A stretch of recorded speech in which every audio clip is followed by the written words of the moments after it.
How we doing? How's everybody doing over there? It's happy Valentine's Day. It's the 14th of November, 9 p.m. East Coast time.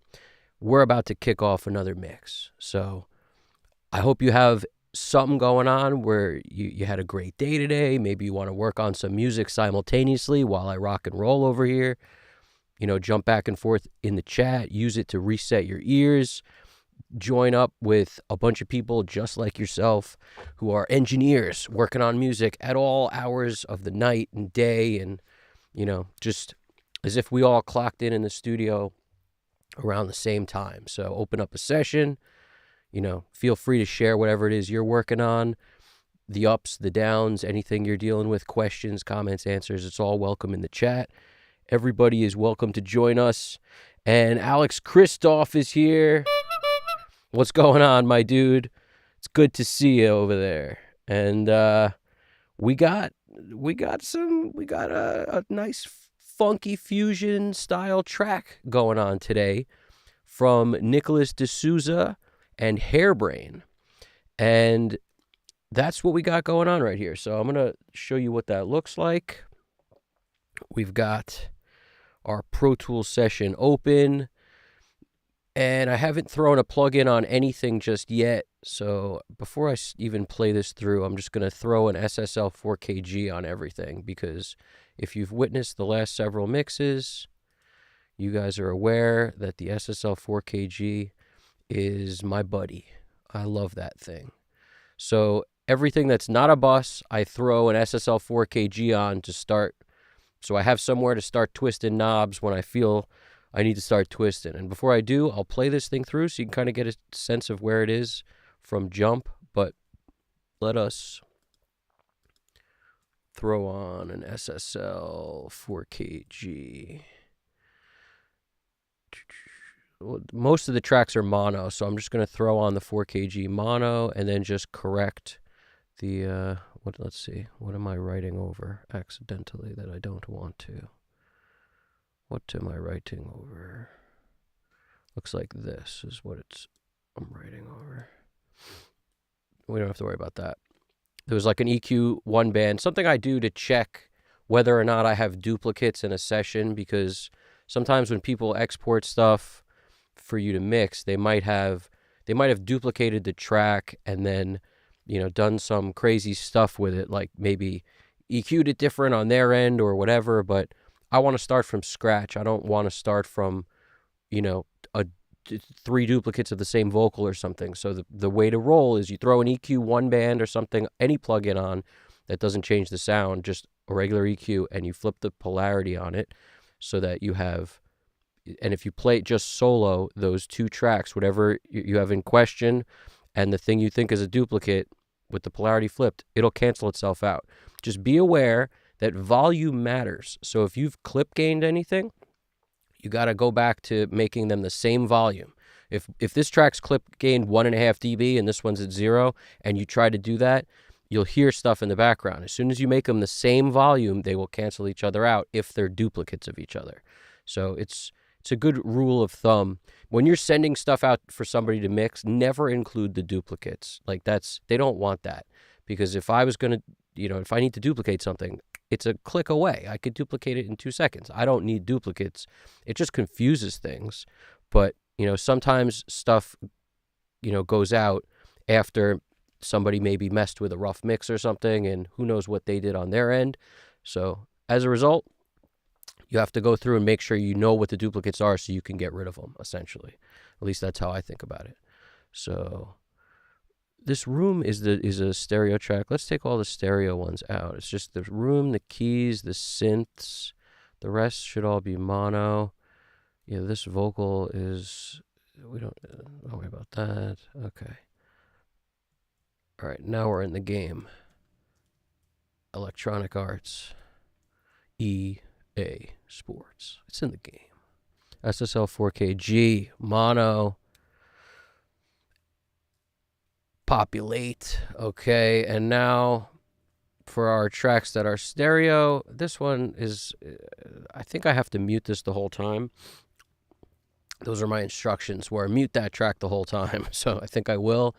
But for the other tracks, the synth keys, and this guitar track, let us stereo up.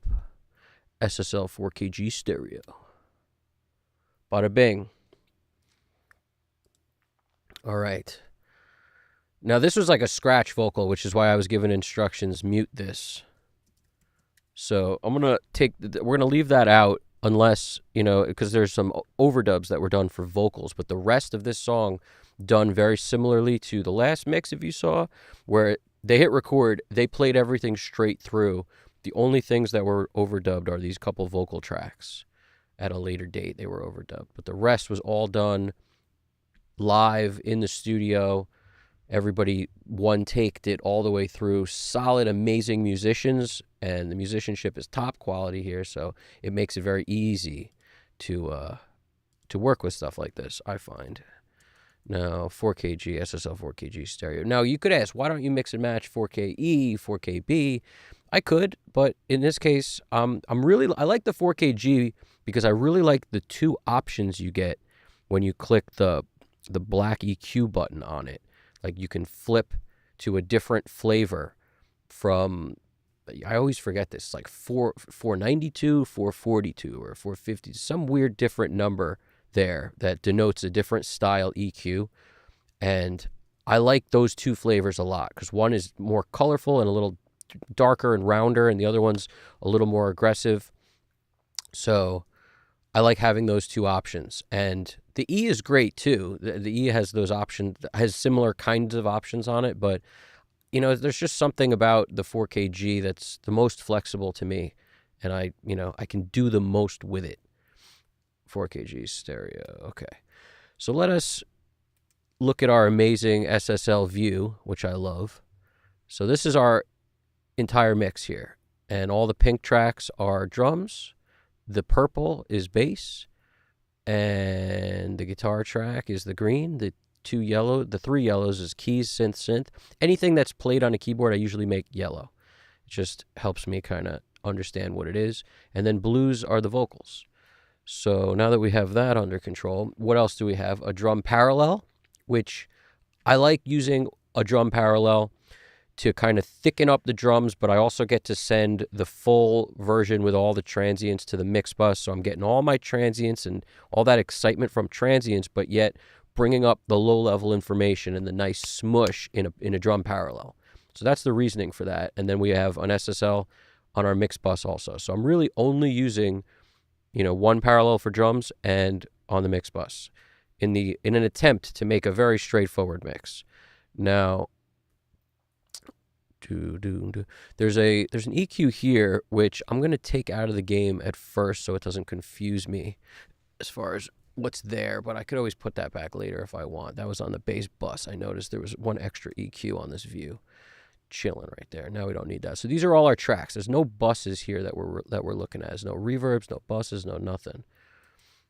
And if we're going to EQ reverbs and stuff, I would throw an EQ just like that on it potentially, and we would put it, after the reverb. But we'll wait till we get there for that to happen. One Love Music 2003. How you doing over there? One Love Music 2003, you get the Glockenspiel, which is our way of saying hello. How are you? Thanks for stopping by. And I'm with you on that comment. He wrote, Andy Wallace loves the G, so good enough for me. That's a great comment. Andy Wallace uses the G, or used the G, we should say. I mean, on all that stuff that I loved, he used the G primarily. Brendan O'Brien used the G a lot. Also, when he was at Southern Tracks, he was using a G.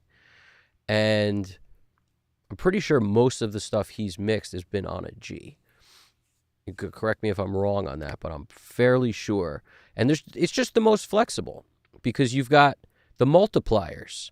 The multipliers let you do way more with this first EQ, and then that flip on this thing to this other style EQ, so valuable because when this doesn't work, right at your fingertips, you have another flavor EQ sitting right there, and it's the perfect complement for when this doesn't work, that does.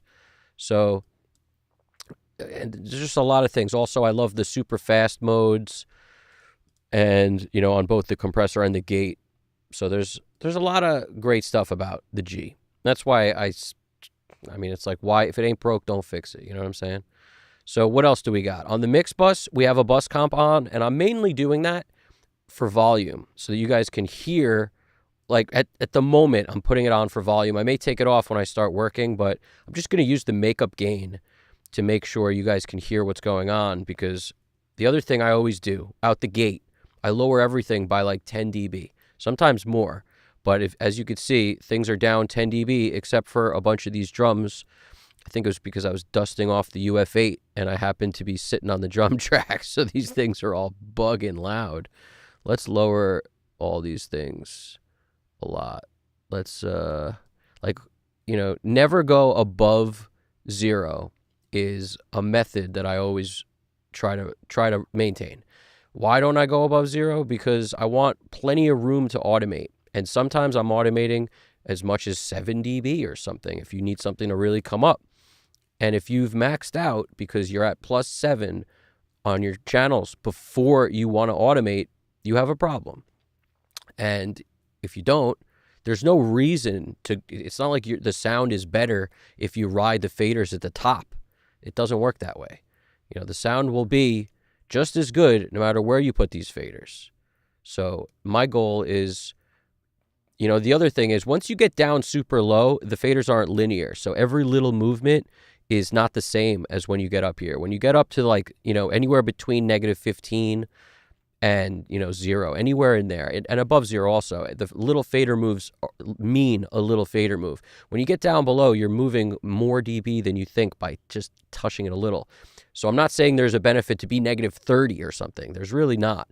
The sweet spot for me is just lower everything enough so when I bring the kick up to 0 and probably the snare up to 0, I can clearly hear them, and I don't have to be starting from this point of view of going backwards. What's going on, Nick? How we doing? How we doing over there? We got, we're making it happen over there. Goose indeed. And I'm going to hit play. I'm going to start moving stuff around so you guys can kind of just hear where it's at before we've touched anything. There's not a thing done to this thing so far. We're just going to hit play. And I'm just going to kind of let's find the ending first.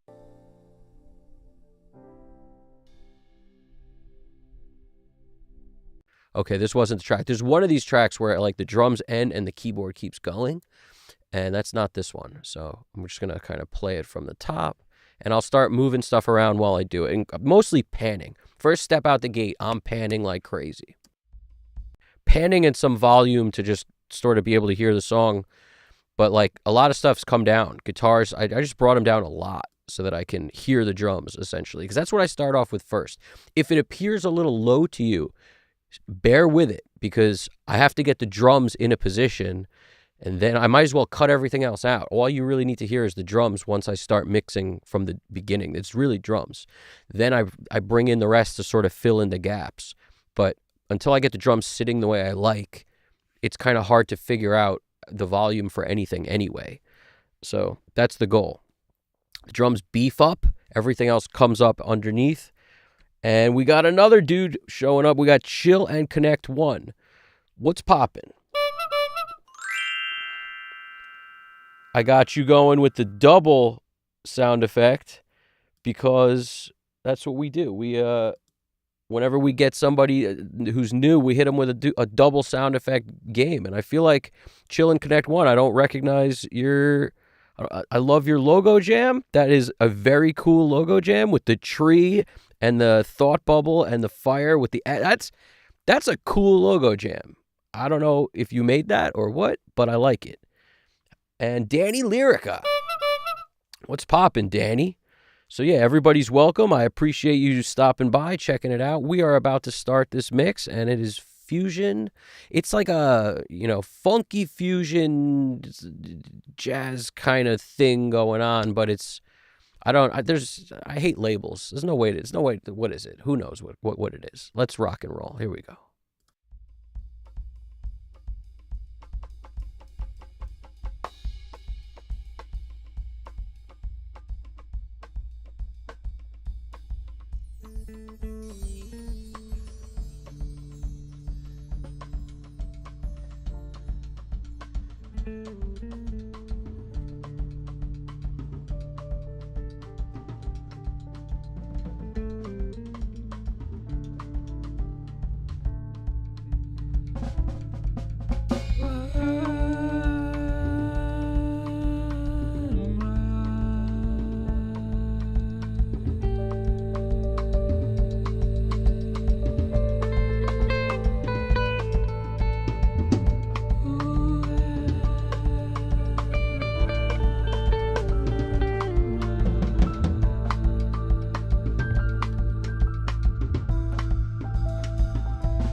as a gift.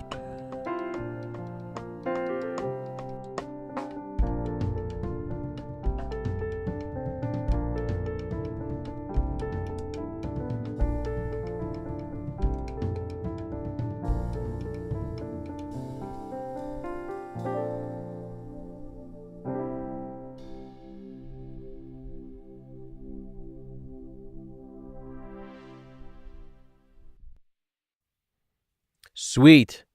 That's pretty cool. I gotta say, this song is killer. This is so cool, man. I'm feeling it.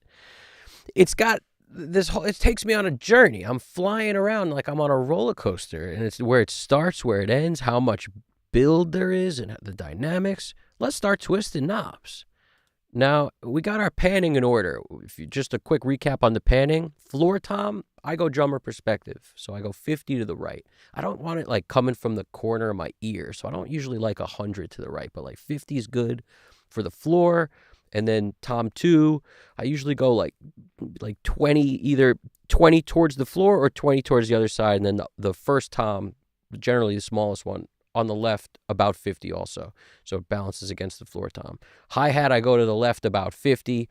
Now, this is not always, but on a song like this is what makes me feel like I'm in the room, like they're in front of me and I'm watching them. This makes sense from an like both a visual and like an audio standpoint to me. It kind of blends the best. And overheads, I'm going hard left and right. Hard left, 100, like so, as because I want the drums to feel wide too. I don't always do that. Sometimes when you like that Motown kind of real mono overhead thing, you might just use one and put it in the center or something. But on this particular kit, overhead left, 100 left, overhead right, 100 right is how I'm doing it. So hard panning those. And then the room it's, if I'm not mistaken, it's one room mic, but for some reason, it's like I have it in stereo. So because I have the track in stereo, even though it's one room mic, I'm not going to split it into mono. I'm going to leave it as it is, and we'll just go from there. And I have that, just typically panned, left, hard, right, which turns it into mono anyway, essentially, because if it's the same signal on both sides, it would be mono. But the weird thing is it's not. So I think this was processed with some sort of effect when it was recorded. I spoke with Nicholas Desouza at length about this, and what he said was that the guy who engineered it ran it through some kind of gear that has it's like a weird reverb or something on there, but it was a stereo effect. So as a result, the tracks that have this stereo thing going on, they're different on the left and the right because Nick did not add anything in his DAW before he exported it and sent it to me. There's no effects on there at all. Yet there's a reverb on this room mic. There is a very pronounced reverb on there. So that's now become part of our track because it's on the track. That means we just make it work. We don't have a dry room mic. And the room itself, when I first heard one of the tracks, and I was talking to Nick about it, I was like, why is... this room must be really big because the room mic sounds like there's a giant amount of verb on it. He goes, no, the room was small. It was real small. I was like, oh, so there's an effect on this freaking thing, isn't there? And who knows what it was because I wasn't there. So I have no idea what effect was on there, but there's a lot of verb on this thing built in. So we shall use it. It's not going to deter us. It's going to make it part of the sound. We're going to lean into whatever that is. And the overheads and everything, the drums are recorded so well in terms of the playing. I'm really talking about the playing so well. And I don't have any qualms about the way it was tracked either. There's no like crazy amount of noise on anything. Like everything was tracked fine. But the playing is really good. It's just important to note that. So you mentioned the side stick. I'm feeling that side stick. Chill and Connect 1. Throw me any questions you have about anything, man. If I can't answer them, sometimes, people in the chat will. So I'll be the first to tell you if I don't know the answer. Like what you wrote here about unsure if you have heard or have experience with Akai MPC-1 Plus. My question is surrounding that. I have never used an MPC. I've used other tools other samplers, but not that. Like the Roland... I think it's the Roland SP555. That was the unit I had for a long time. So my entire, anything I did with sampling was always done on that. I had a lot of buddies who owned the SP303, which is like the predecessor to the 555. And it was smaller, a little bit smaller, but they were both very similar units, those two things, the SP555 and I think it was the 303, I'm pretty sure. But they were both Roland made. So I'm not familiar with, how the Akai MPC works. I know so many people use it for making beats and stuff. I just never used one. So I don't have any knowledge about those in particular, but somebody else might. Somebody else might. And if you do, chime in. I'm curious what your question is. Throw it in there. One Love Music asks, what about pushing the master bus for the early stage of mix? What about push? I don't know if you're referring to what I was doing there, but I was basically making it louder so you guys could hear it. That's what I was doing. I was just making I was only touching makeup gain so that I could make it loud enough where you guys would hear it after I've not touched anything. Like I haven't EQ'd anything. I haven't compressed anything. I haven't really messed with anything. So when the volume was showing me very quiet, I figure you're not going to be able to hear it so well. That was a comment on the last mix in the very beginning of the mix was like, it was a little low. They couldn't hear it. And, so that's my solution for it now is I turn this up. But like I said, bear with me because as I start mixing, you will begin to hear everything. And it's sort of a building process. Like I'm not going to paint myself into a corner by mixing everything at plus 12 so that you guys could hear it. That doesn't make any sense. So I'm going to do what I always do and start cracking.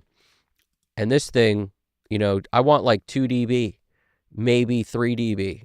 That's what I want on the meter here. And I will control that with the threshold. But I just turn this thing on, even though usually I will keep it off when I start mixing stuff. I'm going to turn it on and just mix into it the whole time because I already know I'm going to be using it.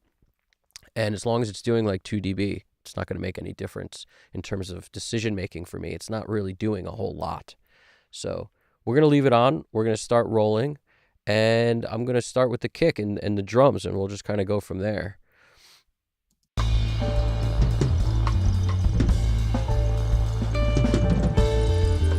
Ripley Sterling, what's popping over there? Nice. Ripley wrote, just got back from playing some pool, wanted something chill, happy to be here. I thank you for joining, dude.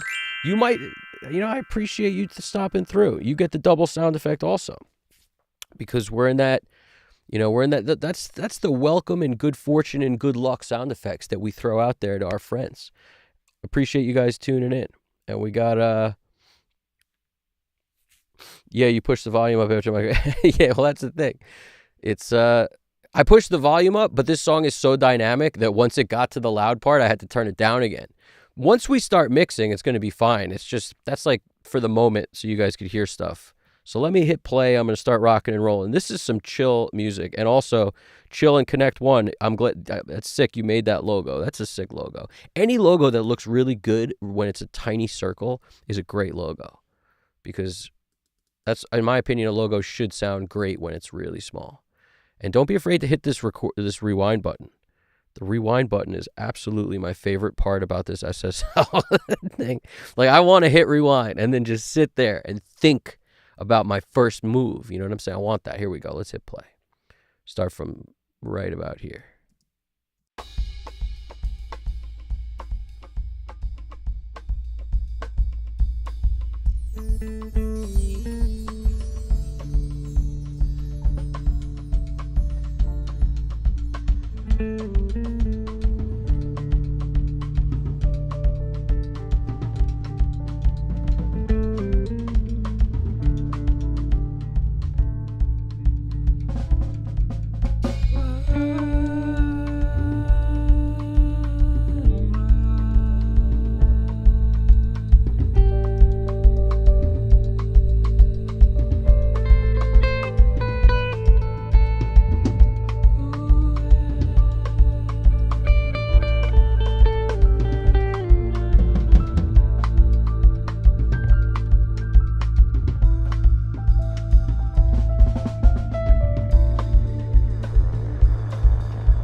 I got to lower this thing a lot because we're so hot it's crazy. Like I don't. It might sound crazy on your end too. I'm not sure, but on my end, we're above zero, so I gotta make sure.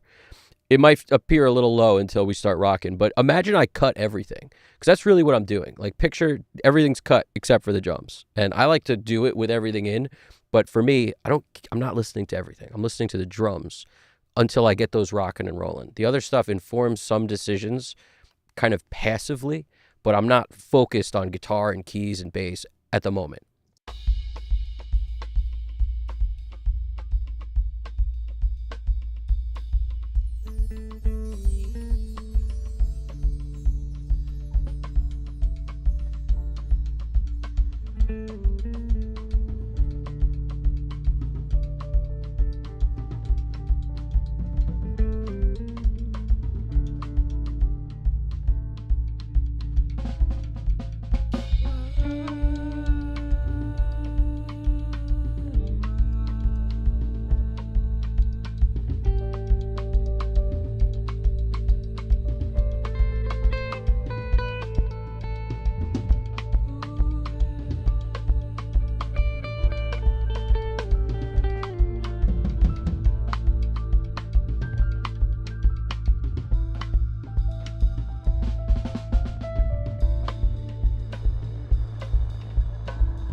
is a gift.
just to talk about what I'm doing a little bit. First thing I like to do on a live drum kit like this, get my gates in order. That's always an early step for me.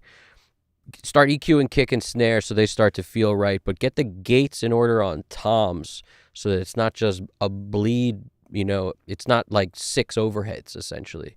Whatever you have on toms, if you don't have a gate set at all on there, you now got that mic in the mix too.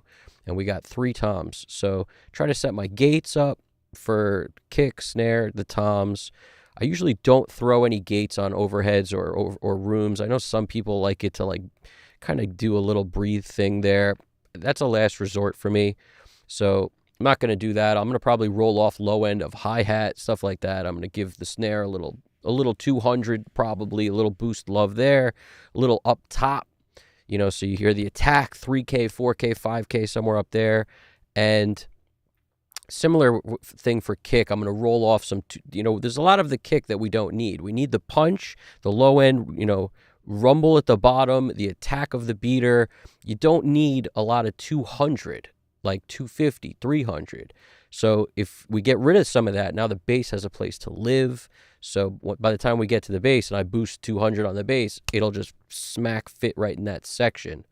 And then when it comes to stuff like, like overheads, I usually want to bring up the shine on the cymbals so that like the air at the top feels good on the cymbals. I might boost even a little bit of low end, but not super low where it kind of competes with the kick mic. But in a case like this, there's no kick out.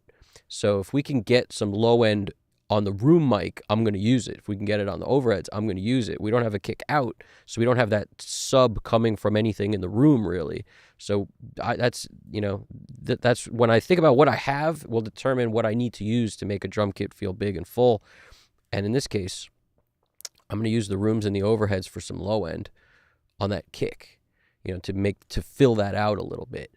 But just as broad strokes, I just want to kind of do a little recap right there, and that's what it was. Yup, the song is so dynamic. So one of the things I got to be careful of on a super dynamic song is we don't compress too much. When you got a song that's so drastically different from front to back, I'll pick a loud part and I'll set compressors and stuff there so that by the time it gets there, it's set beautifully, and then getting to there, it's barely working. That makes sense. If you do it the other way, it'll be working the way you want, and then when it gets loud, everything will be squashing in on itself, going backwards. The parts you want to feel big will feel small. The parts that you want to feel small, in the verse, like that can feel small. And by that feeling a little, we're not really talking tiny, but by getting it a little smaller feeling, the next part has lift. It has a place to go. Otherwise, you do that thing where CLA says the freaking song starts going backwards. There's so much limiting on it, so much compression. You don't want it going backwards. So that's the truth. You got to, when it's a song that's super dynamic, you pick the loudest point, which is somewhere in here, and we set mix bus compression or whatever we're doing there. That's going to be volume for that. But if you notice, I can't forget this, I get the lights tickling. On an SSL, and when you're using compression on here, just getting this light tickling a little bit will you're changing the sound. It's not just about dynamic control. It's about you engage the compressor for a different sound. And that's the truth. It's not just, I'm not using it because the snare is a little too dynamic. I'm using it to get that sound of that SSL by doing several instances on, multiple tracks of little bit of compression. We're going to do it on the guitars. We're going to do it everywhere pretty much, because that's how you get that gluey SSL feel. It's not all from the mix bus. It's not just from running through the channels. It's from tickling that stuff. That's the beauty of it. And if you know the history of, other consoles, they didn't have dynamics on it. You didn't have that choice. And then you get the SSL came along and we could tickle stuff. Well, we're going to be tickling. Do you phase a lot? Oh, here we go. One Love's asking, I recall some hardware in the studio tour video. Yeah, I got hardware. I mean, I got plenty of hardware, and I am not using any of it. I'm using only in the box to mix. For every single live stream I've done has been all in the box. And I love it. I have to tell you, it took me a while to get as comfortable with it as I am with hybrid. It took a while, and there was a whole learning curve because it's not the same. It's a totally different animal mixing hybrid compared to mixing in the box, but I love mixing in the box now. It just took a really long time. That's the truth. It took a while. No question. Um the drum One Love is saying, do you phase align close mics to overheads? I phase align everything that's multi-mic'd. So you don't phase align, if you have multi-mic guitars, in this case we don't, but if you had multi-mic'd guitars, you don't phase align those to the drums, of course, but you definitely phase align every drum mic that was live when at the same time. So if you got 12, in our case, it's 9 mics on the drums, you phase align kick, snare, tom, 1, 2, 3, floor, hi-hat, left, overhead, right, room. Those are all auto-aligned. Phase align, auto-align, they're doing their thing because that allows you to get the fullest amount of signal. That's all it is. When things are not phase coherent, you lose pieces of the signal. It's as if, the overlapping waves cancel each other out. I'm trying to come up with the best way to explain it, but that's really what it is. It's just like in a room when you're listening to music, the speaker's sending audio to my ears, but it's also banking off things in the room. And then as those waves collide, you lose the clarity, you lose the signal. So you're getting less than what's really there, which causes people to make whack decisions in the room. It's the same thing on a multi-mic'd kit. It's the same thing on multi-mic'd anything. When those waveforms overlap and cancel each other out, you're not getting the most of that signal, which includes the most low end. It includes the most punch. It includes as much as you could get with just aligning the mics is basically free EQ. It's free. Because when they're locked up, now all of a sudden you get more low end. So I don't have to crank things as much as I would have if the phase wasn't locked in. It's not like you can't work without using auto align or without doing it by hand or using in phase or any of these tools. Little Labs, used to have a box that you could basically, decide how much delay time you want in there. There's 100 million ways to do it, and I've done it all those ways, and auto align is definitely the easiest way to get it locked up, and then things just more kick. It's just more prevalent, more snare, more everything. Yeah, you're still doing it manually. Dude, I was there too, believe me. There's a lot of times like we're reluctant to take a jump and try a tool, but some tools are worth it. That one's worth it. 100%, it's worth it every time. Yeah, Ripley Sterling, so many mixers I admire are in the box, good enough for them. Yeah, dude, it's, I feel that way too. I feel like it's, I fought it for a long time. And if you followed my videos, you know that I fought that for so long. And I was fighting against the fact that like whether or not I could make myself as happy as I was hybrid. And I fought that because I didn't know all the little things you need to do when you're working in the box. And then eventually, once I caught up with all those little things I need to do to make myself happy, it worked. But, until then, it didn't work. And that's, I think, when the people that hate it don't really want to spend the time figuring out all the little things. That's the truth, because the guys that do both and like both, it's like if you have the hardware, maybe you like turning it on and messing with the knobs and doing your thing and, printing all your stems in real time and do whatever it is you like to do. Go for it, man. There's a lot of benefits to not doing that is also the truth. If you got to print, stems for people and multiple mixes and, there's a lot of benefits to not doing it. There's also, there's like a peace of mind to never having to note your gear, because I used to have to take notes of everything I touched, and what a pain in the butt. So, I'm lazy, and I wound up just not taking notes. I would just not touch anything, and that's ridiculous. Once you start doing that, you might as well change up. You gotta reconsider everything, and that's the thing. There was a point in time I realized I was like, if I had an SSL, I would just never touch anything and just leave it and run stuff through it the way, and then tweak it and it's like, if you're thinking that way, you're already, your brain's telling you you want to do this other thing that's easier and makes more sense, but you just got to put in the time to figure it out. That's the truth. It takes some figuring out.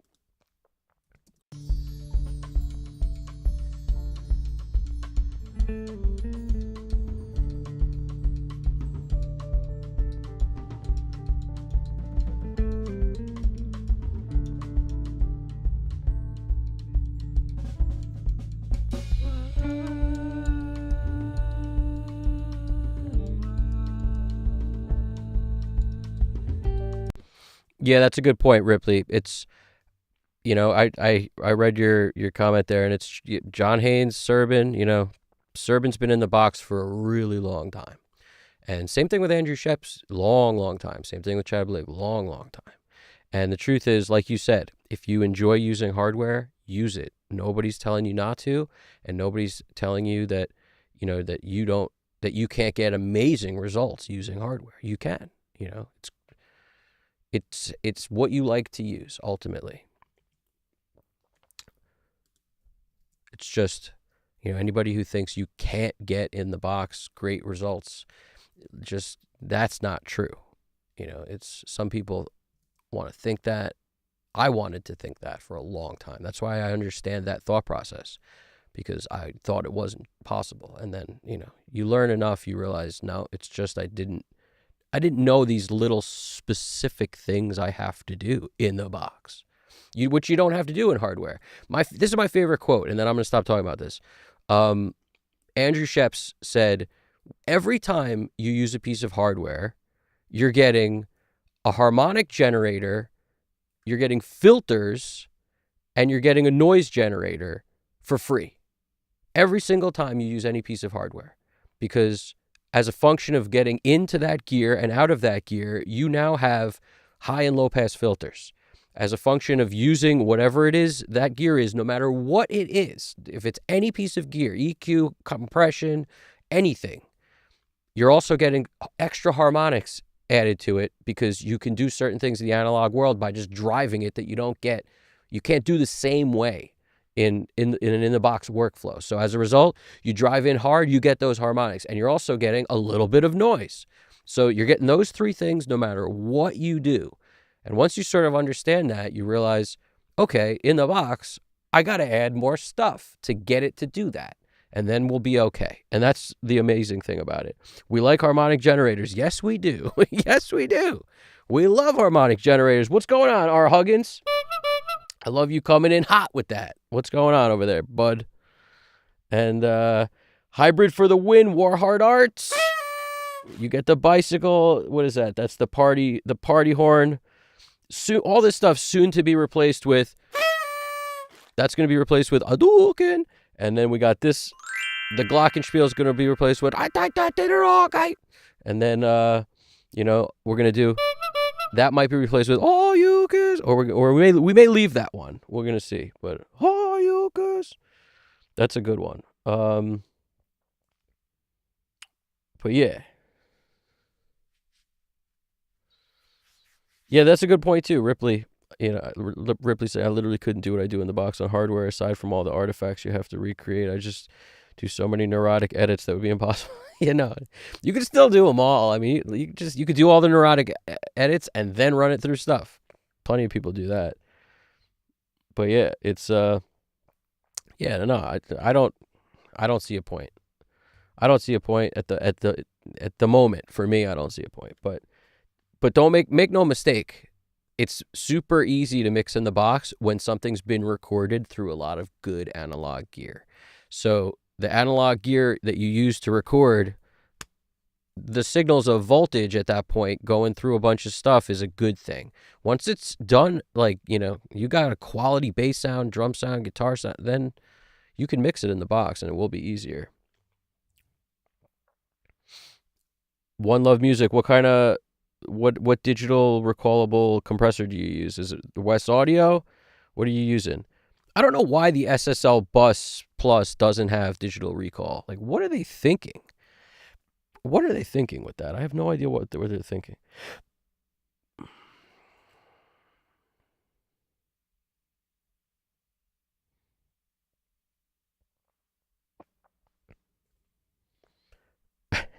Ripley Sterling, I think it all boils down to OTT. I hate that term, over the top processing. It's like the most in fashion term. I hate in fashion. Whatever's in fashion, I don't want to wear it. I don't want to see it. I don't want to know about it. I think it's silly. And that's how I feel about over the top processing. I hate it. But yeah, but I think you were joking too. Hence the haha. What's going on, Warhard Arts? Yep, we're doing some magic here. We are doing some magic.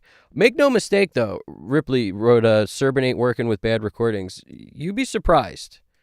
Mixed in with all the amazing recordings he gets, I guarantee you he gets some vanity projects that are recorded very poorly, and they're willing to pay the dough for him to mix it, and he fills his schedule up. He strikes me as somebody who does a lot of work.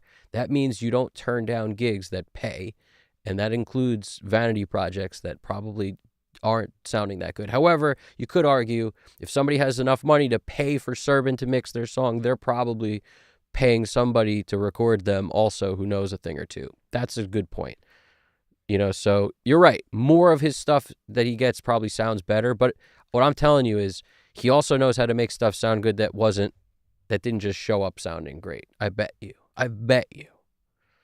But yeah. R. Huggins doesn't like the Bus Plus. Too many features at the expense of a good sound. Yeah, well, dude, yeah. I don't know. I've never used the Bus Plus, but a lot of people like the SSL Bus Plus. That's the only reason I brought it up. And I know, I don't know if he still does, but I know Andy Wallace for a while was using the Alan Smart SSL style compressor, but the Alan Smart version, and instead of the SSL one. But I don't know if he still does. Maybe you guys know where he's at currently. Yeah, it's yeah, everybody works on stuff that's not amazing all the time. One Love Music's using the Tiegler Schwerkraft machine. Schwerkraft, that's the craziest name I've ever heard. Schwerkraft machine. It's a Varimu with a sidechain circuit that can mimic other compressors like SSL and 33609. Nice, dude. Sounds like a quality piece of kit. Let me throw on my parallel so I can hear what that's going to do now that I've kind of gotten closer to a bunch of stuff here. Now, the parallel I'm going to use is the SSL bus comp sitting over here, 7980. We shall throw that on.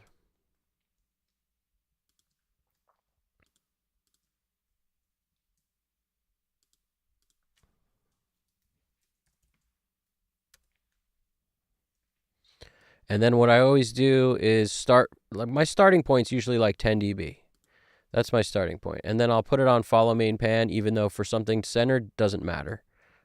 We all know that doesn't matter. But for the stuff like this that is tilted left 50, it does matter. But I put on negative 10.2 just so I'm not sending super hot level into my my parallel. But the things that get lowered are usually overheads and rooms. So if you're thinking like, this is probably too hot. So I know that already.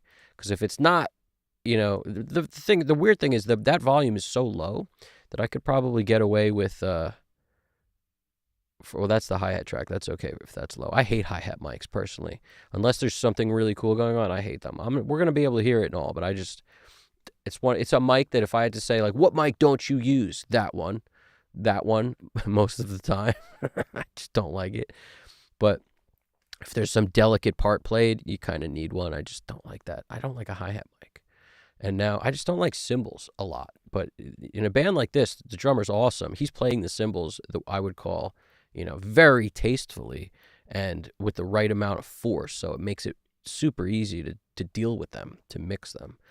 But like negative 15, I could go to negative 18 or so. It's just, a law of averages tells me that I always lower the amount into the parallel because otherwise the cymbals just become a constant wash. So if I want my overheads to be mostly transient and not like this paralleled version, I got to lower it a bit. So I'll take the room down too. I may change the balance of that, but let us hear it. Warhard Arts is saying, I might get a warm bus comp, currently using a Drummer 241 on mixed bus sometimes. Nice.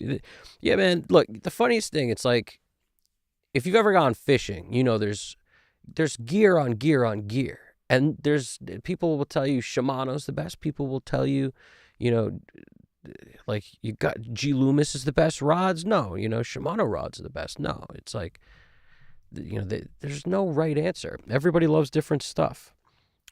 And a warm bus comp, yeah. You know, everybody wants a different thing. No compressor does everything, right? So where some people dream of like a Fairchild, not the Eric Valentine version, but the old school Fairchild that costs like as much as a freaking expensive car or house, depending on what we're talking about here. But like if you're talking about a Fairchild, you know, the old school one before Eric Valentine made it super tweakable, you're talking about a very specific sound. One could call it slow, a slower sounding, you know, feedback compressor compared to like a super snappy SSL G-Bus. They're totally different sounds. You know, the API compressor is closer to a G-Bus than it is to a Fairchild, but it's also different. You know, there's no right answer here. 33609 has a very particular sound. Use what you got is right. Use what you got. Good call, Warhard Arts. R. Huggins said, bought it and sold it. You're talking about the SSL Bus Plus. He's saying, bought it and sold it. Those X-Logic comps are wicked good, made in UK. Mark my words, those are going to get very expensive in 10 years. That's pretty cool. That's pretty cool, man. Is when you say X-Logic comps, are you talking about the SSL stuff where it had the lights on it so you could like dial it back by hand to where it used to be? Weren't those like SSL X-Logic channels, or am I off here?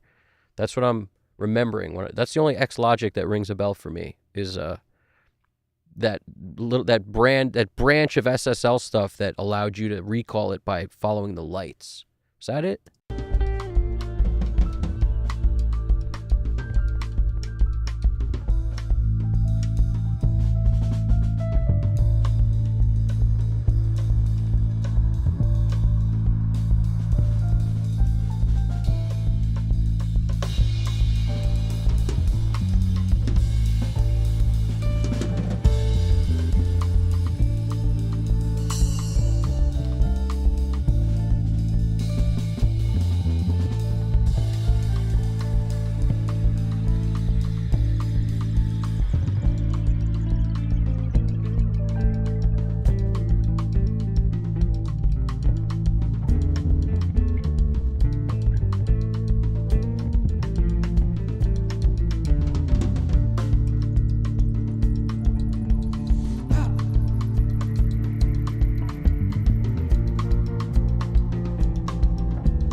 GDP Nightbot.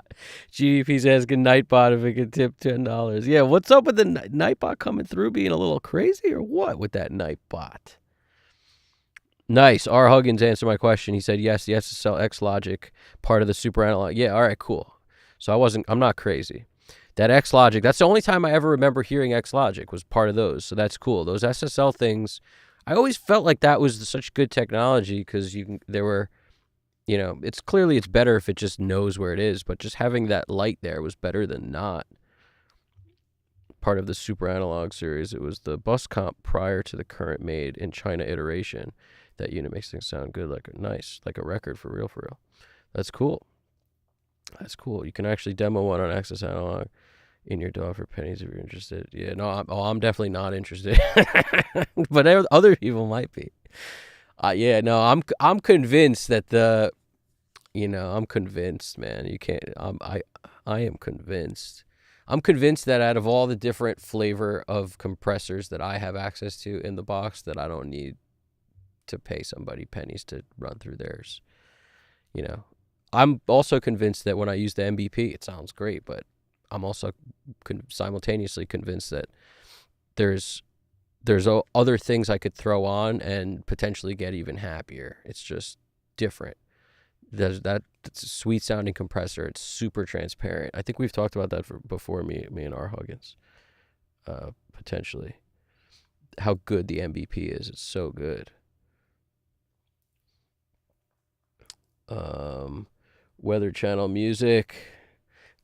Not more hard eyes. You said, dude, this is so much better than that. Where's your Miles Davis T-shirt at? Where's your Kangol hat, dude? Like where's it at? Put it on. Cue up Kinda Blue. You know what I'm saying? Cue up In a Silent Way. Cue that up. That's what we're chilling right here. We got MVP is ridiculous. Yeah, I'm super inspired by this stuff, man. I have a love for the SSL bus comp that the SSL's version of their bus comp. I have such a love for this plugin, and they're set at 2-to-1 or 4-to-1. I'm a 2-to-1 fan, even 1.5-to-1. I really like that. And, when that doesn't work, the API 2500 works, or the Unfairchild works, or the Mark Daniel Nelson sidecar works. Those are my go-tos. I rarely use the 33609, but that could work. The DBX I like also. Sometimes the DBX 160 works really nice. They all work, man. They all work. They all sound different. They all work. Danny Lyrica, I have returned. We'll throw a bicycle horn your way. I feel like it's necessary. Yeah, well, plugins get better all the time. So if you stick with the game on plugins, you will be rocking and rolling, with so many flavors of I personally believe that people should do this. Put a cap on the amount of stuff you're willing to buy until you absolutely feel like you need it. Like, especially plugins. I haven't bought a plugin, I can't tell you how long.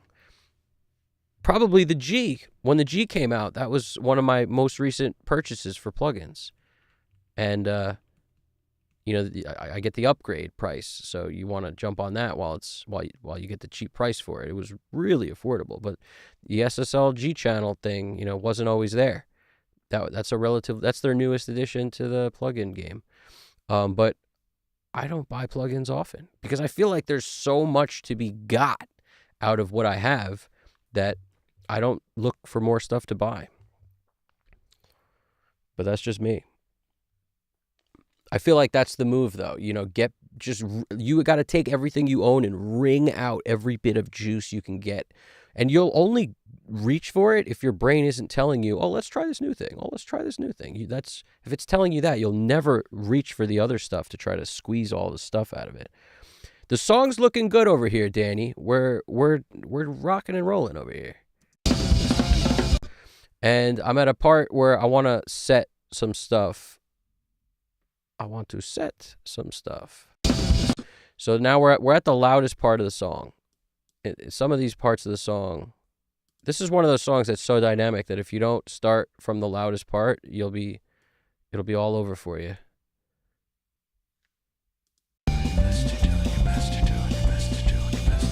Yeah, I was dialing in vocals. I was like, where was I? That's where I was.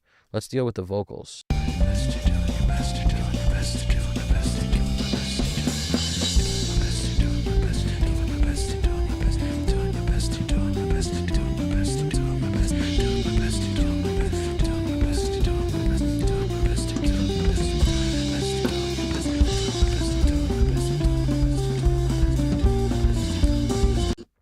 Now, once I've probably mentioned this to you guys before, but once I dial like one of these in, I'm just going to copy it to the rest of the channels because at least we're in the ballpark of like this should work.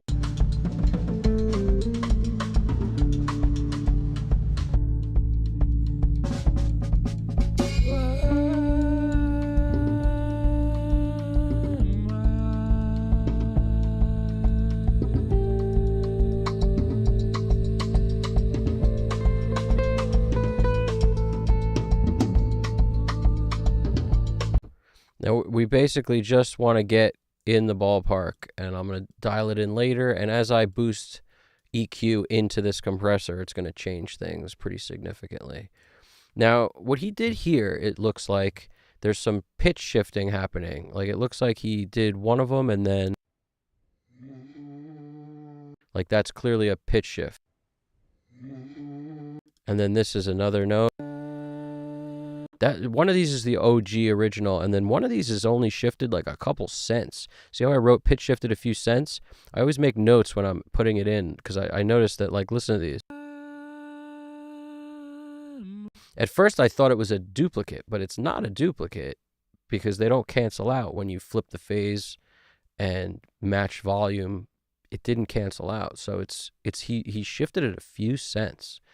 Now, I don't know whether or not we're going to need that or not yet. We'll get there when we get there, but it's like barely shifted from itself. So it's just creating a weird, like, pseudo slight difference in pitch between the two.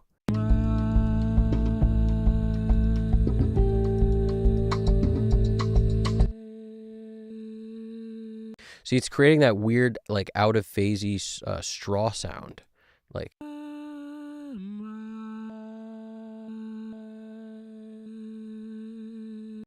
and I don't know if I like it. So for the moment, I may just mute one of these.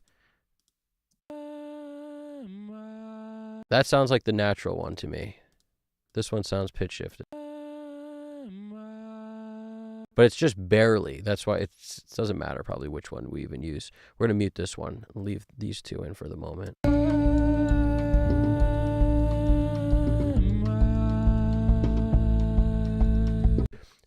Let's throw some effects on this so it just starts to feel better. As soon as super dry vocal has a tendency to sound a little abrasive. 81, 99, 100. Those are the two we're going to throw on. Just throw the same ones on all of them to make it easy for the moment.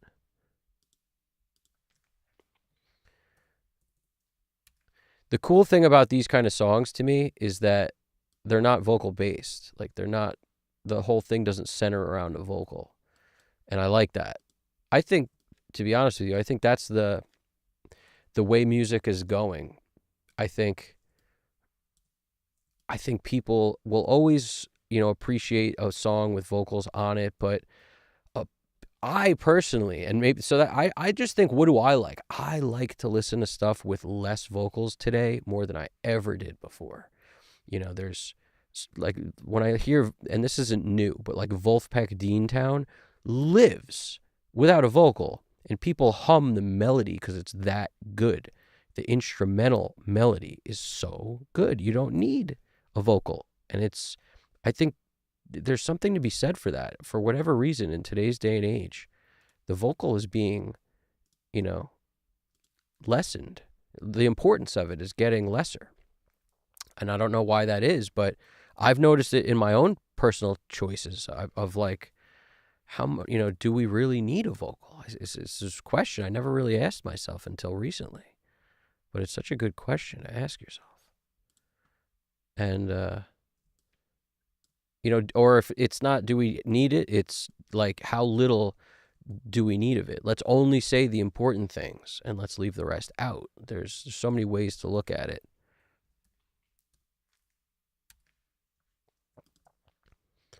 M7R is the track I use to duck the reverb. So if you're curious what I'm doing, that's what I'm doing. I'm basically throwing on, and this thing, because of that, I keep it pretty hot. Like I could lower it by like 2.5 dB, but I usually keep it, like I don't lower it by 10 dB because I want it to actually duck I want it to actually do the sidechain thing, which is create a ducking effect because there's a compressor after the reverb. So like down here, this is what I'm referring to. Little plate and an R comp being controlled by M7.R. So it's ducking that reverb, and then when the vocal stops, it brings it up, blossoms and blooms, and it stays out of the way. Most importantly, it stays out of the way. Just in case.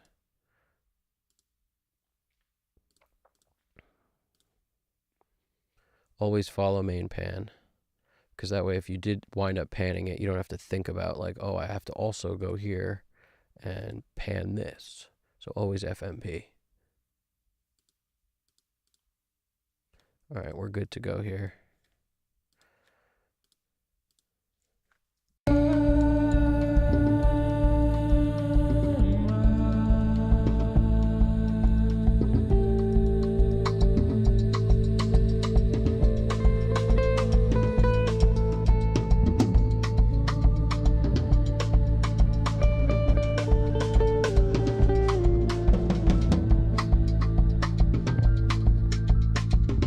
Just a little atmosphere. I dig it. It's just giving us a little atmosphere. And I haven't even touched an EQ knob on these vocals yet. So let's just leave those alone for the moment.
Now, guess what I'm going to do, guys? I'll give you a hint. Charles Dye does it. It's not tube first, tape last, in the signal chain either. It's duplicate the snare track, create, the way he does it is usually like chorus, like a verse part and then a chorus part, or a regular EQ part and then a bright part. And when you think about a regular EQ part for kick or something, it could work really well in the verses, but in the choruses, you may need that kick to cut more, so he'll create that bright kick track, EQ it a little different so that it punches through and you could hear it amongst dense guitars, yada, yada.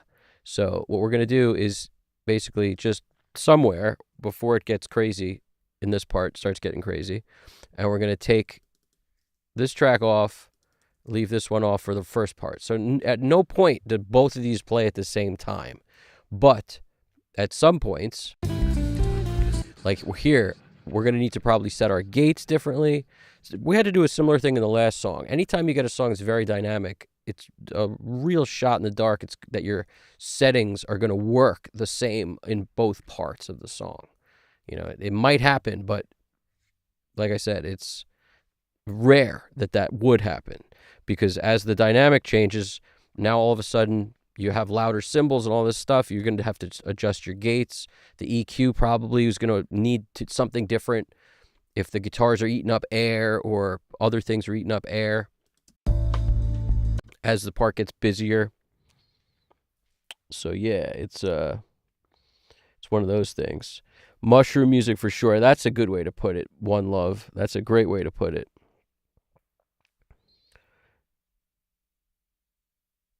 Yeah, that's a good... What's going on?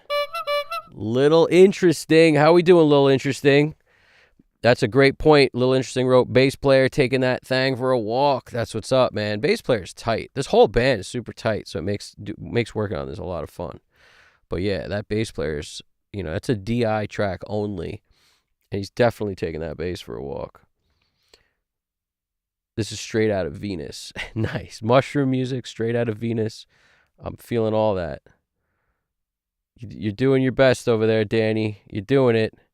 I gotta say, this soup is going down nicely with this song for some reason. Nice. What kind of soup is it? French onion? What do you got over there? Italian wedding? What country soup you got over there?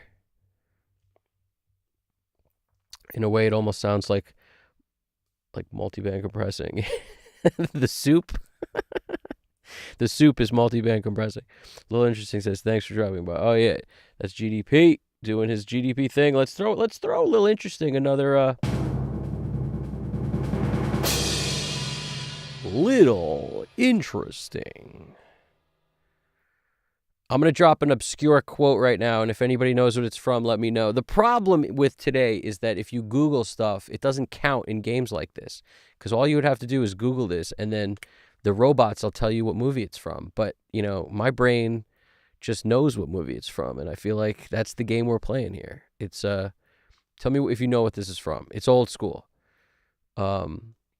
Mr. Dumpling. Mr. Dumpling never attacks because he is never ready. Do you know what that's from? Mr. Dumpling.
Give me a spot of toms. Talk to me, toms.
Let's try something different this time that we may or may not keep. But let's throw the silencer on these toms. Let's throw small tom. We want to move this. And I want it before the 4kg, not so it makes the sound going into the 4kg dealt with. It's like, deal with that. We'll do this tom standard. And the floor tom. The floor tom. Which one has the heaviest bleed? Probably the floor tom. The floor tom or that second tom?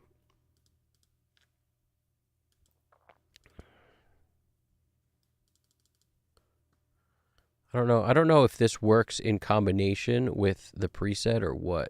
See how this is on the right jam? I don't know how that works exactly.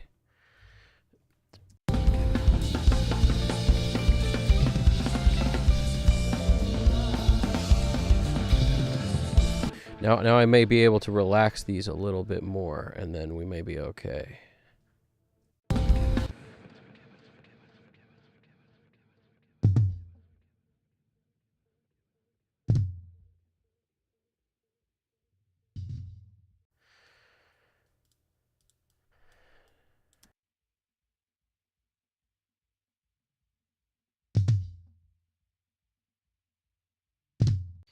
Danny Lyrico with the salmon and pollock. What is it? Salmon and pollock soup with vegetables and hot sauce. I'll take it. Okay.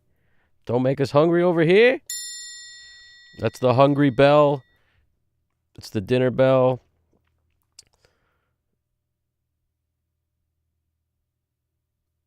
How about Parker Lewis can't lose? Interesting. Feel it.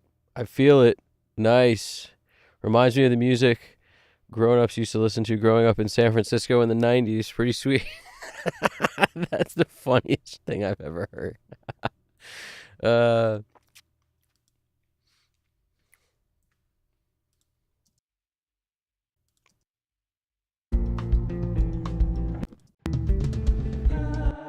There we go.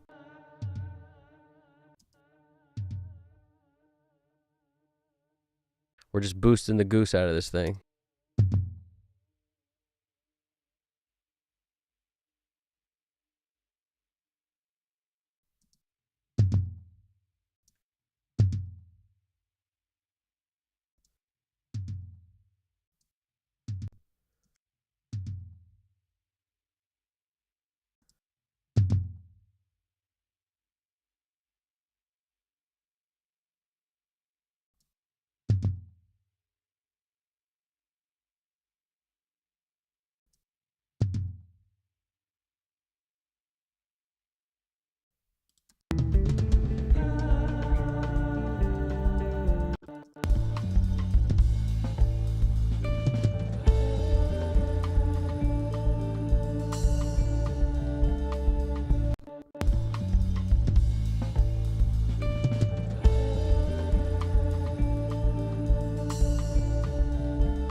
So if you're curious, what is he doing? I'm monitoring this, lowered everything a bit because I'm about to put a couple things on that are going to bring the volume up.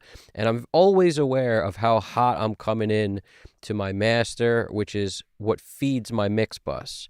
I'm always aware of that because that's where I found problems can really occur is if you lose sight of where this is and you get too creeping up loud in there. By the time you dial everything in, you're super hot and you don't want to keep messing with this thing constantly. So it's better to overshoot and be a little low, then get your mix in a position and not have to touch this part again. That's better. If you can help it, that's the way to go. And if not, you have to adjust. You could always adjust the master, which will bring less level into everything. But just getting to that point, like before I put any plugins on here at all, I want to know that the level is about, somewhere between halfway in here. That's like most of the time. If it trickles up every once in a while, a little higher than that, that's okay. But I'm aware of that level. You got to be. And this song's so dynamic, the quiet parts are about like super or down here, and then the loud parts are way up here.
Alex Christoph doing his thing. Dropping in for a quick hello and mandatory back stretch. Stretch the backs. Oh. That was a good one. I don't know if you guys could hear that. That was a solid crack. You hear that click? That was a nice one. That was a nice one right there. Let's do the mandatory.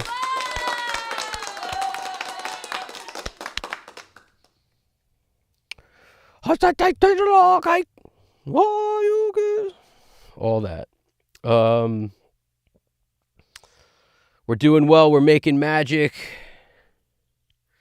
Oh, man, I'm sorry to hear about the dog, dude. Make sure your dog, feels better. Send best wishes and give him a bicycle horn from us, from the family over here. Bicycle horn up, and I hope that dog heals up, man. That's unfortunate.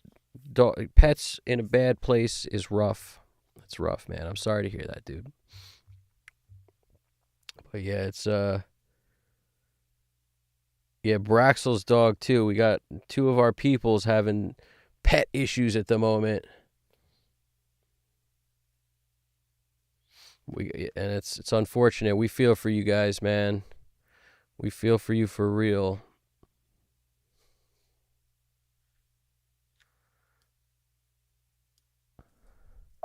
Hopefully, healing vibes. Put on some good tunes for the dog. Hopefully, honestly, this is the kind of music that might heal somebody. This is healing type of music. Feed the dog some good stuff, like in terms of music. It's all about the the vibrations can create that healing. That's a real thing, by the way. The pets, like cats purring, heals people. The dog, freaking, just the vibrations, man. It's real. I believe in that stuff.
This song is going to benefit from that silencer here too, I think. We're going to try it.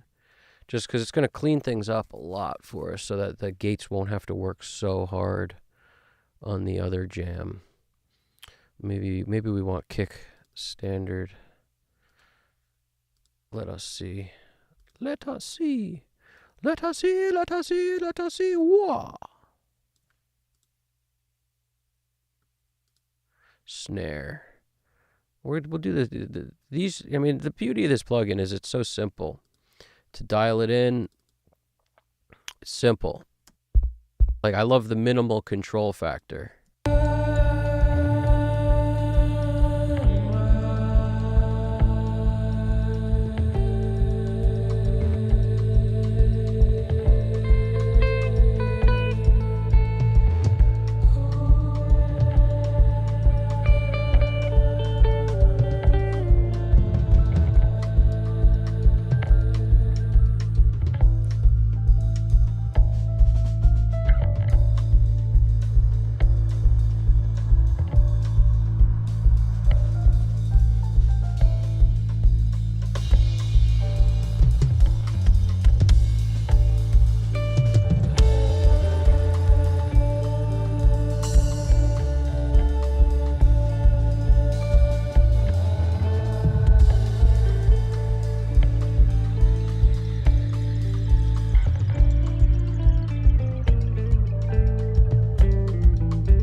just doing it in solo so I can actually hear what's going on in the room, because it's so faint that I know what I want from it, and then I'm missing in the track, and I'm trying to just make it happen in solo where I can really hear it, because this room has this weird reverb on it. You guys hear that? That's just built into this room track, which is going to make things a little difficult, but we got this. No big deal.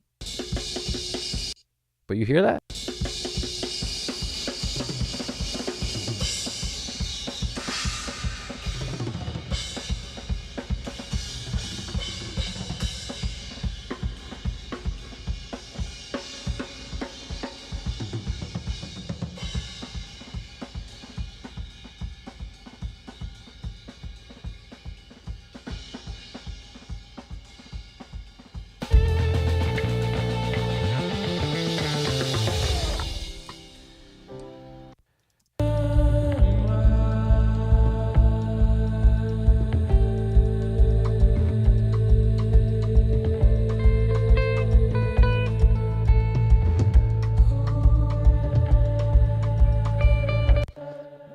Glad to hear that, Nick. We're working on it over here, bud. We're doing our thing. Bicycle horn of good luck, good measure, good faith, and goodwill. And we got this. Yes, Alex Christoph saying, yes, she likes piano and light guitar. The dogs can feel it for real. Animals can definitely hear music. I don't know about you guys, but I feel like all animals feel music. I definitely feel that. Alex wrote, remember this one needs to be -6 lufs. I want to be afraid. The elevator suffered from an earthquake. Don't worry about, I never think about volume ever. I know you're joking, but I also never think about volume. But -6 lufs would be, that's like rap or pop song volume, and even that is ridiculous at this point. It's so crazy. Have you guys noticed the trend, though, of music kind of going the other direction? Like, I think enough people are realizing, like this is too loud and it feels too loud, so they're pulling back. I've noticed that, because I keep all my music services stuff, like, on normalization off on everything, so that I can hear exactly where the volumes of stuff really is. And I just noted there's a trend of stuff. I also don't listen to a ton of new stuff, so I'm not the best one to judge on that. I just feel like the couple things I pulled up were, for some reason, they felt like volume is returning to a normal place rather than this crazy freaking everything so loud. You feel that also? I'm feeling that. Yeah, every genre has a different number that's, like, common, I'd say. And when you're dealing with metal, depends on how dense, squashed you want to make it, really. But yeah, there can't be a whole lot of, negative. The other thing is this: we're all crazy because -8 lufs on an integrated measurement is not consistent.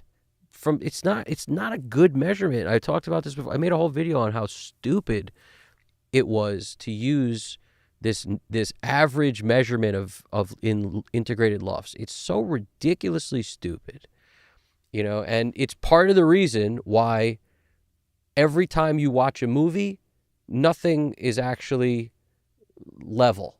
Like, I mean, the vocals are, you cannot hear the speech, and the music's freaking blaring outside of the world of craziness, because there's so many moments of super loud and then so many moments of super low that an average means absolutely nothing in the scope of trying to understand what people are saying or how loud that movie is. It means nothing. And it's actually the exact same thing in music. It's the exact same thing. Those super quiet parts and the super loud parts, they will not make it where there's any sort of consistent average between song to song. It's the absolute worst, most ridiculous thing. And it's a horse designed by committee. It's a freaking donkey, that thing.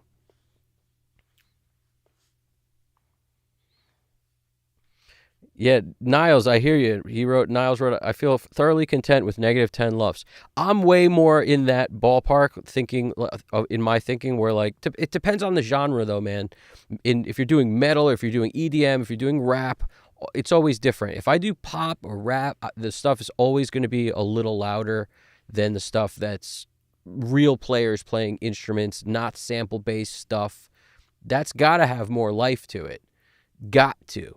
You cannot make that as if it was in, like, that's why I don't like the idea and concept of, like, you can't mix different genres. I think it a good mixer should be able to mix in different genres, but you can't take the mindset of stuff like LUFS with you from one genre to the next. You cannot do that because it's so different if you have real musicians with real dynamics compared to everything's a sample. It's completely different.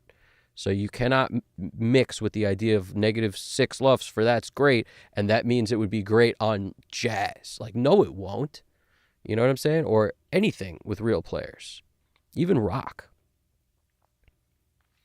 It's okay, dude. Yeah, -10 is where it's at, dude. I want to be able to crank my stuff up without my car being like, this is too much, bro. Yeah, exactly. Exactly. That's where it's at.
we might have doing the same thing with this one.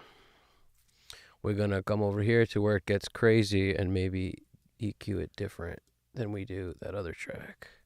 So take it off of this, take it off of this.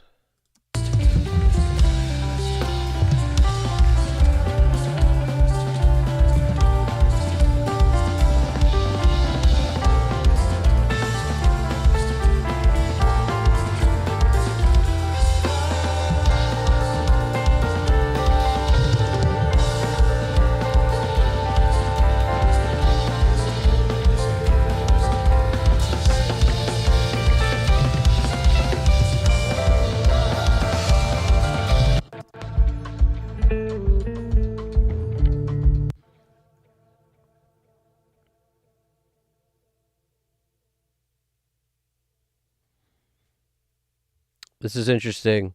GDP saying when the PlayStation 2 was released in Japan on March 3rd, 2000, users complained that DVD's dialogue was too quiet, so Sony quickly released a firmware update that let you turn on a built-in compressor. Pretty sick.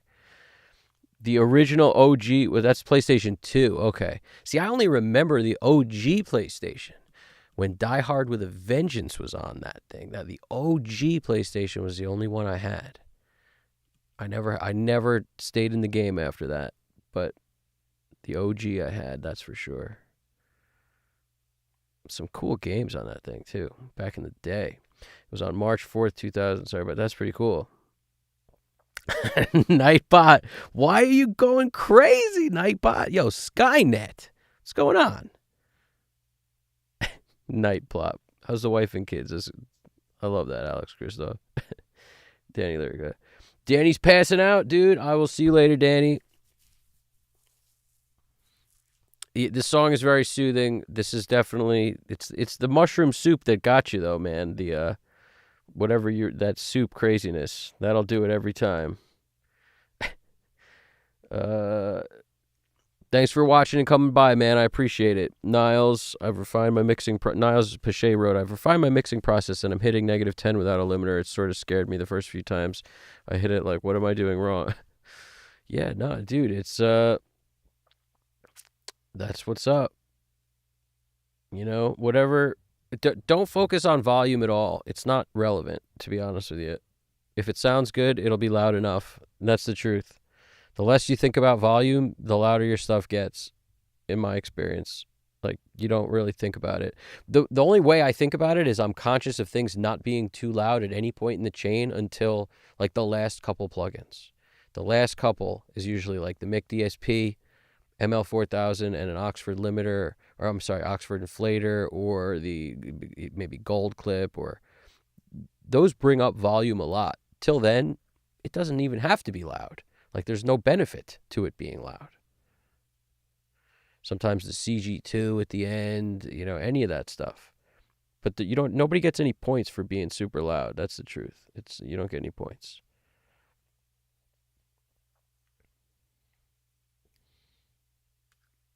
Thanks, Danny. I appreciate that. Take it easy over there. I appreciate you stopping by. We will keep cooking.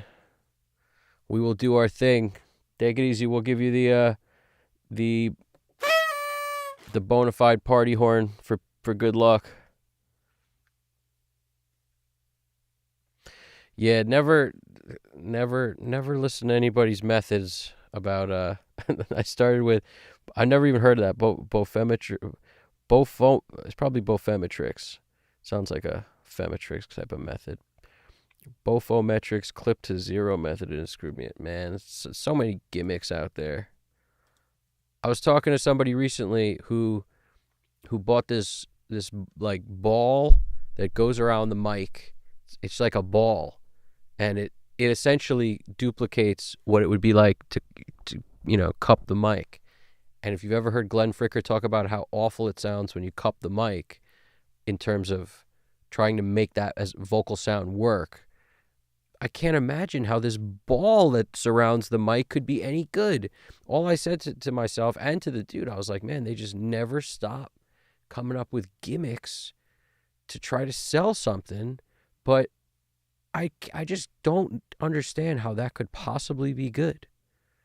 it's just basically, if anything, all it's doing is taking away more of the capsule and the experience of, I mean, it's turning like any microphone into like a, into a third of the capsule, essentially. I don't know why anyone would want that. That's what I said. I was like, just go to the middle of your room. Get away from the wall, away from the window, away from the corners, so that any reflections are farther away. If you can, put up stuff that deadens stuff up, because you're talking about your vocal is mostly high frequencies reflecting back at you. Mids and highs and whatever you can put up to dampen those surfaces, put up. And I guarantee you, if you sing that way and you sing into that ball, I guarantee you it'll probably sound better without the ball. I guarantee you it'll probably sound better, because I've never heard this ball, but it's such a gimmick. I feel like it's just a gimmick it's a gimmick on a gimmick is what that is. To avoid treating a room. But it's like, have you ever sung like this? It sucks. It doesn't. You get like, that ball is going to create its own form of resonance. That's what I'm picturing, is there is going to be a resonance built into that ball, guaranteed, that wouldn't be there if the microphone was just allowed to breathe. So that's what I'm saying, dude. That ball is crazy talk. Stay away from that ball, It's like, I have your solution so you don't need to treat your room. Just use this ball. Sing into this basketball. And that's how it's like, no. Resonance. No. I mean, if it's just this giant foam thing, then it's doing nothing, most likely. But if it's more than a foam thing, which it probably is, it's terrible. I don't see how it couldn't be terrible. That's all I'm saying. But when I investigate this track from the dude, and I told him to do it both ways. I said, you're going to double your voice anyway, like, do it both ways. And then we'll, at least if I have one that sounds weird, I'll slap a bunch of verb on it and wet it down, and that'll be, that'll be behind it. So we'll be okay. But at least I'll have one clean one. Make no mistake, that's not this artist that I'm talking about here. That's a different artist completely. It's just something I was dealing with recently.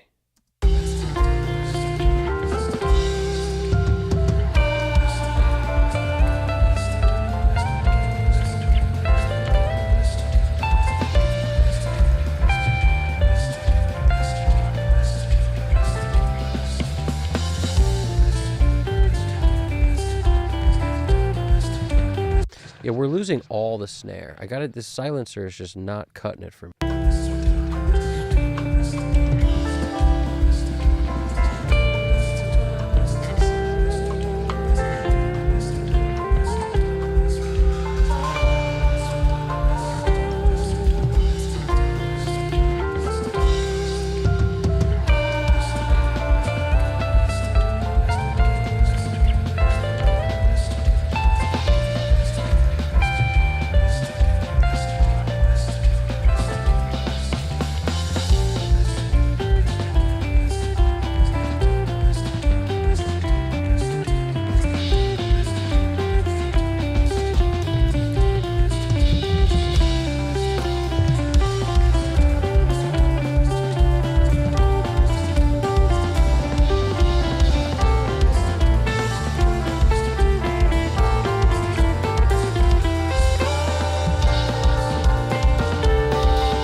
Braxel!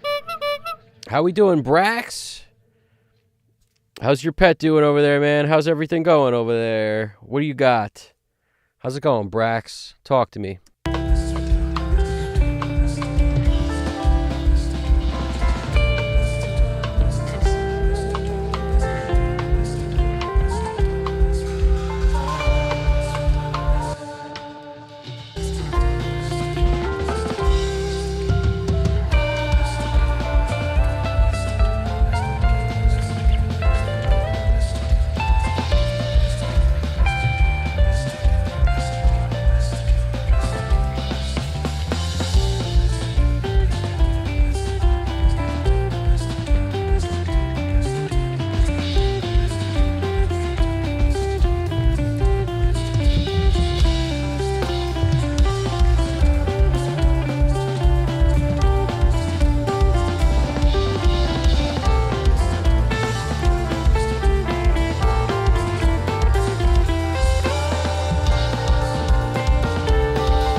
No, Brax, I don't get no subscriptions at all.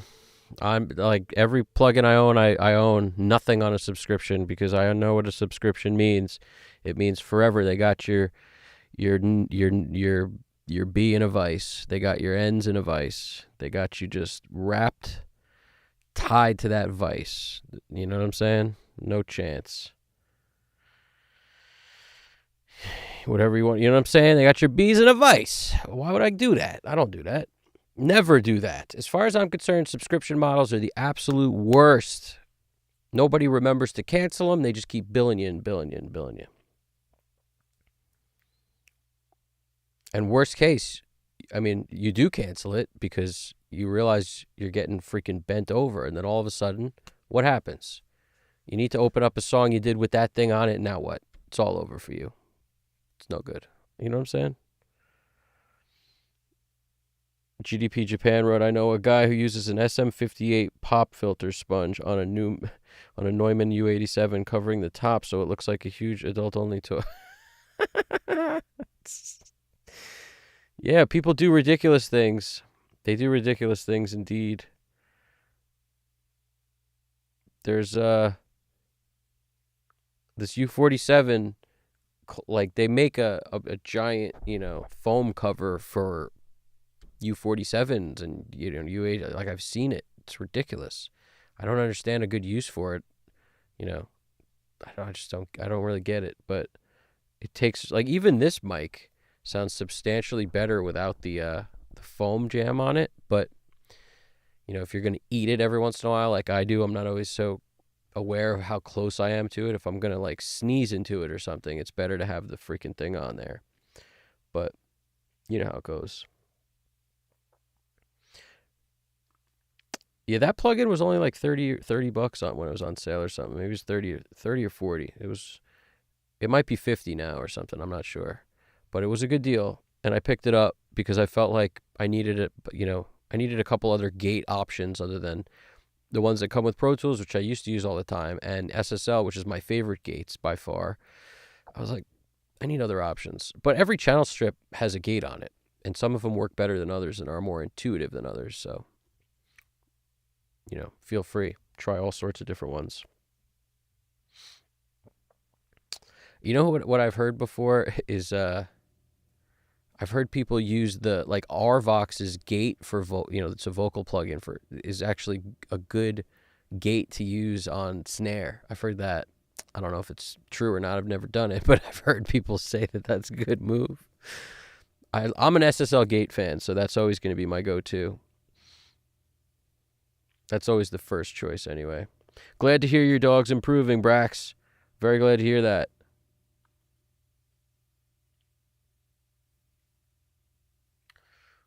Niles got some intel there.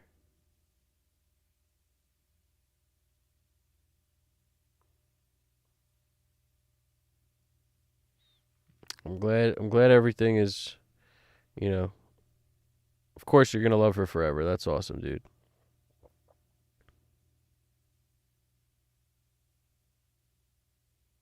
Aw, dude, I'm getting sad over here reading some of this. It's heartfelt and heartwarming.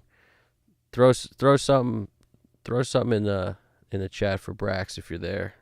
Wish his dog some good health and good fortune. Let's give her a bicycle horn. It's for your dog, Brax. Giving her a bicycle horn. She needs it. That's for sure.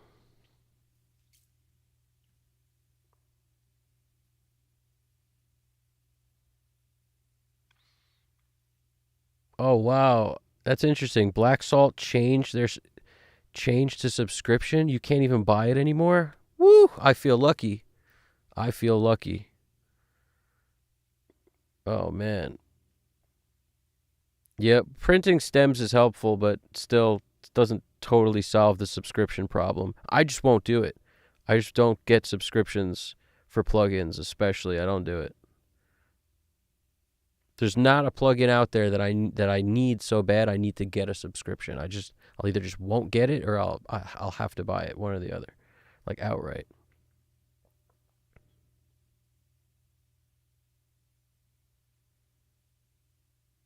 Oh man, ear infection causing that? That's terrible, dude. We're doing okay, Brax, but that's awful that what you got going on over there. But I feel for you, and I hope your dog heals up soon. Sorry to hear that, man.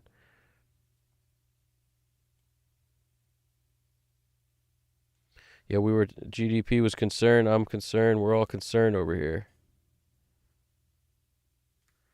Hope she feels better, dude. That's so unfortunate.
is a gift.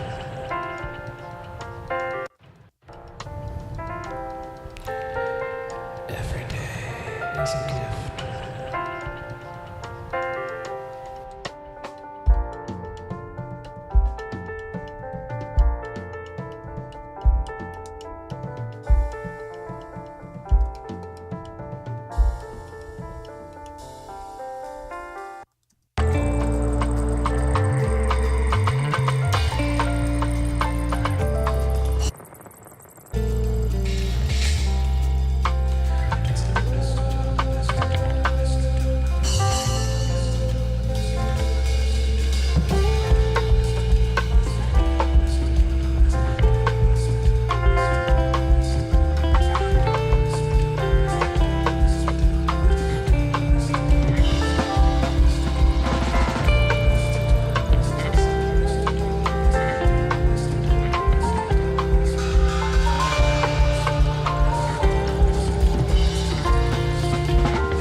Tape echo, threw a little tape echo on that keyboard. And I'm going to do the Cooper Time Cube on this guitar. It worked last time, and it sounded particularly good. So if it ain't broke, don't fix it. Once you find a setting or something that works well, like in my case, you got one guitar like this, and it's got a lot of cool space, and the effects are changing. Cooper Time Cube is just subtle enough to make that work.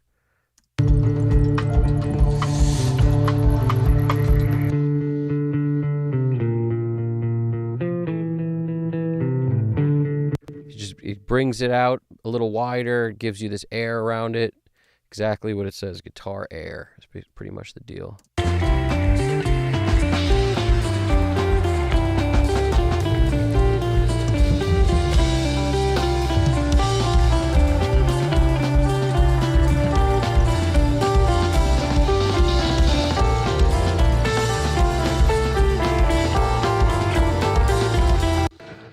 That's the deal, Brax. Did you see that? That thing's my favorite. That's on guitar. I really like that on guitar. And then this, is any tape echo will work. This is just the one I use a lot on keyboard. You could put the Time Cube on the keys also. I mean, you don't have to use different plugins necessarily. I just do. I find every plugin has like a flavor, and some work better on some instruments. The Time Cube is really great for guitar. Tape echo I like a lot on keys, and any tape echo really. You dial in any of them you want. It's just like almost like short enough to not be a very noticeable slap. You don't want to hear the slap, so you manipulate it enough where it sounds, when you use it in parallel, you can blend it in just the right amount where you won't feel like it's an obvious delay, and then you're okay. It'll just add some depth to it.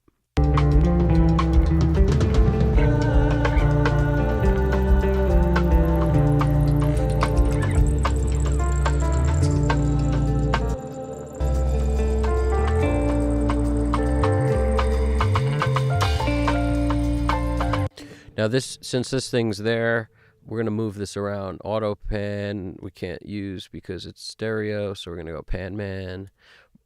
I used to use Brower also for stuff like this. Brower Motion was one of my favorites prior to becoming the biggest pan man fan this side of the East River.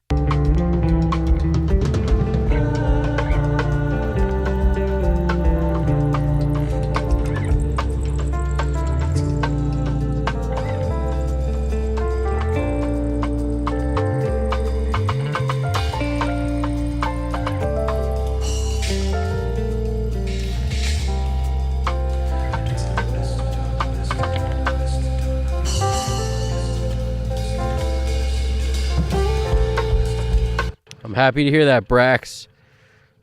Brax says, "Oh, I love the song. It is relaxing. It's pretty chill." GDP, I agree with you. It is pretty chill, this track.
Yup, at the end, we're hitting some hot levels here, that's for sure.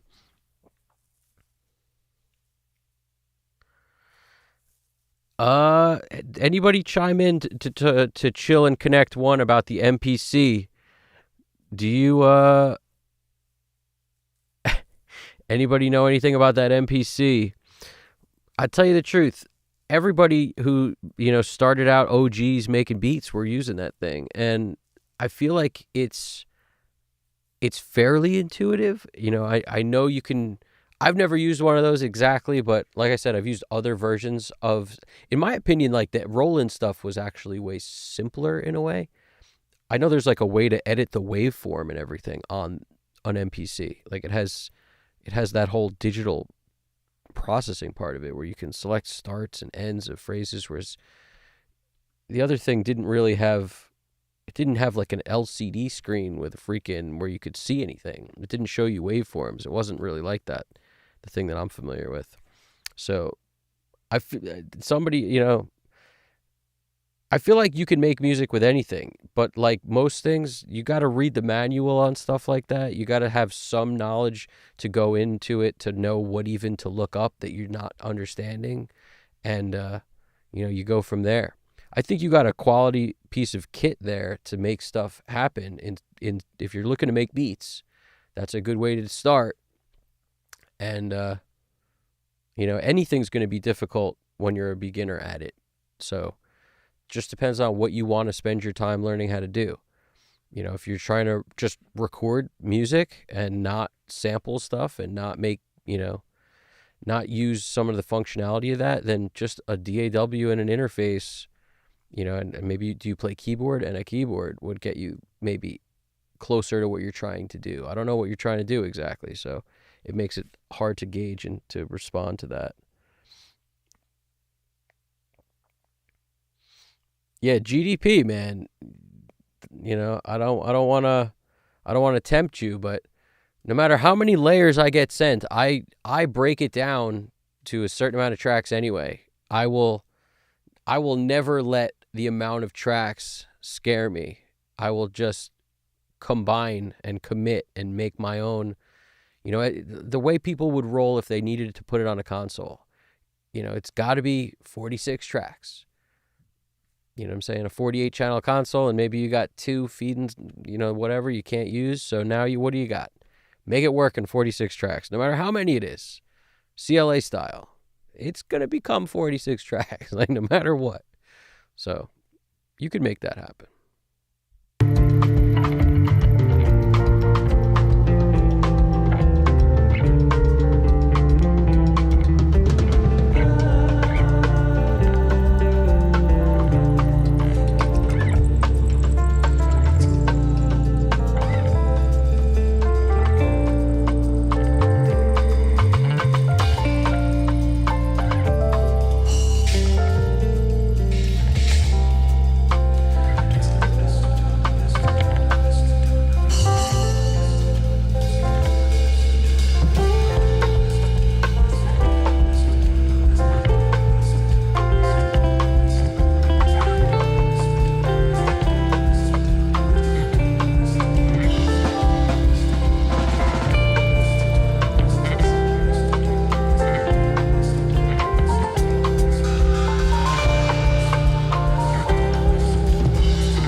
Culture Vulture is one of my favorites on bass. So bass plugins, real quick, let's talk about it. SansAmp, number one OG best plugin on bass probably ever. Comes with Pro Tools. Culture Vulture, right up there, number 2 or 3. Decapitator, number 3 or 2. They're both up there pretty high. I love anything that saturates, like the twin tube is a really good saturator. But you know, I separate it into categories of like a little bit of grit. What gives me a little grit? And you know, if I want sub octave, it's VOG, R bass, or that BX subsynth plugin. I like those a lot. Those are good for sub octave. Even like CLA bass had some good sub octave in there, but I don't like all the stuff in the CLA bass. You know, but ultimately, like, I'm trying to think back to old school times. CLA bass was a cool plugin, right? But what else? So saturation wise, you know, and compression wise, different. If I think compression on bass, I love the Bomb Factory. It has such a good flavor. I like Bomb Factory on vocals and bass a lot. I still reach for it sometimes, like in the last mix. But an 1176 is by far my favorite type of compressor for bass. The 2A is also my favorite, but usually on songs where the bass moves slowly, or, you know, it's a slower type song, 2A works real well. Also, the Wolf Comp is one of my favorites. So these are just my favorites, but, you know, those are up there. I like Devil Lock a lot also, not on bass per se, but I like Devil Lock on kick or on snare. You know, that has its own sort of compression grit thing, you know, modeled after the Shure Level Lock. I believe that's what it's modeled after. It doesn't sound exactly like it, but I think that's what they were going for. But yeah, so many cool plugins out there that nobody needs to buy new ones. I mean, just use what you got. I just, you know, in my head, I was like, this bass needs that little bit of drive I get out of the Culture Vulture just perfectly. Otherwise, if I needed more tweakability, I'd have pulled up SansAmp. And Spectre's really cool for adding like harmonic love. I really like Spectre. Where's the Spectre at? The down here. So Spectre. Oh, I love Spectre. Gotta love Spectre. And sometimes I'll pull up a Pultec or a 1073 just to gain it out, like for its saturation features. If you crank this knob and lower the output, you know, you have your own thing there going on too. You know, right now we're not using that at all. But yeah, it's here we go. Niles is hooking you up. Chill and Connect One. He's saying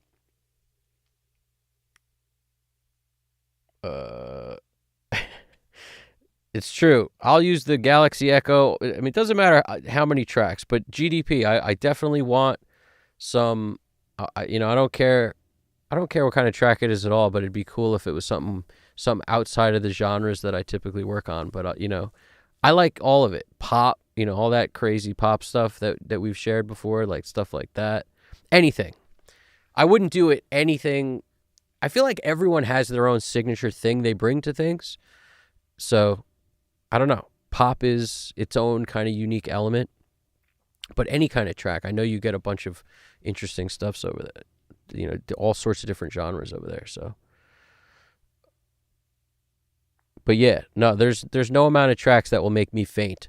I'll just spend the first hour probably before the stream freaking throwing things together into a way that makes sense, so it's not a million tracks.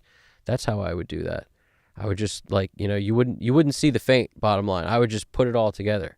I would go into assistant mode and then make this thing fit on a console. That's what I would do.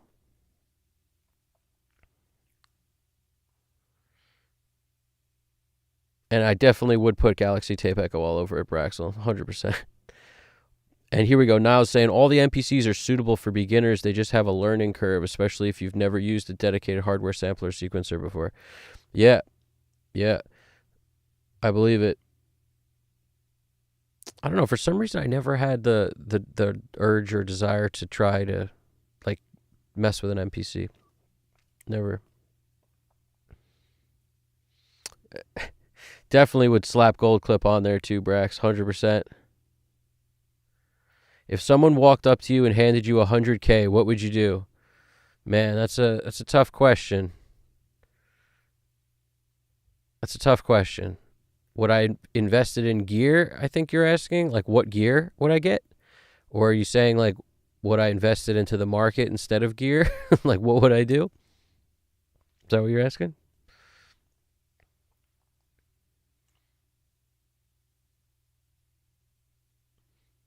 Niles is saying, I personally started on a DAW and prefer arranging by looking at waves. Hardware sequencers require you to sort of plan the arrangement out in your head. That's so interesting. Waveforms, not waves. Interesting.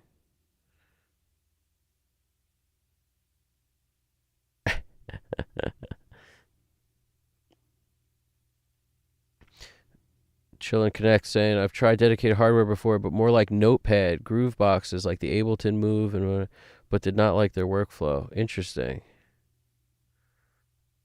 It's my Banks phone.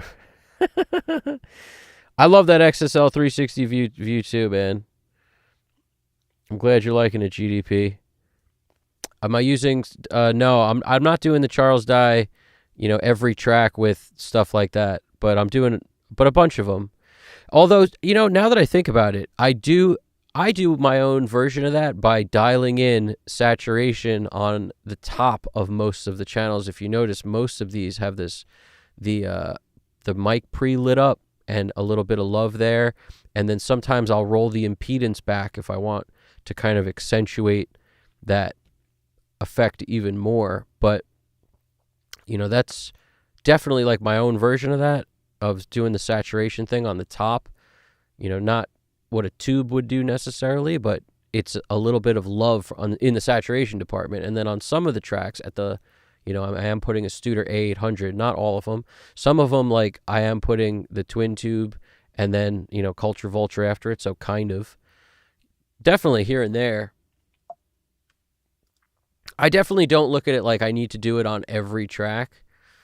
I try to pick and choose my moments with it, but I like it as an idea. I love that as a concept of putting, like, tube and then tape when you want things to kind of, really fatten up more than they are. It's a good way to do it.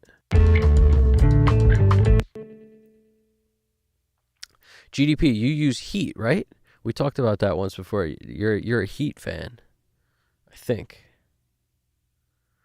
And I used to use Heat a lot until I get sick of things.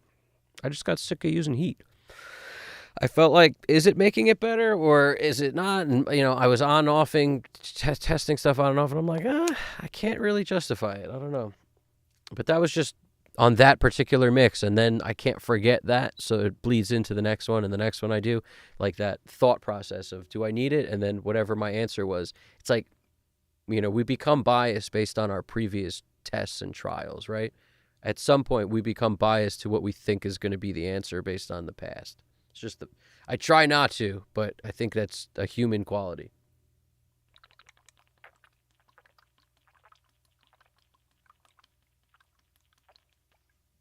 Give it up for the water plugin. The best plugin of all. Water bottles. Got to drink it up. There's a very specific reason why I rock the water bottle instead of a cup. I don't like the cup thing because it's too easy to spill it. I'm not usually somebody who trips over their own feet, but, the one time you pick up the glass and then all of a sudden, like, you see a ghost or something and it's like, and then all of a sudden it gets all over. It's like, not worth it. And anybody that puts a freaking mug or, glass of water on their desk, man, you guys have a level of fear control that I will never have. Or like panic. I don't know what that is. I would never do that because I've seen too many people just like, reach, miss, knock it all over stuff. And I just don't want to deal with that. So there's a couple rules that I have. No food in the studio. The food gets eaten in the lounge outside the studio. And no drinks that are open. But you can have a bottle of water or something, on on a freaking table that's below other things. So if it spills, it's not hitting anything. And I rock that water bottle for that reason. But side notes, of course, I feel strongly about it. I don't understand how anyone could put their, glass down with freaking expensive stuff around. Like, you're out of your mind. You're just all crazy. Anybody who does that's crazy. As far as I'm concerned, it's crazy.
Getting comfortable over here. What do you got? He said, I have neural DSP, dark glass, and parallax for bass. They're sort of nice. Those are good too. Yeah, those are cool.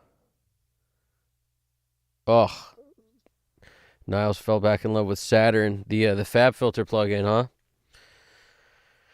Yeah, I don't know what it is. I never that one never called me. It never like woke me up in a dream and said you need this.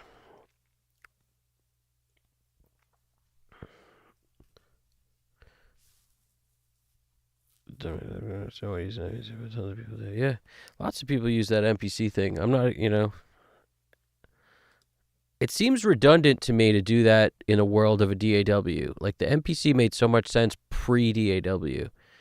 After that, I mean, I know people still use it, so I'm probably way off. I'm not someone who has, so I'm not a good one to ask about the MPC thing, that's for sure. Braxton said, yeah, I hope you would save 100K for your retirement, not for gear. Yeah, well, certainly would probably make more sense.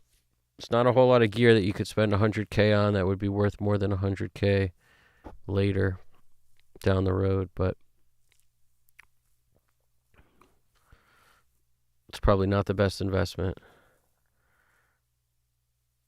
But if you were asking me, like, what out there would I buy if I was going to buy gear for 100K, I would go with, and I mentioned this recently, but based on what's out there right now, there was a point in time I would have said, like, what is it, like, 2448 API. But I'm pretty sure that that's over 100. I think it's like 125 or something like that. It's probably a lot. I'm not sure. It might be 95 without automation or something. So that might be up there. But rather than that, nowadays, based on what just came out at NAMM, I would say the Chandler Abbey Road stuff. The Chandler, like TG, it's like the red cassettes, the TG cassettes, they're basically a bunch of different, like, it's like a curve bender with saturation circuits like above and below it. And it has this low level output, so you can send it to pedals and a bunch of other crazy stuff.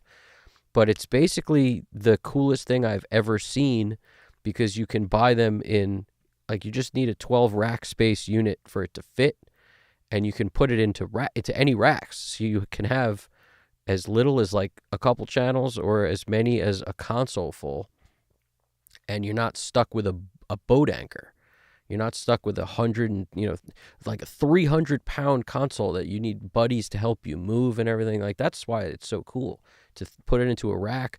And also just, the history behind it, but the way the faders are, like those rounded faders that like light up, the whole thing is like gnarly, crazy looking, but also, it's amazing. It's amazing how you can basically piece up your console with the flavors you want, with the different, they call them cassettes, but it's channels is what it is. And you can piece it up with, like, oh, I want some of that super clean, when the Beatles recorded the album Abbey Road, like, why that sounds so clean, the germanium component jam, maybe you want some of those. And maybe you want some of the tube-based stuff. And you could put them all in the same thing next to each other. It's just crazy. For tracking, mixing, like, that just seems to be the move. So I'd probably say that, because it's the most versatile. And if you did want to go a different way at some point, you could sell those things, because there's way more people out there looking to buy things that don't cost $100,000. So you could sell pieces. That's the problem with a console too, is you can't piece it up. You need somebody who's going to come get that if and when you decide you don't want it anymore, or you want to do something else, or you want it whatever. That's the biggest problem. It's this forever anchor. But, awesome and cool nonetheless. See, that the thing with that Chandler desk is it's not a boat anchor. You could do whatever you want with it. You could put it in racks in your existing desk. It's ridiculous.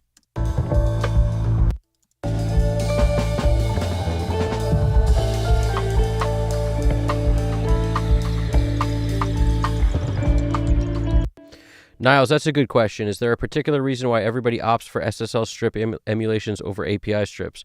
Well, for me, you've seen me mix with both because I like the API channel strip a lot. The vision strips are really good. I use this more because I have the tactile functionality right in front of me to reach out and move the stuff. So the amount of times I'm twisting knobs, in this view nowadays, especially while not clicking my mouse, it's like I've saved myself, 50% of mouse clicks over the course of a mix, at least.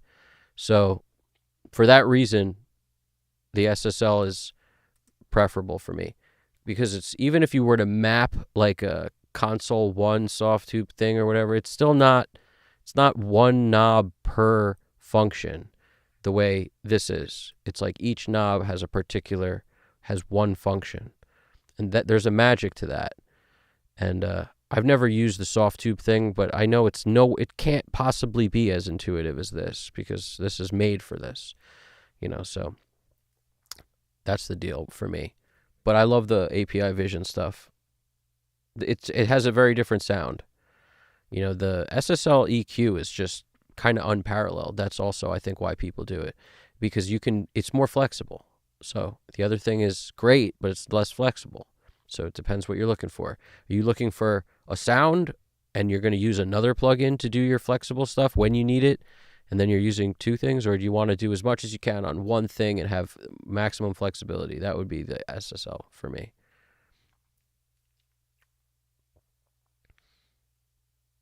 GDP says he uses heat moderately. It really depends on what he's mixing, but it introduces this kind of randomness on each audio track that contributes to randomness, which I like. Yep. Yeah, I love using, when I used heat, I thought it was cool. I never really, one side was tape, one side was tube when you would twist the knob thing. Which side did you prefer? The left side was tape, if I'm not mistaken. Right side was tube. Like if you twist it, clockwise, it's tube. Counterclockwise is tape. Which was your vibe? I haven't gotten my hamburger yet, Braxel. Not today. I never eat in my studio. You won't find a crumb in here. There's no chance. There's dedicated places for eating. You got to know when to hold them, know when to fold them, know when to pull out your sandwich and eat it, and know when you shouldn't. And that's when you're sitting in a room with a lot of gear. You don't want to grease it up. That's for sure.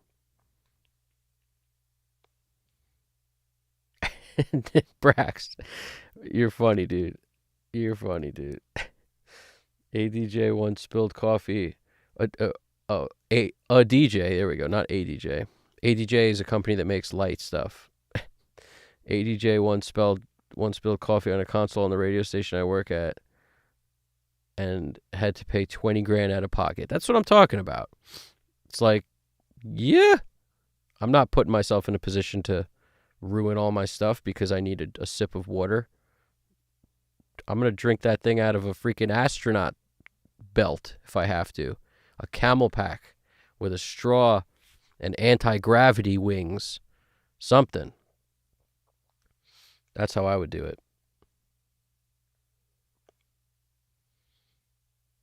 Yep.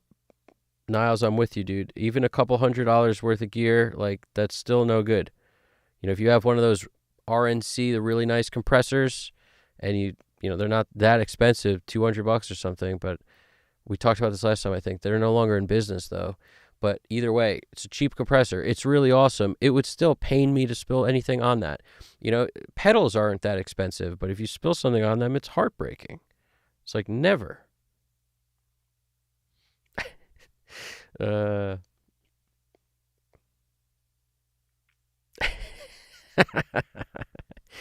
Well, you've been spying on me eating some tiramisu with a microphone, my SM57 microphone. I have an SM57 I use as a hammer, a toothbrush, a comb, since you know how often I'm combing my hair these days. And sometimes I use it as I used my SM57 as a pencil, just kind of engrave with it. I inject some ink into the thing and then just sort of drip it out on stuff. It's a great pen. You could use an SM57 as a toaster. There's pretty much nothing you can't do with it.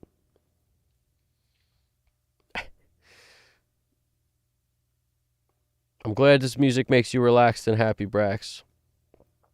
Yeah, these aren't your traditional Princess Leias. The Princess Leias are the LCDXs. Those are proper Leias. These things are a little smaller. You know, Manny had the right idea. He didn't want to make the things like bricks on your head, so they're a little less metal, a little smaller. They don't weigh as much, and they feel like the titanium version or something. They're lighter. They're more aerodynamic over here. I feel like I could swim laps and I could place in the state finals with these things on. They're not that bad. There's not that much drag.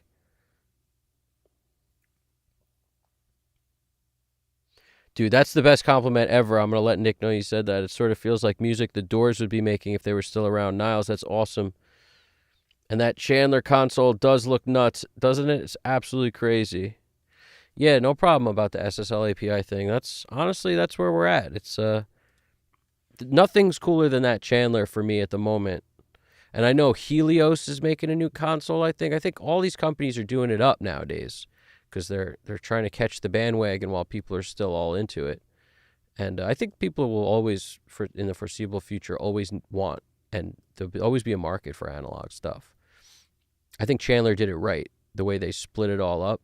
They're like, oh, you can buy, if you're into tracking, you can buy this thing that expands and now you've got 8 inputs on one channel. Like they figured it all out. They got a lot of stuff going on. They even make it where you can get the master section separate or not at all. Like those guys are really on it. I like what they did. And I like how they created the rounded faders with the lights. It's insane.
something weird showing up here, and I don't know what it is. I gotta figure it out.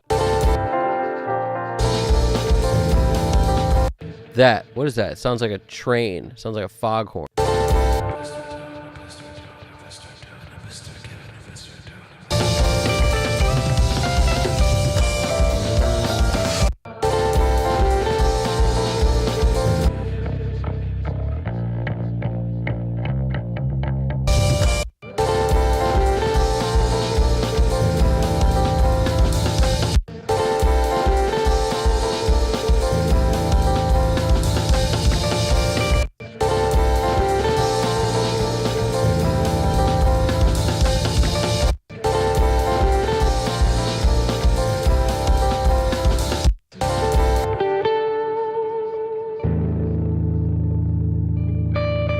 We found our foghorn, ladies and gentlemen. This is our foghorn.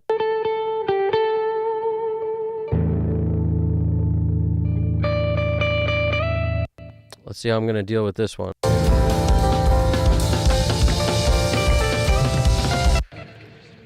We don't want to remove it because it'll sound weird. We just want to like lower it. I'm just going to break the clip, gain it down, hit it with a fade on both sides. Let's rock and roll. Let's see.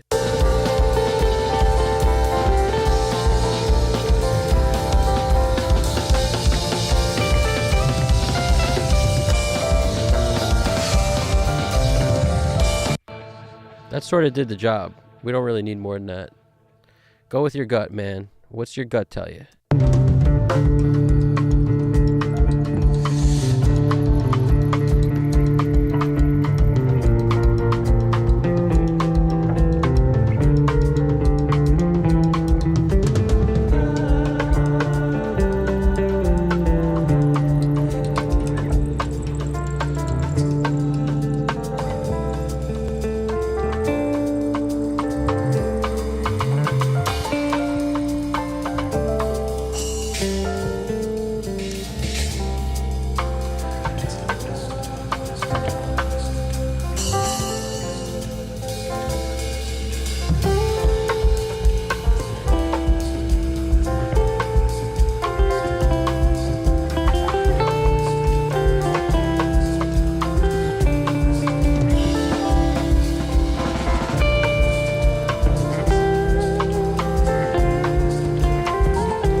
That's an ogre down there.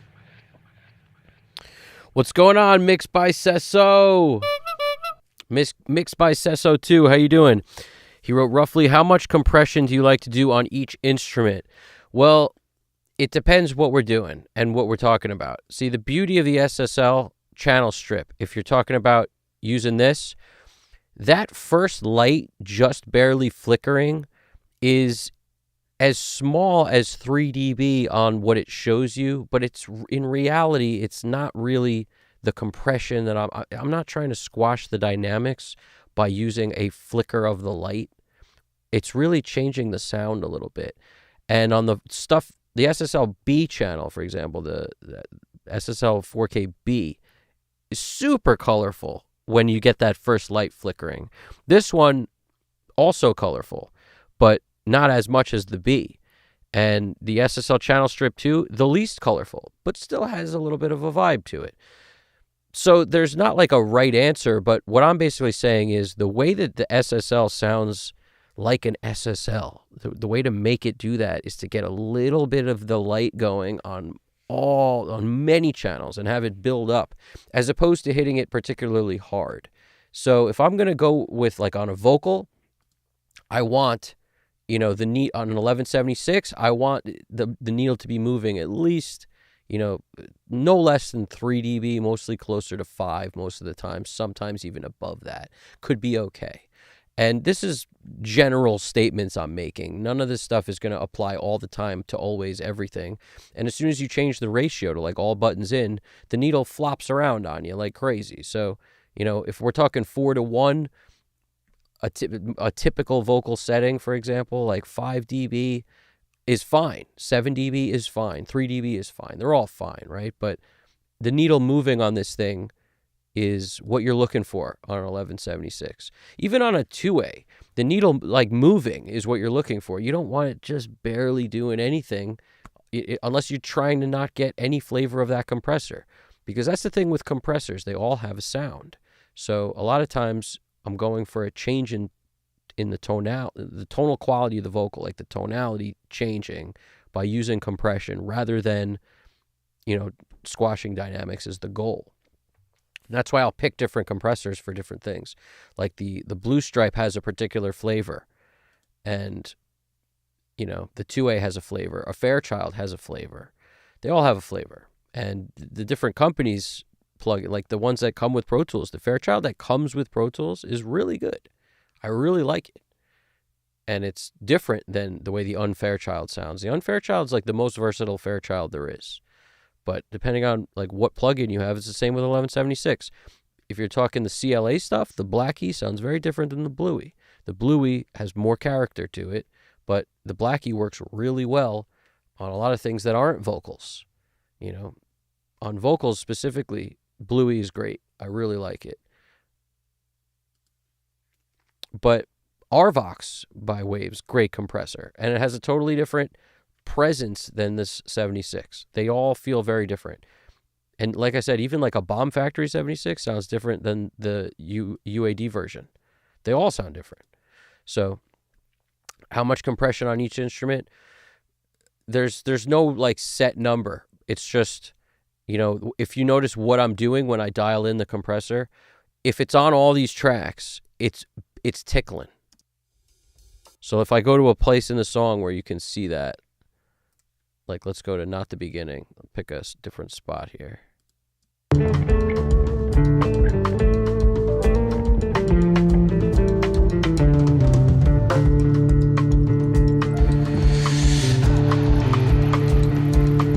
See, that first light is really it's a sound.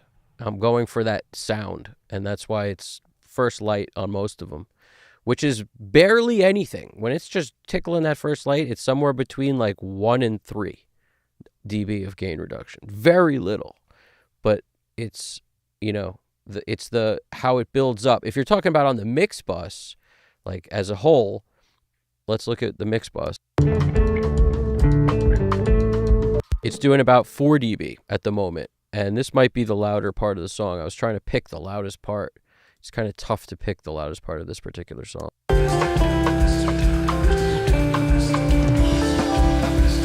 this is my drum parallel. The drum parallel should be smacking because it's just blended in underneath, and we're getting our transients going straight to the mix bus. So we don't just have a crushed drums version. We have drums with all transients, no crush practically going to the mix bus, getting hit with whatever's on the mix bus only. And then we've got our, drum parallel being smashed, blended in underneath. Mix bus doing about 4 dB at the loudest point.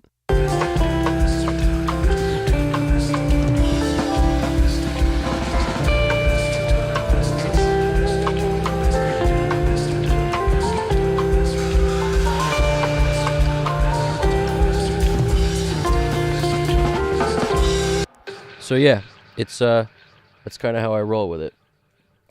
I appreciate that. It's thank you, Mixed by Sesso. Very well explained. Thank you. I really appreciate that. It's I'm happy to explain this stuff because it's important for me to let everybody know also that there's not like one way to do this. The problem I think with a lot of engineers is they'll tell you there's only one way. And they know that's not true, but what they really mean is it's just the English language, right? It can be tough sometimes. What they mean is for them, it doesn't work unless they do something. That's what they mean if they say that. But just realize anytime anybody tells you it has to be some way, it's never. They will run into more often, situations where they'll change up and they just won't remember to talk about those. But there's definitely moments where this kind of thing about doing a little bit of compression on each channel doesn't work. But on a song like this, it works. And most of the time, when you're dealing with SSL stuff like this, it works. If you were to pick up a Vision channel strip and try to do this, it would sound very different because that compressor on the Vision, like when you see that little gauge, moving, it sounds like it's doing so much compression. So it's just the nature of the sound of the compressor built into the channel strip on the Vision. It sounds very different than the SSL when it's flickering. It's, that kind of thing may work on if you did that, but just experiment and try it. And you tell me it doesn't sound like the compressor's working way harder on the Vision. So it's just like a nature. It's the nature of how SSL designed their compressor. It's also the fact that it's VCA compression, which is super fast style compression. And I'm not sure what's on the Vision. It might be the same, but there's just something about the SSLs that sounds more transparent. And I have a feeling it's something to do with how the compressor is built, which is based on how they tried to emulate it in the plugin form. So, on the desk, that's how people would use it. So I'm using it the way people would do it on the desk, which is they would get those lights flickering because of a sound. Andy Wallace talks about that all the time, and he's not the only mixer who talks about it. Getting those lights flickering changes the sound. So that's why you shouldn't think of it like a distorted guitar doesn't need compression because it's already compressed. True, it is already, the nature of distortion is it's pretty much compressing. It's doing, it's affecting the waveform. However, the SSL sounds different when it's compressing compared to when it's not in terms of the tone of it. It will change the sound. So, if you're listening for that, that's really what you're listening for, not trying to make the dynamic less. It's not the same thing. Mixed by Sesso said, because I started getting full track outs and I've been using other compress and fab filter, but I like how simple the compression and usage of SSL consoles are. Yeah, it's so different. If you notice on my mixes, I use fab filter stuff 10% of the time or less because there's something about that visual that doesn't work with me. Like, it doesn't work because, I don't like how the view can, it's great for surgical tool, but the way the zoom changes, it looks like you're doing so much and then it zooms out and you realize you're actually not doing that much. And it's something about the zoom and how visual that plugin is. You have to be staring at it to know what you're doing. There's really no other way to work that plugin. And that's just not the case with the SSL stuff. You can just put your hand on the knob when you have the UC1 or even without it really, and you just know that the parameters are limited. You've got 3 knobs to deal with on compression and on the gate. It's just so simple, and I don't know. It works for my head better. It's also the way the curves interact based on how they built the bands and like where they overlap is brilliant to me. It's absolutely brilliant. So is it better to have a tool that does everything? Maybe, if you're somebody who likes that. I don't usually like that. The Omni-channel by the Shep's Omni-channel is a phenomenal plugin, but it's like a fab filter, but in vertical form. It's like a console with a fab filter, got married, and that's what they made. They made the Omni-channel. It's basically it's like an SSL and a Neve and an API all got together, and they had one giant, threesome, and they mated with a freaking fab filter, and that's and all the fab filter plugins, and there you go. You have an Omni-channel. It's this crazy it's this thing from another dimension, right? It's great, but you can do everything with it, and a lot of times that's too many things for like some people's mind to get their head around. But it's great. It's an awesome plugin. You could saturate. You could put de-essers between everything if you want. You could do so much with it. It's a fantastic plugin. I mean, I think it's one of the modern works of art of engineering, that plugin. I love it. However, I prefer to use an SSL channel strip because it's simpler. I have less choices. That makes me feel better, not worse, surprisingly enough. You also, Mixed by Sesso was asking, you use the output knobs or only stage the tracks with the Pro Tools meters? I definitely use the output knobs. Like these faders in the SSL 360 view are all the output knobs on the plugin. So when I open the plugin, like for snare, and you see how it's at -5, that's exactly this at -5.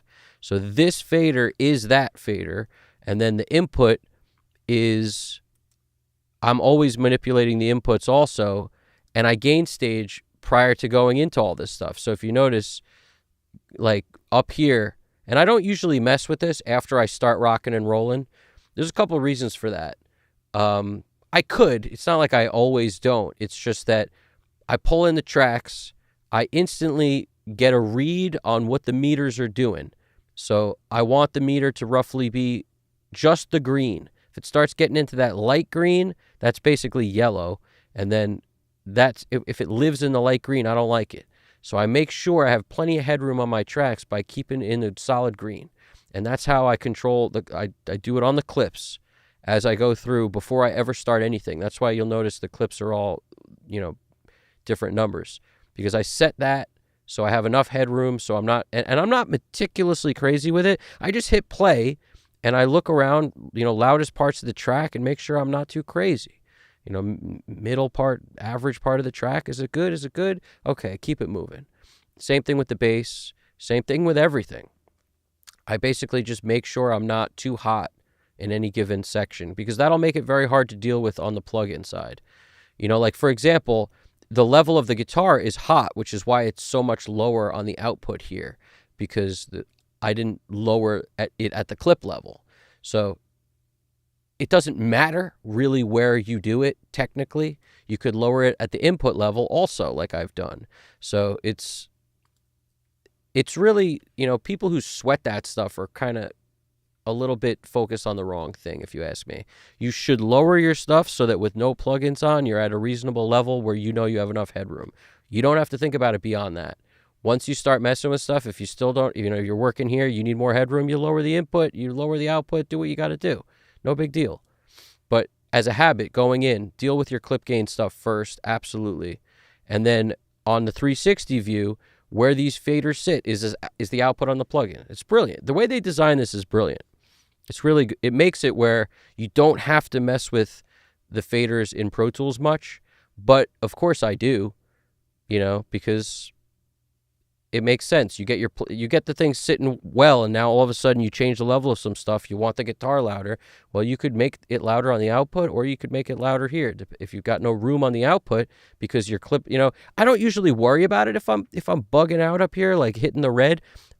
If I can notice it, I'll lower it. But if I notice it later, once I'm happy with the mix, I'm not gonna change this and then make that louder just because it's clipping when I was happy with the mix. If I'm not happy with it, of course, I'll tweak it till I turn blue in the face. But if I'm happy with the sound and every once in a while it goes into the red on that plugin, I'm not so worried about it, to be honest with you. It doesn't really matter.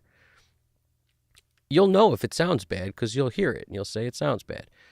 The other thing to think about, just I don't want to overcomplicate this, but you see the output trim?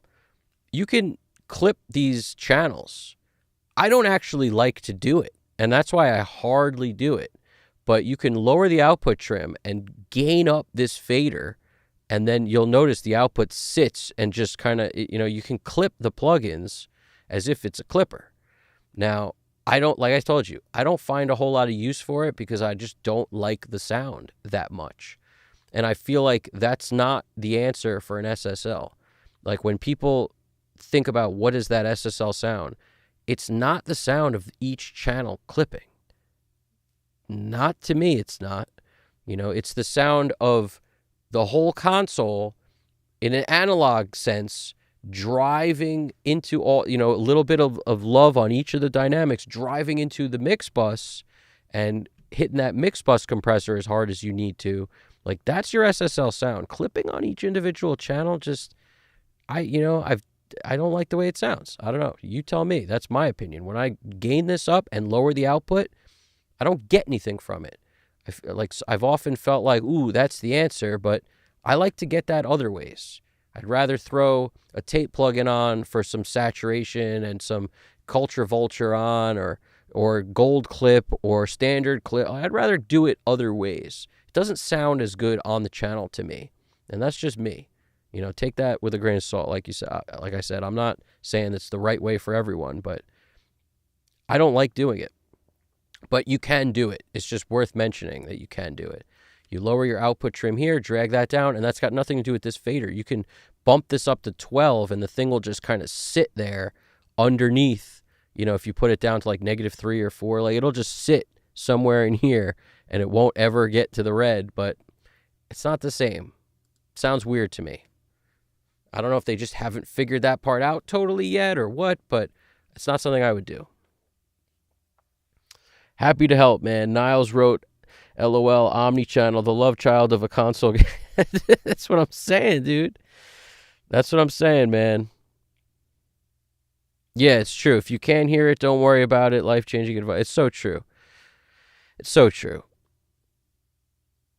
It's so true. I had a dude okay a mix once, loved the way it sounded, and he sent it to somebody for mastering, and the guy he sent it to master, the mastering engineer said that this is got a little bit of distortion in it. Do you like that, or do you want that in there, or whatever? And the guy, he forwarded me the email, and I replied to the guy, not the mastering engineer, but the guy who hired me. The mastering engineer was somebody that he hired.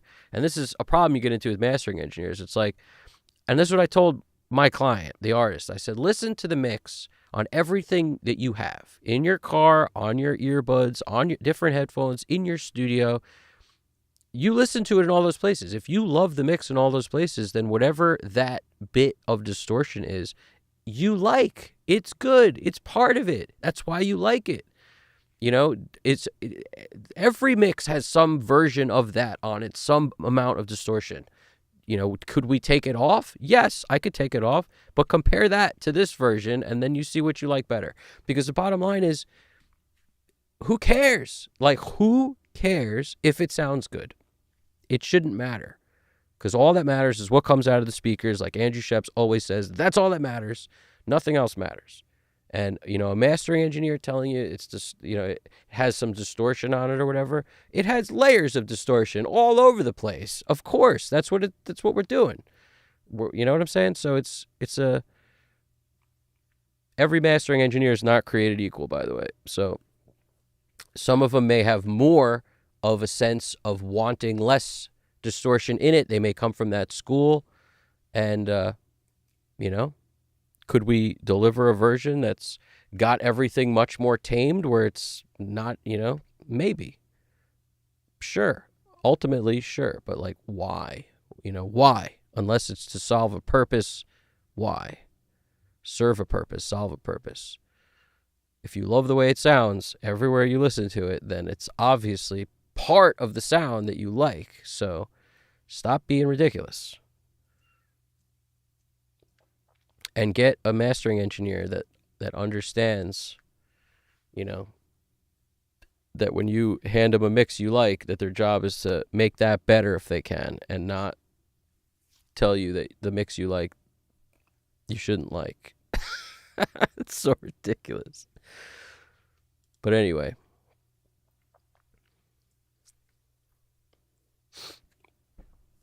if you can't hear it, then don't worry about it. I love that advice. It's perfect advice.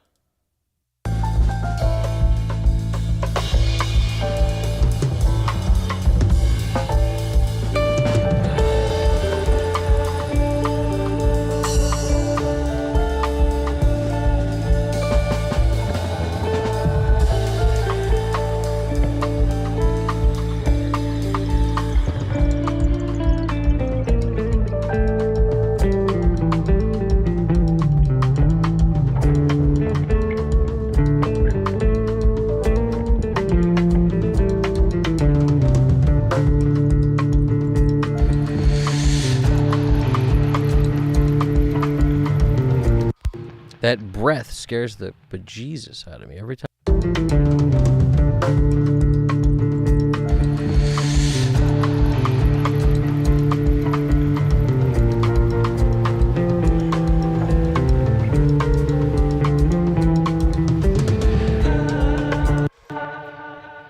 It's just to that point, it's like Chad Blake uses like literally layers and layers of distortion all through his mix.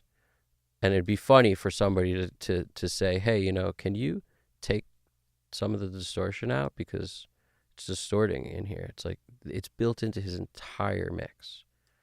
You know what I'm saying? And Andrew Sheps delivering stuff like crazy loud, and then mastering engineers telling him the same thing, like, hey, could you take your tools off? Could you take the limiter off? Take whatever is on off? And he's like, what are you talking about? Basically, change the sound of your mix so that I can master this. It's like, how about you master what you were given, because that's what the client approved. Like, it's just, mastering engineers are so ridiculous sometimes.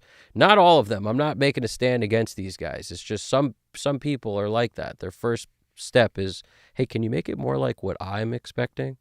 Can you make it more like what I like, as opposed to something else? And that's also very different than having a mix where you're slamming a limiter by freaking 7, 8, 10, 12 dB, and like, of course the thing's gonna fart at you. That's not what we're talking about here. We're talking about, if you can't hear it in a way where it's a negative, then what are we talking about? What's the problem, right? But when you slam a limiter with freaking a lot of gain reduction happening, and it's like a brick wall, yeah, it's going to create artifacts. But that's not what we're talking about. If that happened to anything they were working on, they would have heard it. Same with me. I would hear that and be like, I don't like that. So I wouldn't let that happen. And that's not what we're talking about. What we're talking about is stylistic choice.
is a gift.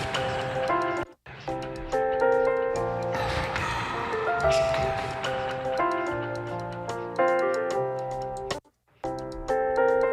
Every day is a gift.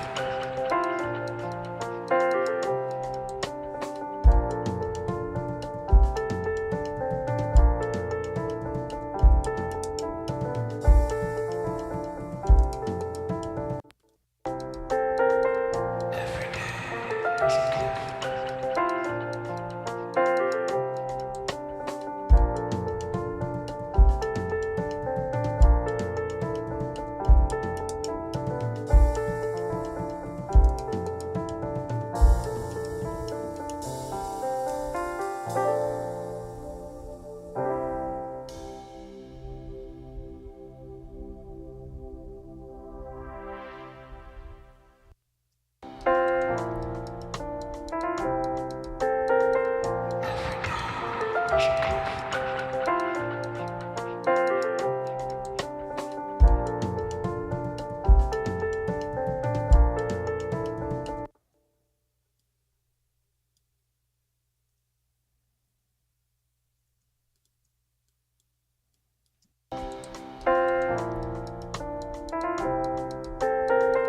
Every day is a gift.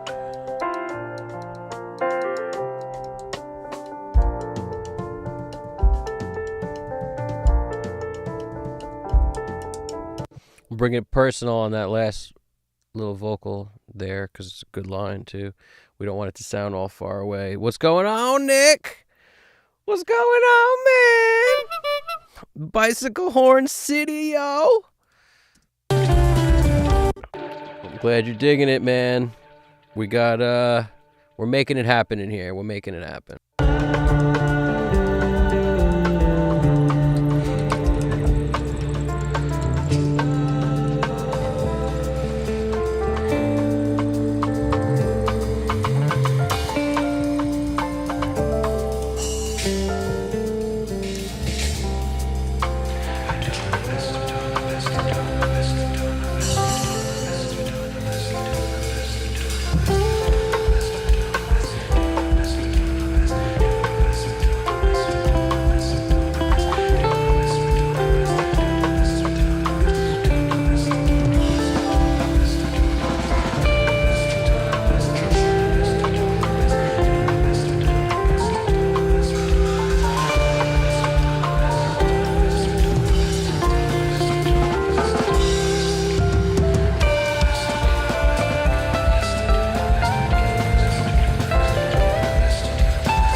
I'm glad you're feeling it, man. You keep popping in, and it's crazy from how naked it felt before. Yeah, it's totally, it's starting to develop a whole personality. I'll tell you, it's got this whole vibe going, man, and I'm loving this song too. It's just so cool. This song, loving it. Everybody played great. Drummer's phenomenal, man. I literally love this drummer. Bassist played phenomenal. Bass man's killing.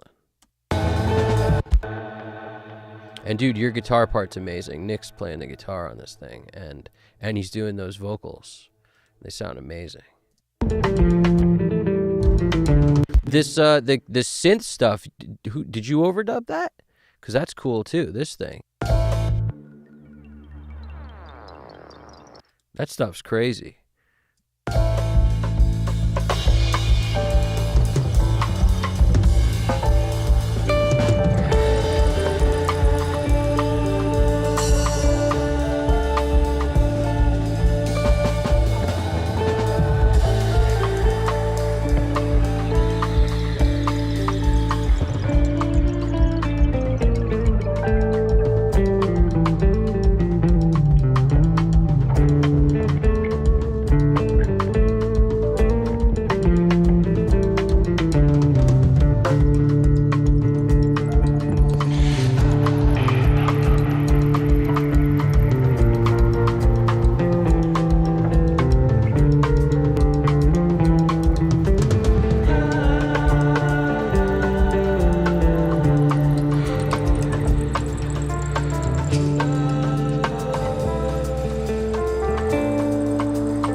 What's going on, Shigyono?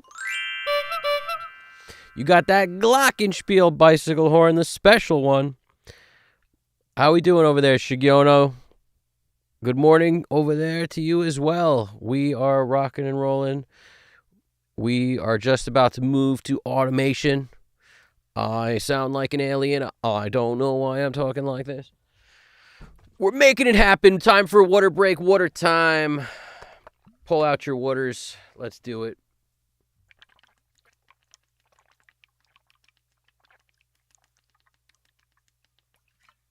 That's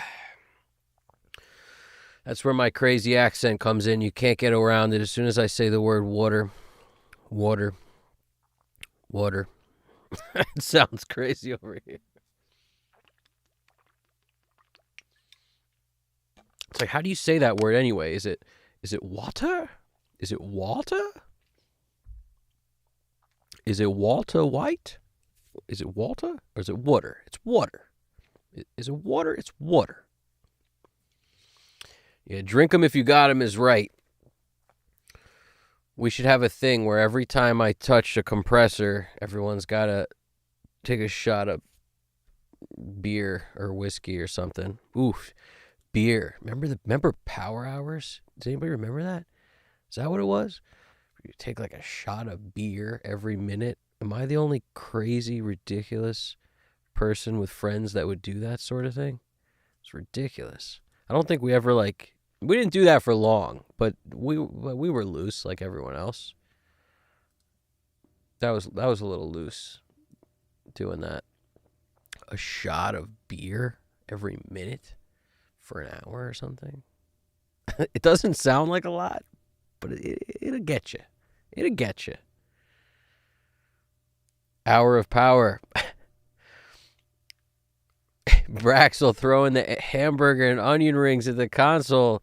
Bro, I am so far from someone who would ever, use greasy hands on anything. And I could tell you why.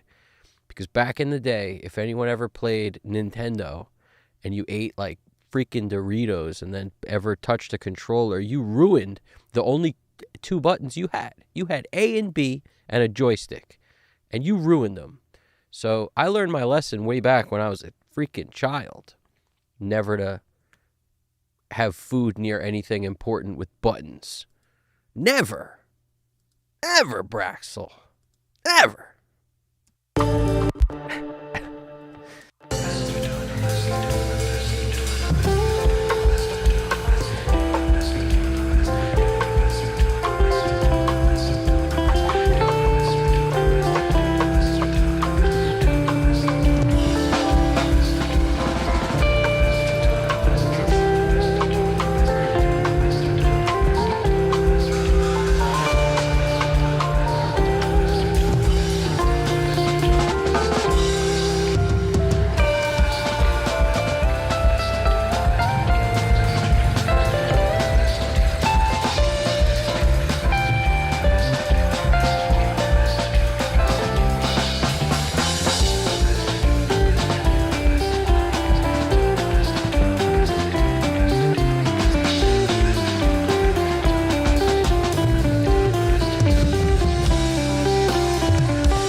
All right. All right. I think we're getting there, guys. We're really getting there.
Just working on these toms in the loudest, most craziest part of the song at the moment.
Man, do I hate how much cymbal is on that snare.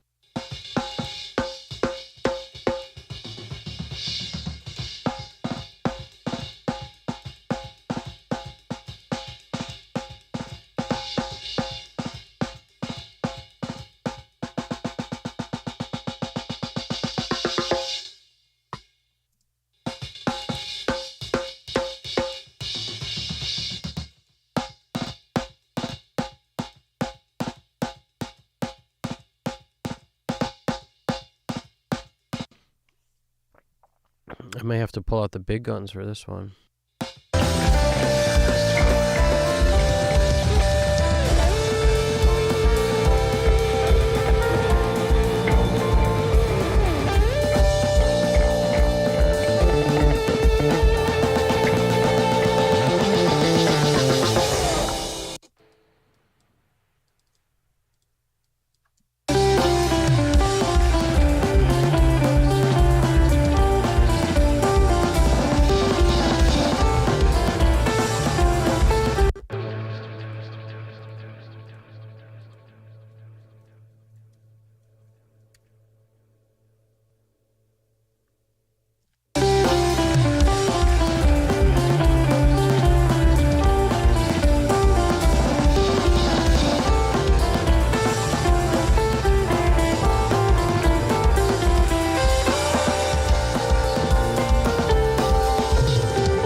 All right, tried a bunch of things.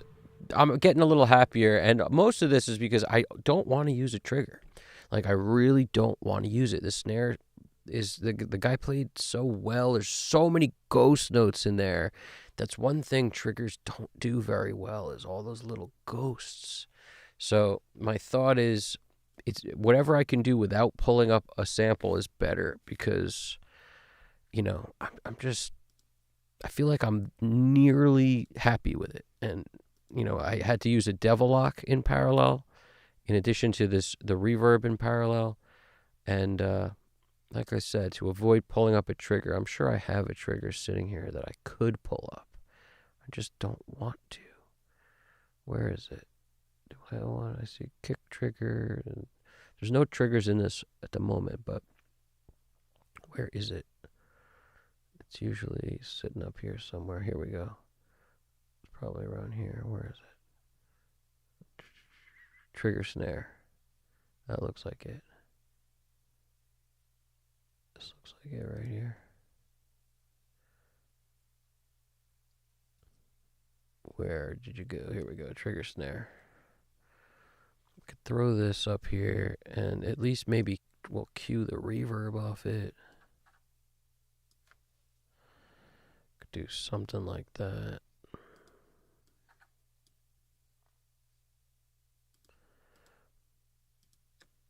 So there's no cymbal in our reverb, at least.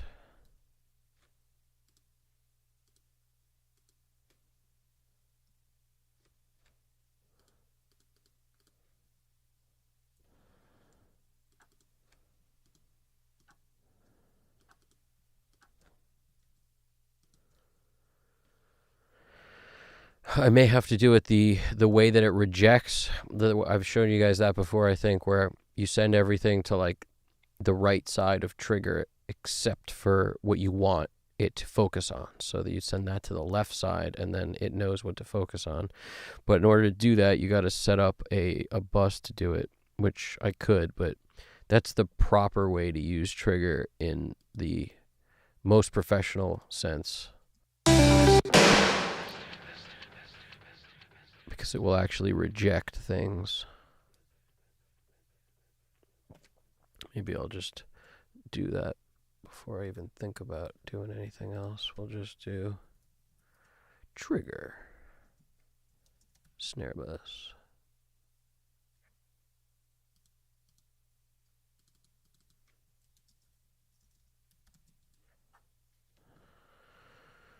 And we'll send into this. Let's find an input we like. Pick an input, any input. We'll do Dear Humanity M4. That looks like a fine input.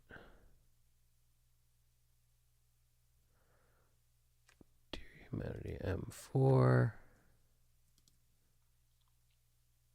Same thing, I usually just give it a little space. And we'll put it where we actually just need this track going there, but we need all these other ones too. Everything else in the drum kit has to go there. If you didn't catch me doing this before, you'll catch it now. Basically, you send all this stuff to the right side of the trigger. Kick, well, we don't need both. There's one kick. I'm confusing myself here. Kick that's alive is this one. That's going to go to the right side because we want it to ignore all the kick hits. Snare is going to go to the left side because we want it to notice the snare. And then we're going to do this to the toms too. So our trigger from up here, I'm just going to move to this bus. We don't want it here anymore. This is actually going to do nothing at the moment. It's just sitting there just in case I need anything, like maybe gold clip on it or whatever. But that's our trigger bus. And we're going to do the same thing down here. We're going to take tom 1, make sure that's panned right. So everything that's panned right won't actually be played. It's not going to come out. And I probably mentioned it in one of the other streams where I've done this that I rarely do this because it's not usually necessary. But when the part being played is very intricate and there's a lot of other things happening and tom fills and everything, it's going to pay off to do this kind of thing. So all that stuff. Now the other tip, you don't have to put it on hi-hats and overheads, and just the drum parts of it should be sufficient, but it probably couldn't hurt to put it on everything, but it might complicate things. So let's just leave it for now like that and see what happens just on our close mics. And you want to make sure you have suppress turned way up, because that's how much it turns down these signals it gets on the right side. So you see now it's only going to light up on the snares, even if this detail is super tight like that.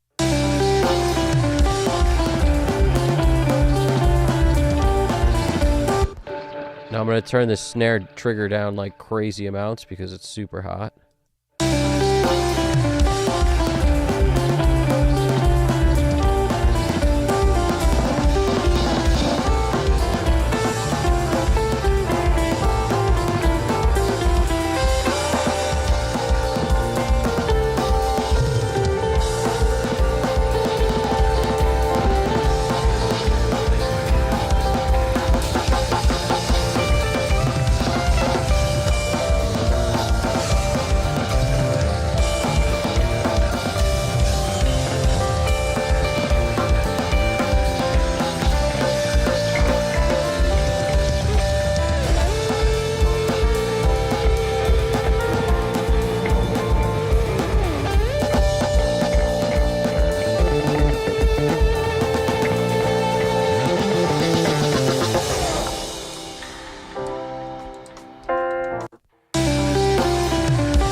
Yeah, that snare without that sounds great the rest of the time.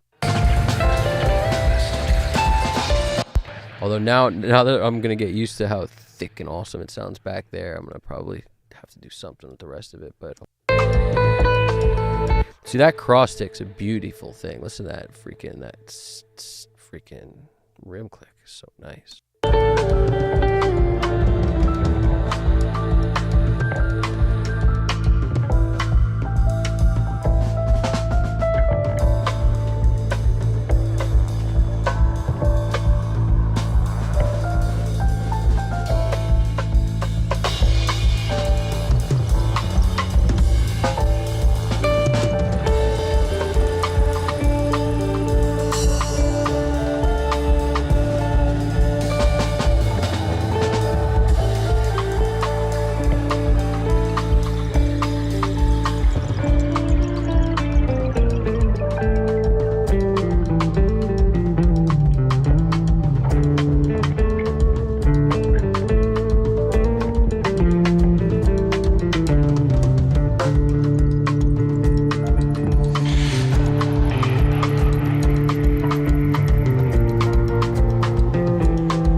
It's those onion rings with the nice crunch that is just right. It's absolutely true. Absolutely true. Facts, ketchup, all that. Oh, yes, ketchup. Honestly, hot sauce is my jam. I don't know about you guys. Hot sauce is my jam. I used to be a Cholula fan, and now I am it's called like Gringo Bandito or something. It's the best hot sauce ever that I've come across recently. I'm a hot sauce fanatic.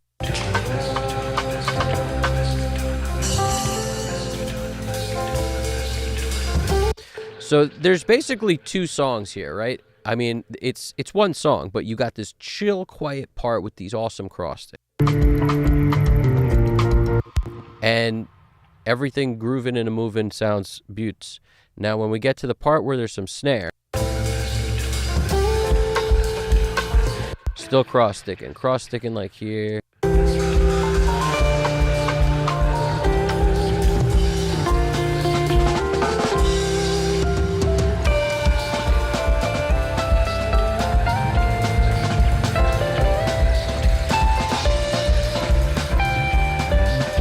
I may move where this part happens from here.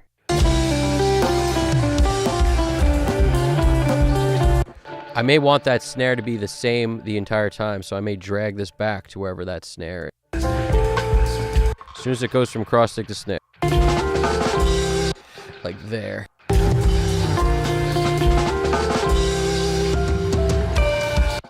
Let's experiment with it. We'll drag this back so that as soon as this happens, it's party time. And then we don't need that track really, so hold on a second.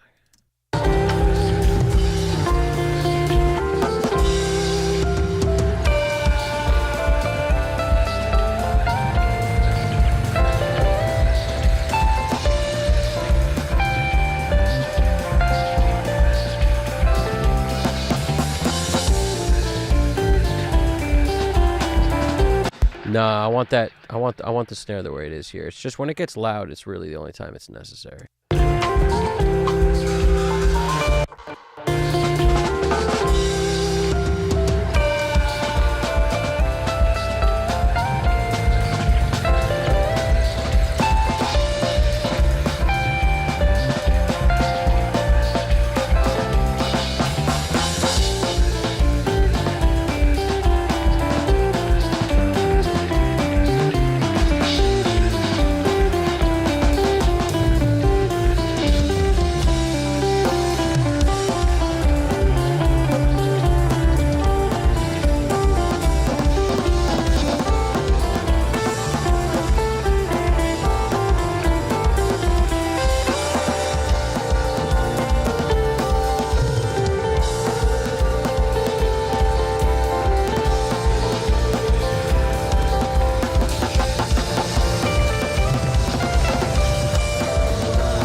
soon as this happens, we're gonna turn off that trigger bus because we don't need it no mo. We can ride that rest of that song out without it. Let's maybe we'll hit him with the mute instead of the goot. Let's see.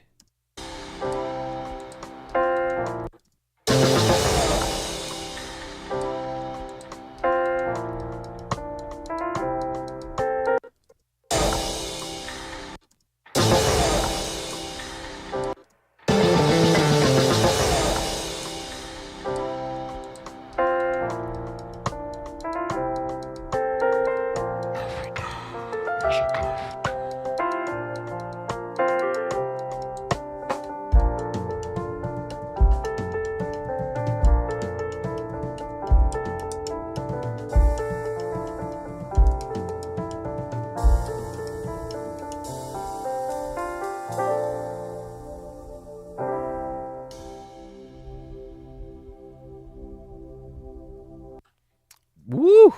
We're getting there. Starting to feel it now, dudes. Starting to feel this thing. Frank's for life or sriracha. Yo, Frank's Red Hot is where it's at. Like for eggs, there's just not a whole lot that beats some Frank's. Eggs and wings. I'm feeling you on that. That's pretty good. Yep. Cross sticking is crazy good on this, isn't it? This just drummer's the cross sticking master. Braxel's saying, I love an LA3A on guitars. 100%. I'm on the record saying that for sure. An LA3A is nice on guitars. I find the LA3A sometimes it'll work when the console doesn't work. But like a little of that love on the console kind of gives you what you need sometimes. And you don't even need the LA3A when you do it, in my experience. But I do like how almost just... it just takes the guitars from here and makes them like right up in your face. But I'm getting a similar thing happening with the tone from the SSL 4KG.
keep playing this part of the song because it's the only part that I'm having trouble with, and I've got it to a place now where I'm okay with it.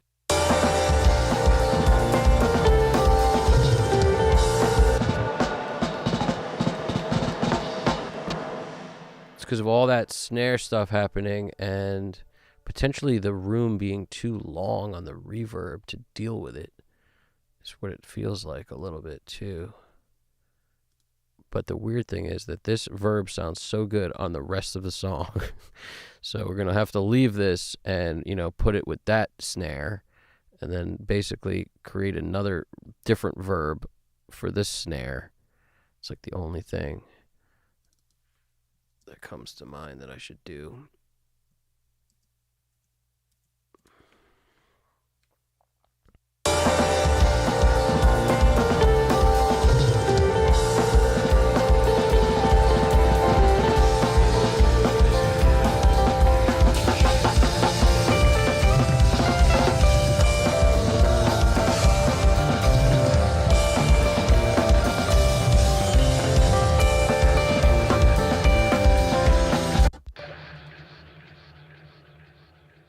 Basically, we'll dupe this, we'll change the input of this, and we'll have a snare verb that's just for the ending.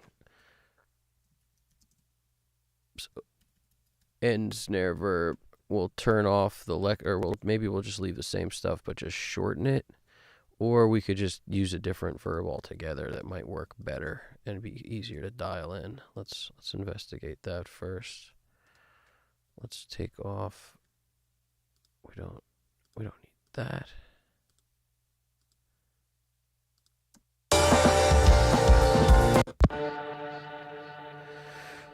Pick an input, any input. All right, let's do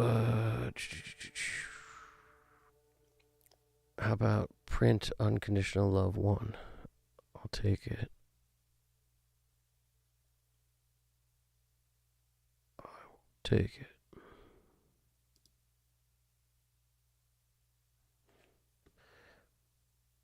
Print unconditional love 1.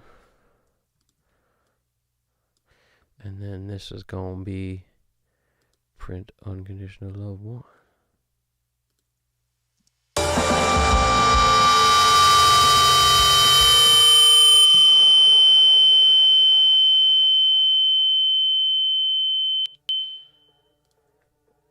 My bad. I created a feedback loop. I hope that didn't hurt too bad. You guys okay? Everybody okay over there? Everybody all right? I created a feedback loop. I don't know if you guys could hear it, but that was definitely what happened there. Let us see something.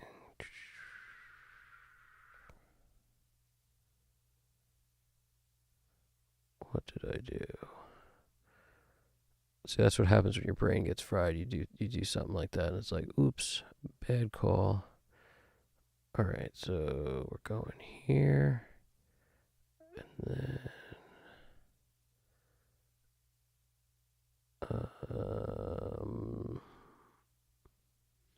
let's see why I did that.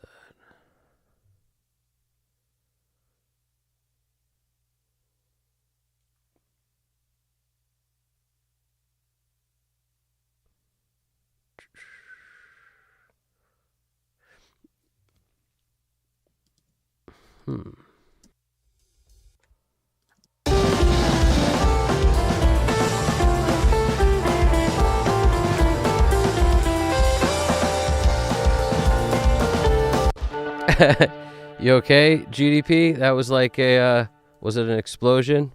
My bad. Sorry about that, guys. I definitely had an explosion on my end too. It was a bit of a disaster, but we're okay.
You guys all right? Talk to me over there. Is everybody okay? Give me a sign that you guys are all right. You know those scenes in like war movies where the grenade goes off and then all of a sudden it's just like in Copland where they shoot the gun next to Sylvester Stallone's ear. Remember, that's an old school reference. Copland. You remember that movie? And it just, they make that noise, that, and then it just, that noise. Is that, you couldn't hear the class? Yeah, right. You hear that? You hear that? All right, you guys are okay? Woo! Glad to hear it. Sorry about that.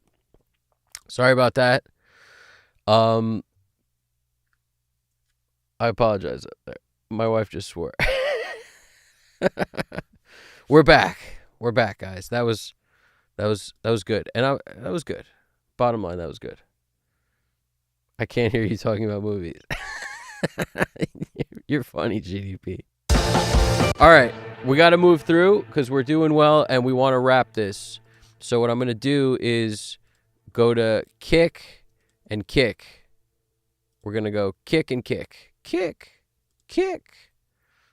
You know what time it is. Kick time. Kick VCA. Snare. Snare verb. Snare duplicate. Snare, this thing is nothing. It's not even on. Might as well turn it off then so it doesn't complicate our lives. Snare. All these snares. Snares. Plenty of snares in here. Snare City. Snare VCA. That's the beauty of this VCA game. It doesn't matter if you got 12 snares.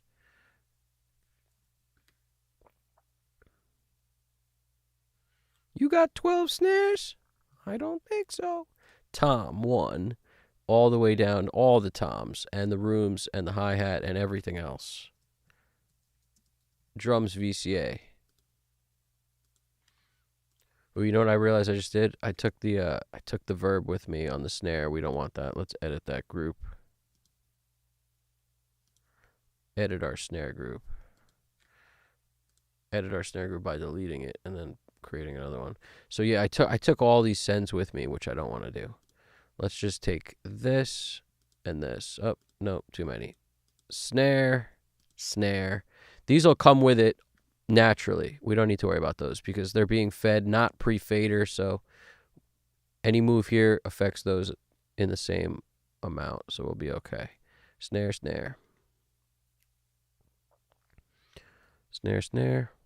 And we don't need to mess with these. We're good over here, so we'll go snare VCA. We already did the drums one. Oh, come on. Get there. Snare VCA. Okay. Now we did the drums. Let's go to the bass.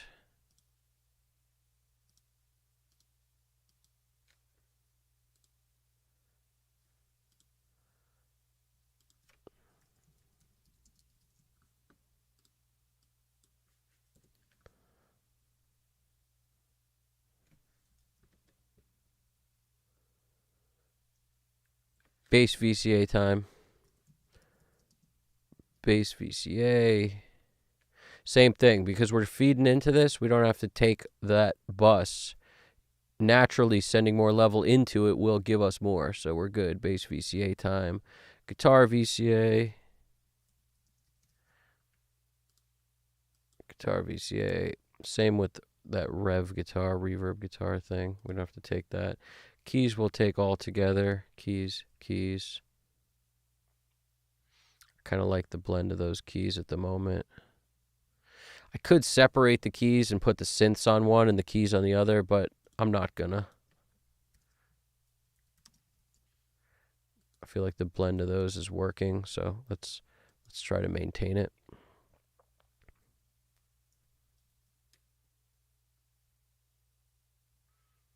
And now just vocals are left. This one's muted, so we don't need it. So let's get rid of that. Vocal. And this one's muted, so we don't need it. So let's get rid of that. Vocal City.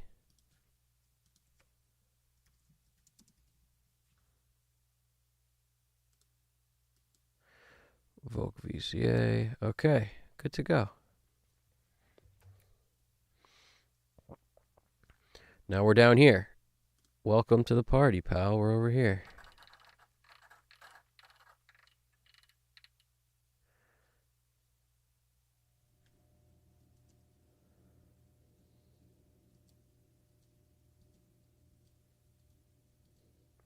It was definitely like a TV explosion, 100%. That's the problem when you go through menus a little too quick and you just like, you're trying to keep it moving and work fast. You select the wrong thing, you've created a feedback loop. Welcome to the party, pal.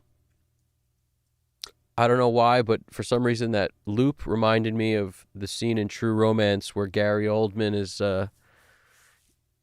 he's eating Chinese food and he's throwing the lamp at the guy and it's swinging back and forth at Christian Slater. Great movie, by the way. The reason it's so good is I'm pretty sure Quentin Tarantino wrote the script. That's why that movie's amazing. Everyone loves that movie. Got to see it if you haven't seen it. I don't know anybody who doesn't love that movie. It's some of the best quotes of my life from that movie. GDP, take it easy.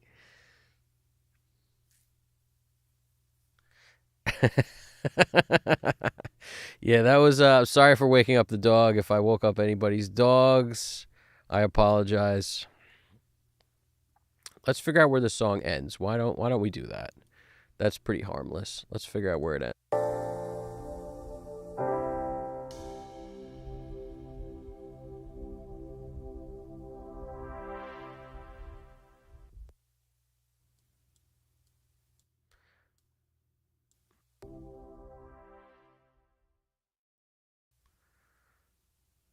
Something about there feels about right. I'll just fade a bunch of stuff just to make sure we're out.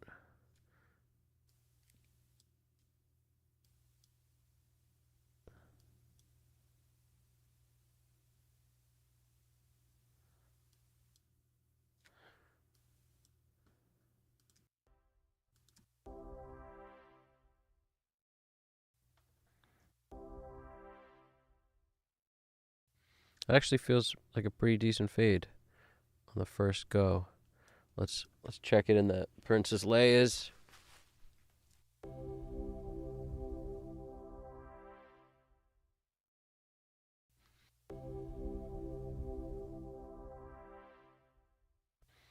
That reminds me of some Flash Gordon right there, some Flash Gordon fade. Flash! Ah!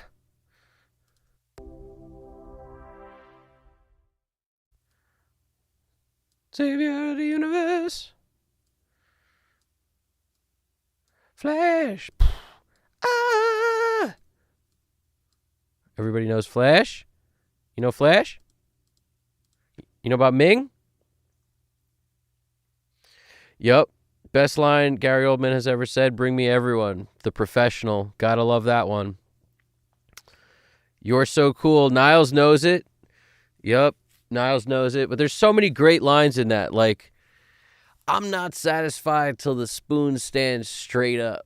When he's talking about how much sugar he likes in his coffee. It's an amazing line. There's a ton of amazing lines in that movie. There's so many great ones. So many great ones. The scene with Christopher Walken where he's torturing Christian Slater's father is one of the best scenes of all time. So many great scenes.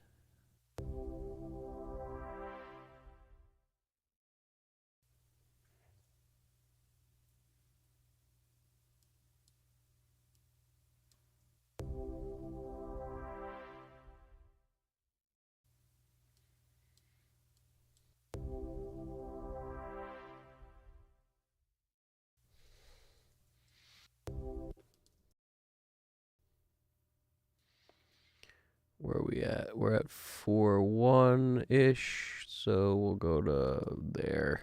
That's fine. That's a fine.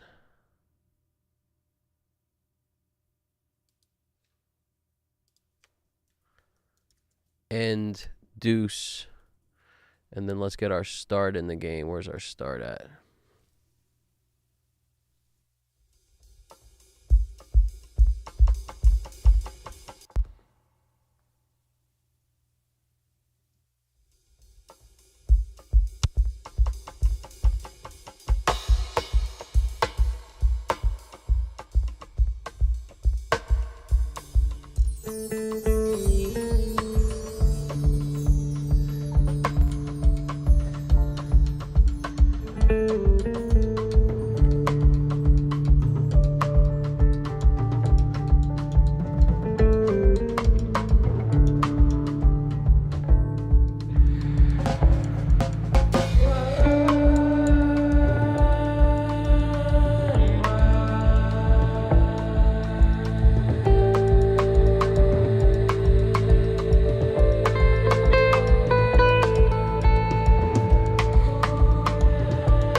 It's so interesting how this kick changes its sound so much.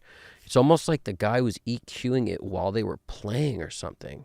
I'm trying to figure out why it's doing that, but it's something I didn't notice on the last track, but on this track, and who knows, on any given song, something could have been going on, but it's like it goes from being punchy and prevalent to rounded and not, all in the same track within the same like 40 seconds.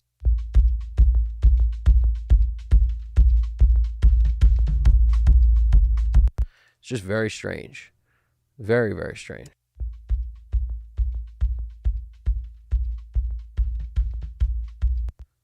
It's like what is making the kick sound like that?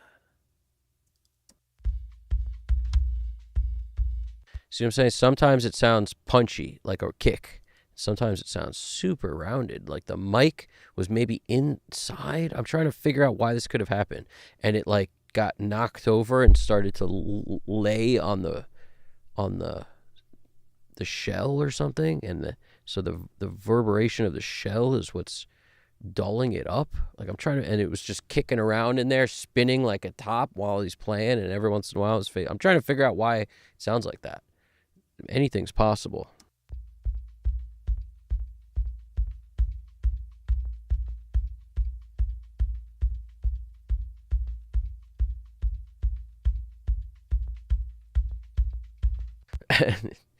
Braxel said, in your case, Evan, it is bring me a hamburger. How many hamburgers do you want? Bring me all the hamburgers.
Do you notice how all of a sudden it starts to sound like a kick at the end of the song?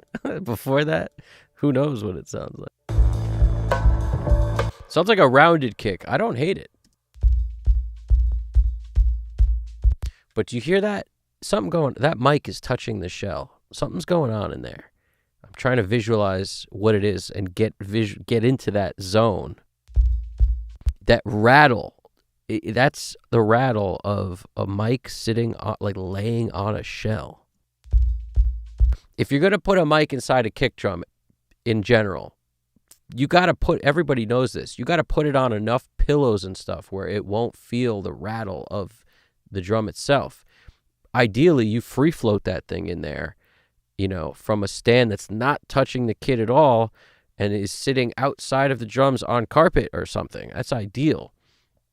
Even if it's a kick in, like try to make it isolated from the rest of the drum, because as soon as it's on the drum, the rattle becomes kind of apparent. You hear that? It's like a broop, broop.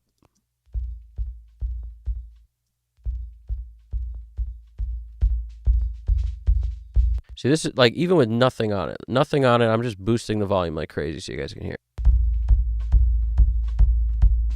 That's without any plugins on it. All that resonance and that rattle. That's weird, isn't it? So that's what we're dealing with. That's a weird anomaly. I'll still make it work, but I'm just saying that's what we're dealing with. Something strange. And then at the end of the song, it like becomes a kick all of a sudden, which doesn't make a whole lot of sense unless it got moved. Maybe it lined itself up at some point. I don't know what went on to create it becoming a kick eventually. Listen, it becomes a kick.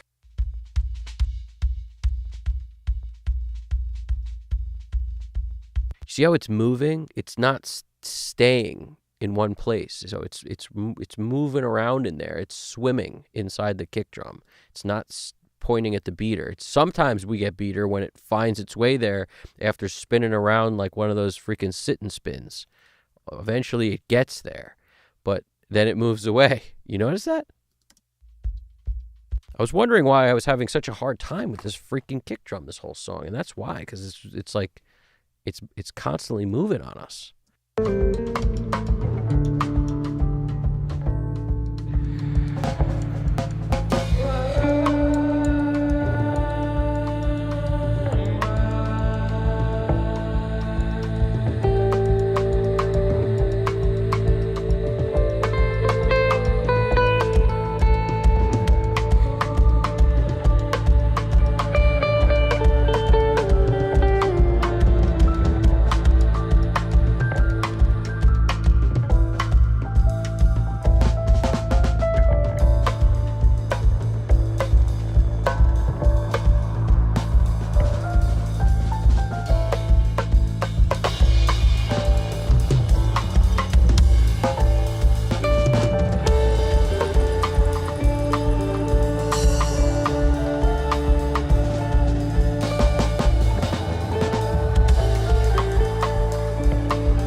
Honestly, Shigeono, that option crossed my mind like 20 times.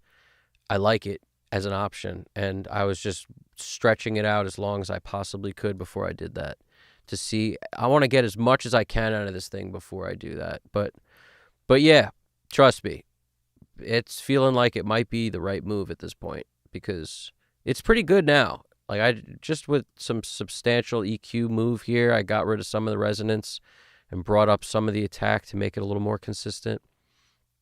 But I'm sort of looking at it like that's just part of this song. This song doesn't have a very prominent clear kick drum because it doesn't. So that's kind of part of this song.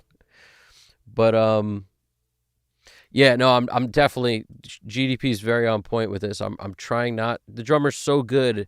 I value what he's like I value his hits so much. I don't want to really replace them, but with a sample on the bottom of this thing would just make that weird mic situation tighten up because that's not the drummer's fault. Whatever's going on there, that's engineer priority to make sure that kick mic sounds the way it should. But this kind of thing was like a long session. I don't know what order this song was done in. I don't know. Maybe he caught it afterwards because the other song didn't have this problem. Or didn't feel like it at all anyway, so this one is something weird going down and we're addressing it. But yeah, the other thought, I might as well throw it in just to hear what we're dealing with, but I've been avoiding it for so long. I really don't want to. It's kick trigger sitting right here just in case. Just in case. Just in case. Let's turn her on.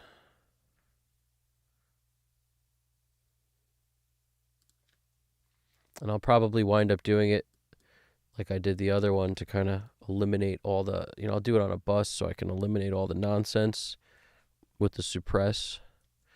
At least that way you won't get any accidental. You don't have to spend as much time dialing in the trigger when you do that. That's what I like about it the most. But it's annoying to set up.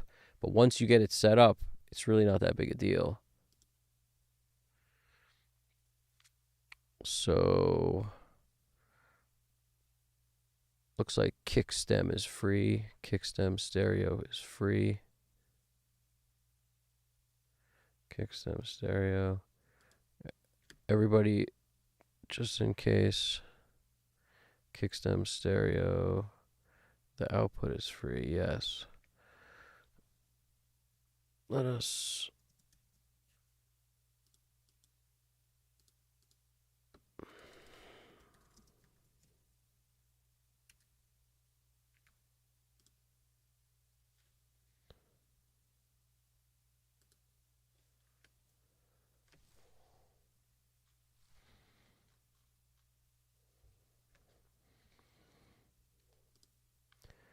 The input, Kickstem stereo.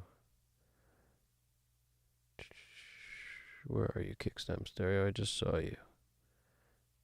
Kickstem stereo. Where did I put it on something already?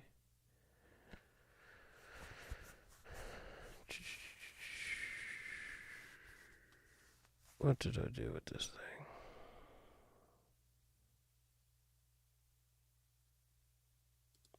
That's weird. It's taken up here. Did I put it on something already? Did I just bug out?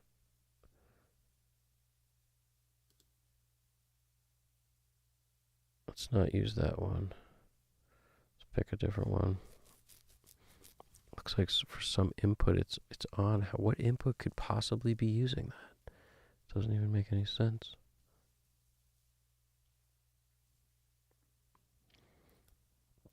We'll do... Alright, plus 21, 22 should be good.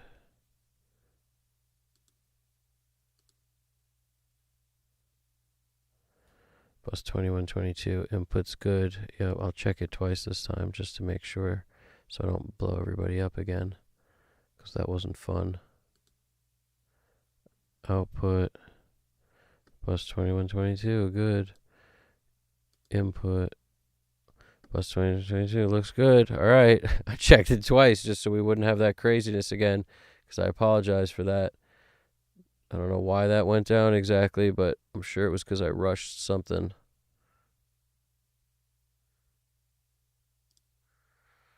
Input here. So we're going to feed this kick using bus 2122. Now I'm all timid about it.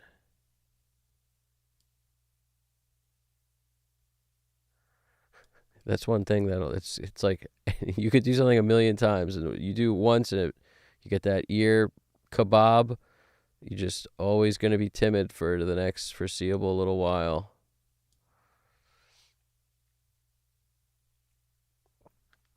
I might need a hamburger. That could be the issue. Oh, yeah, no, Shigeo, no. It's definitely a question of blend this thing in if we do it at all.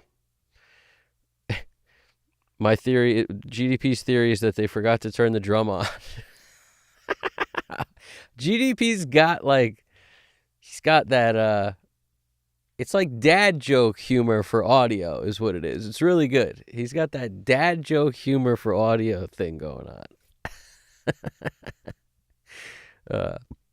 It keeps us alive when we need it. We need that comic relief in here. You know what I'm saying? We need that. I think everybody knows they need that sometimes. They know they need it. We know we need it. Everybody knows we need it. All right, let's keep that off. Trigger over here. Let's turn our suppress way up. Let's also do that thing we do where we take 21, 22. We go left on the kick, hard left.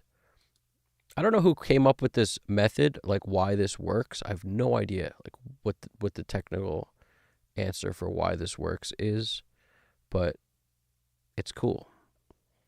I'm going to put it on the kick duplicate as well. On the snare, we shall put it also, but we shall flip it the other way.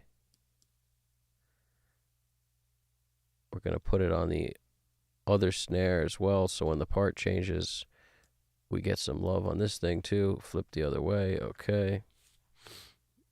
And I may need to turn it up a bit. We'll put it on the tom.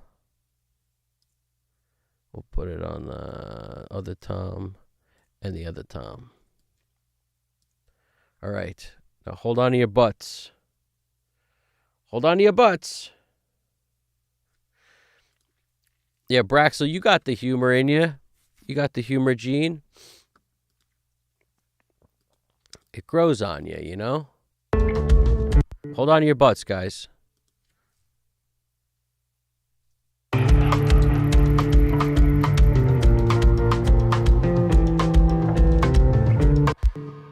Hold on, I probably got to put a sound on this thing. Man, I'm asleep at the switch. All right, here we go. What do we got? Let's throw on... Oh, we got sounds in here. We're just not... We're not sensitive enough. Suppress. Just 100% suppress. 90... I keep this thing super... You know, you can go crazy with it once you do what I did with the panning.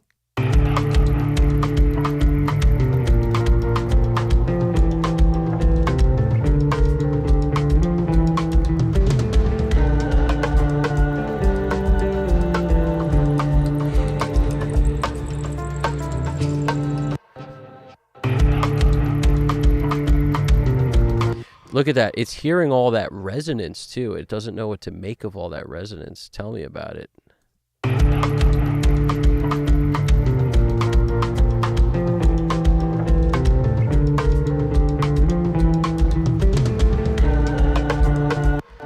Well, we got to make these louder now that we know we're okay. 21, 22. Now that we know we're not going to blow everything up.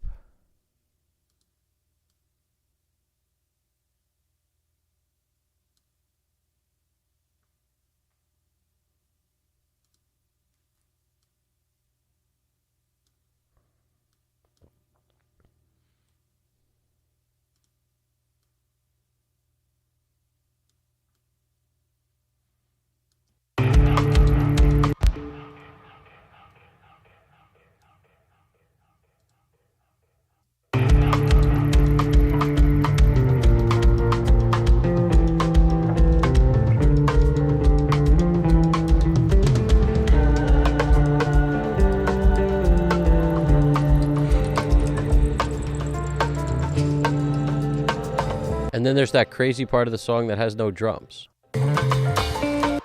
But that wasn't that.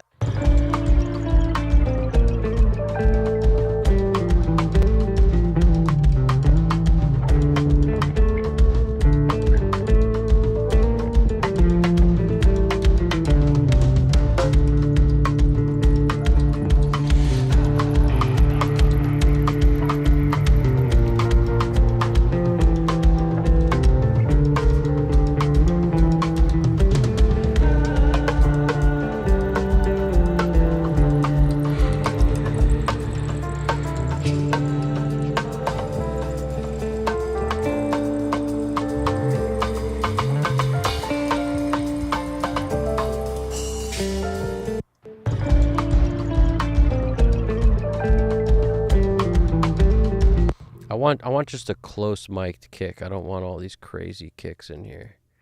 Let's not do a hard beater kick though. Let's do a soft beater kick. I'm a soft beater kick kind of guy. Let's hear it. Let's hear it. What do we got? Let's throw that one in there. Kick in. Why don't we throw the kick out? Maybe a kick sub. Let us go.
once it turns into a kick, we don't need it. It's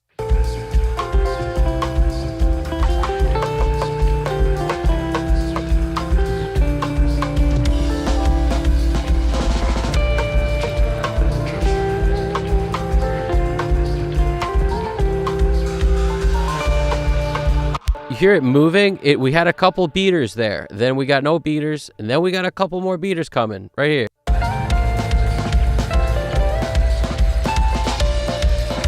That's no sample. That's what the kick should sound like the whole time. Or at least, I don't know, at least dynamically quieter version of that sometimes. And then other times not. I mean, what can a man hope for? You know, wish upon a star. I mean, that would be ideal, right? The same sound, just quieter and louder, right?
Yeah, well, you're pretty much hearing it, the end result on that kick, because that's how I'm going to fix it, how I did. I'm going to use that kick trigger, blend it in, sometimes lower than others, like the parts at the end where I feel like the kick holds up for the most part here on the real track, and then the trigger gets lessened there. But the rest of the time, when it's fading in and out and in and out and in and out, I have to keep this thing kind of loud so that we don't lose the kick with this.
So it's so different how this is the perfect place to hear what I'm talking about. Listen.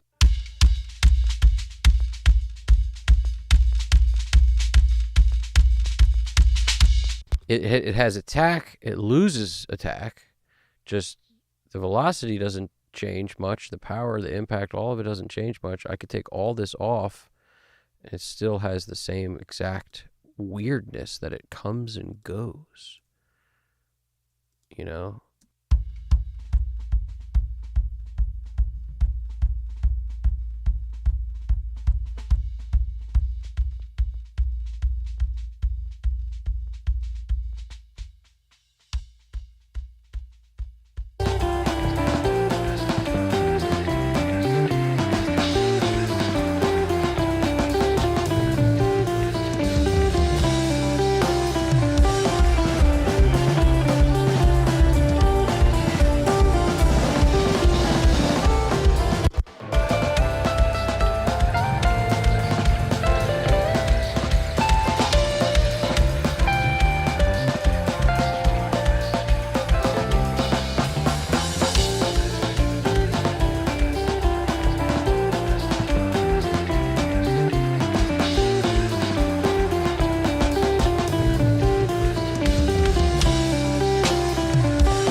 You guys are so right, man. There's so many crazy influences in this thing, all over the place, all different styles of music, so much stuff.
I think I just figured out the perfect blend Pong Master 1, 2, 3.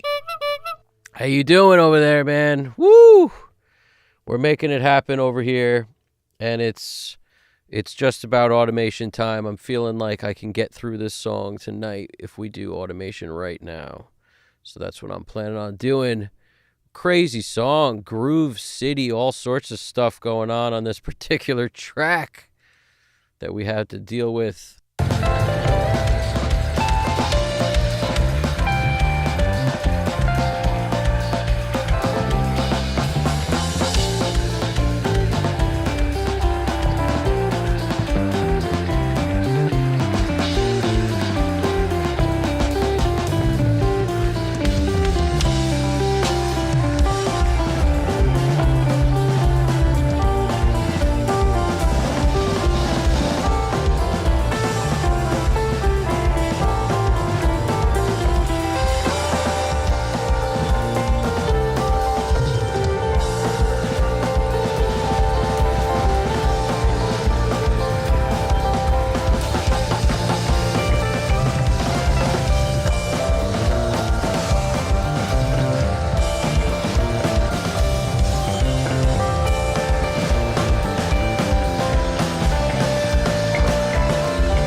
Mr. Psychotronic!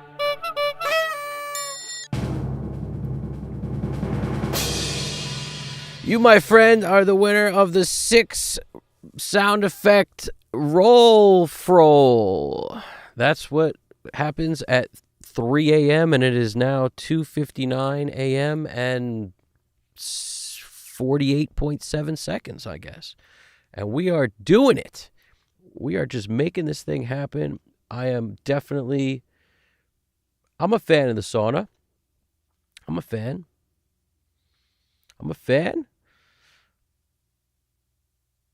It's definitely, oh man, there's a lot going on this piece. There's vibes all over the place. I'm glad you dig the song. He wrote Morning Interesting Song. On vacation right now, so I'll potentially stay in the channel over breakfast and then head into the sauna in the cellar of the little forest retreat we rented. Nice, dude. That sounds like a plan, man. Sending chilled out vibes to everyone. Honestly, I'm needing that at the moment. I'm needing those vibes. I am needing those vibes. Currently 18 degrees Celsius over there in Tokyo. We went from freezing to 18 in just 2 days. Wow, that's 64 degrees Fahrenheit. Woo, that's good stuff over there. Yeah, we were like negative 20, bordering on 0 degrees Fahrenheit to negative 20.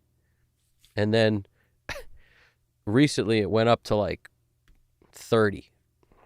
Hallelujah.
I've just been wrestling with this ridiculousness for a while now, and it's just not. I'm still not totally stoked on it. And I think, truthfully, the sample that I thought was working, I don't know if I like it. It was an okay fix, but I still think I'm maybe losing.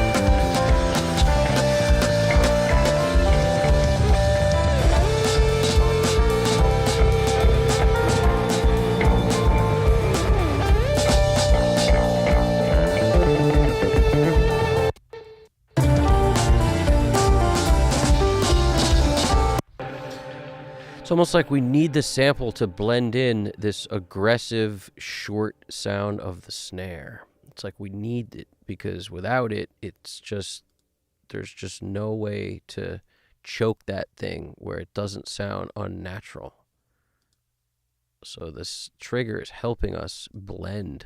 The gate doesn't sound so unnatural with that trigger on it.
let's see if I don't make a disaster out of this by getting our start on. What happened to our start of our song? What, did we lose the marker? Did I never have one? Maybe I never made one.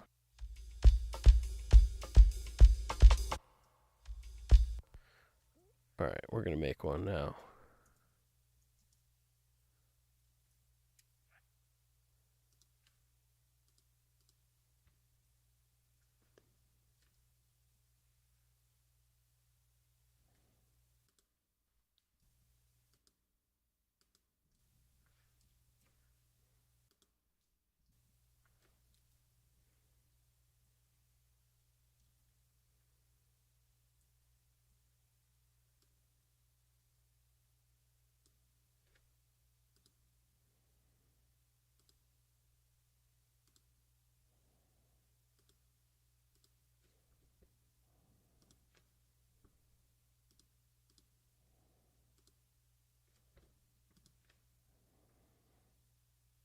Making our marker.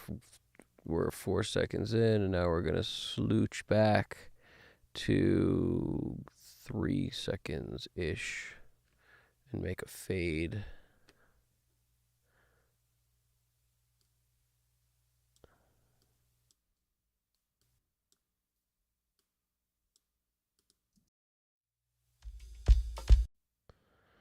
All right, this is actually, where are we at? We need like 3, 6.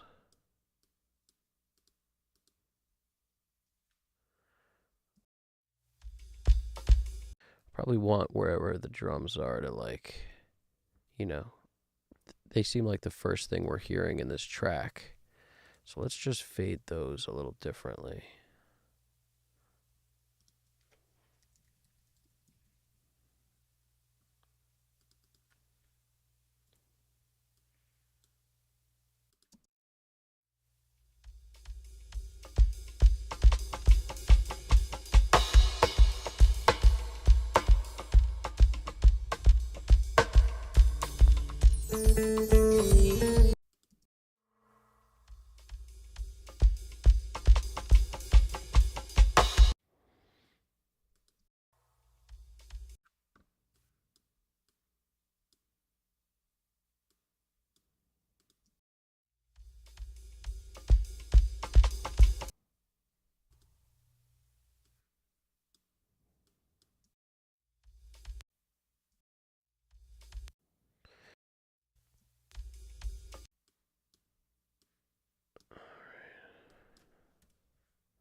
All right, so let's assume this is the start. 4-2. Hit me with the 3-8. 4-2-1. Sorry, my bad. 4-2-1. 1-5. That's good. Let's just hit him with that. Start. All right, now at least we got our start and end point. Got to move the end because I just slid this thing over.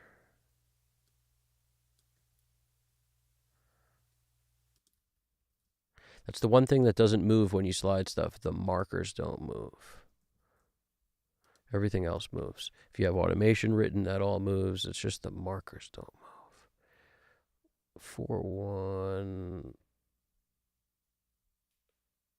All right, we'll hit him with somewhere over here. What is this? 4-9. I'll take it. Close enough. All right. Automation time.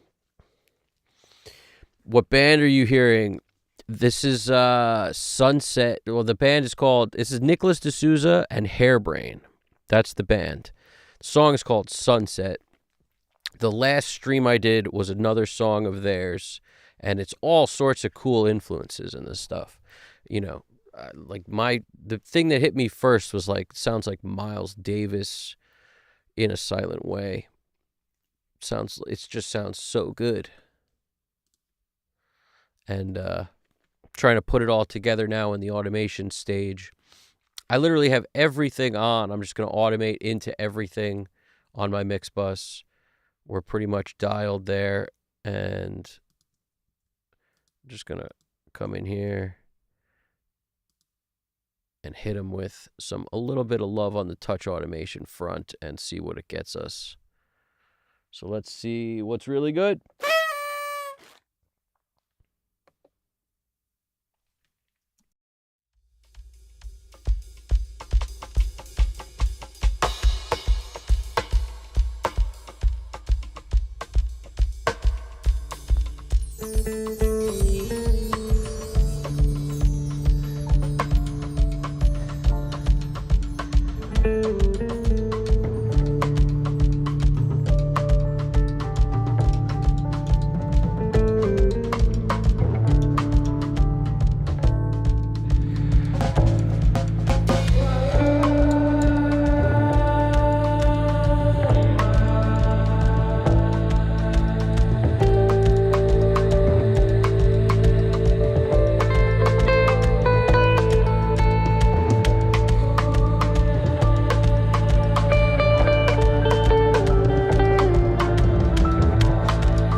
That was a true one-pass automation, pretty much. I think I stopped it twice or something, but...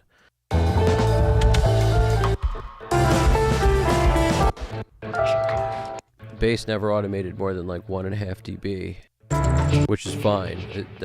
I don't mind that at all. That's actually cool. The kick hardly automated, but the snare a little bit, the rest of the drum set a bit. I want to make sure I catch some of those fill things at the end, although I think they're dialed enough to hear them as it is.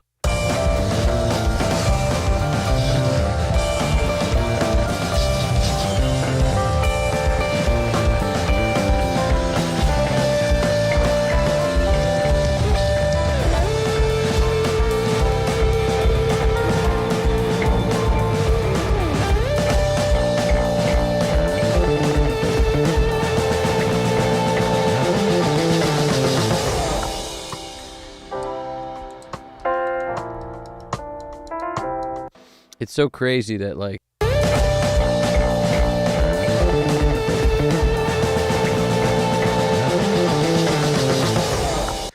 there's not a kick hit there. Like, you know, there's no kicks. Not a psh, nothing. It's cool. It's this style of this drummer. It's cool. I dig it.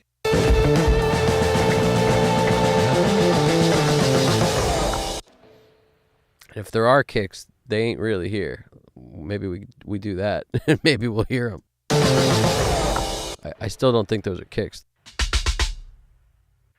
It's the funniest kick I ever heard, if that's a kick. If that's a kick, the microphone left town and just, you know, said, I'm leaving, close up shop. At that point, it fell completely out of the drum, and it's just rolling around on the floor, flopping around like a bait fish, if that was a kick. Those ain't kicks. That's just, it's just bleed from the snare.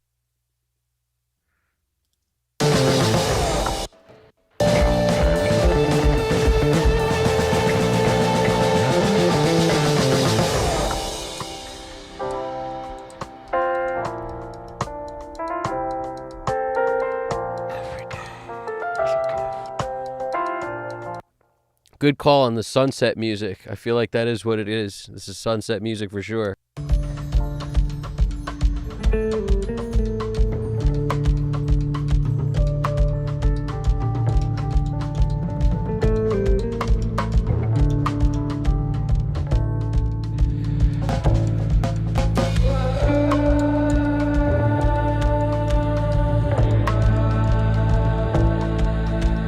See what happens when I bring up the overheads and the rooms in that intro part a little bit.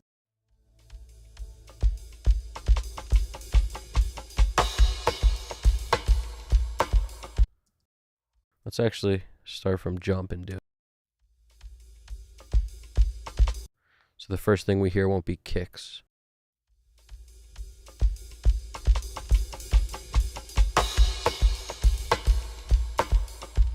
Kind of doesn't like it. Leave it here.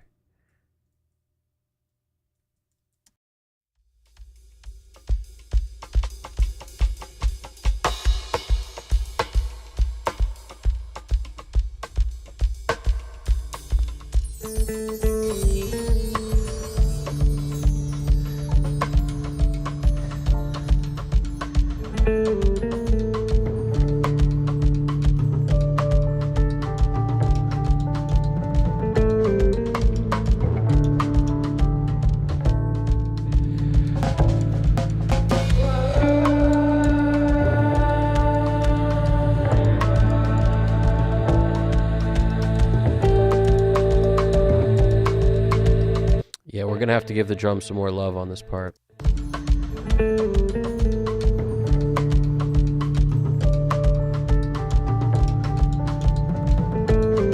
Because there's so much cool stuff going on that we can't hear. So let me fix that for us.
Oof, I did that way too loud.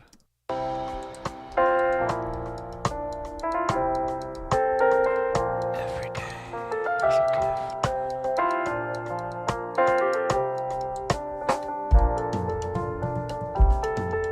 Maybe I had it the perfect volume the first time. It was like just quiet enough. Every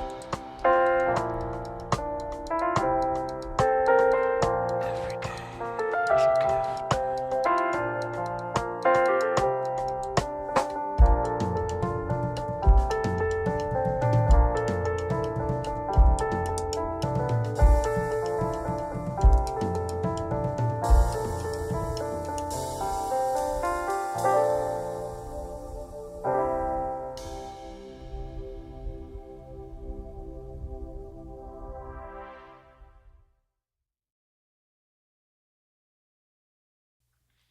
Where's that little guitar love?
official gift.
Going through and being crazy meticulous with some toms, just pushing them above the threshold. And I automated some stuff, but it's bringing up the hi-hats, the rooms, a lot of stuff, whereas I just really want these tom mics to jump out at us. So I'm just going through and sort of juicing the gooses. The gooses, not to be confused with the geese, not to be confused with the bruise, not to be confused with the sneeze.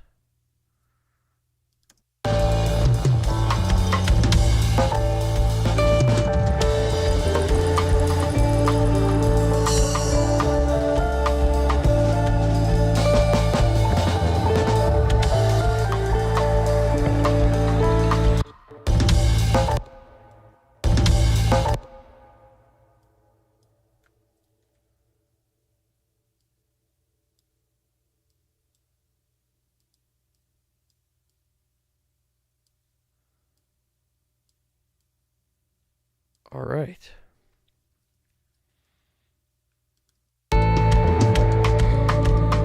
The quiet parts, you can hear the toms super clear. It's really just those other parts. So these I'm automating a little, but not much in terms of volume. It really doesn't need a whole lot of juice. Just 2.5 dB-ish. bunch of these could come up probably all in one go, just like a little huff. Let's just grab that huff right there. Huff it up.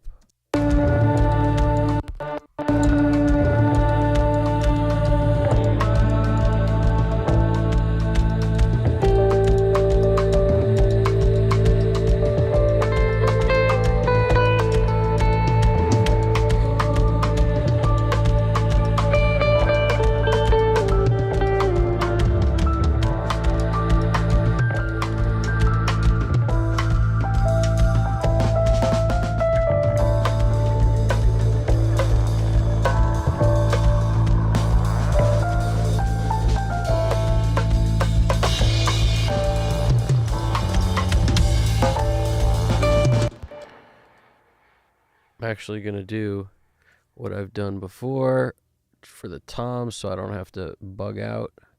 I'm going to split.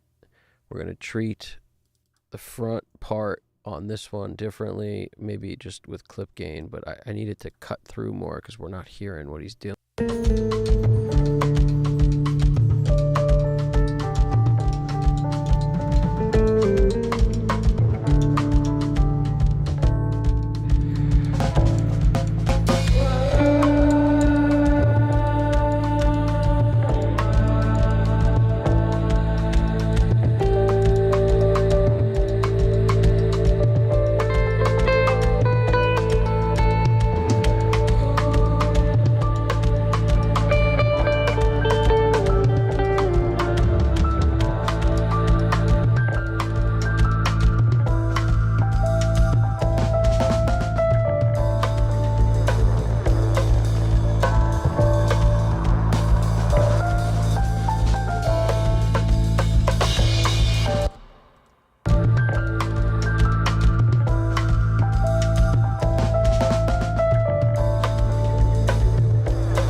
That did it. That made us able to hear it all of a sudden. Bada bing, bada boom, betty boop.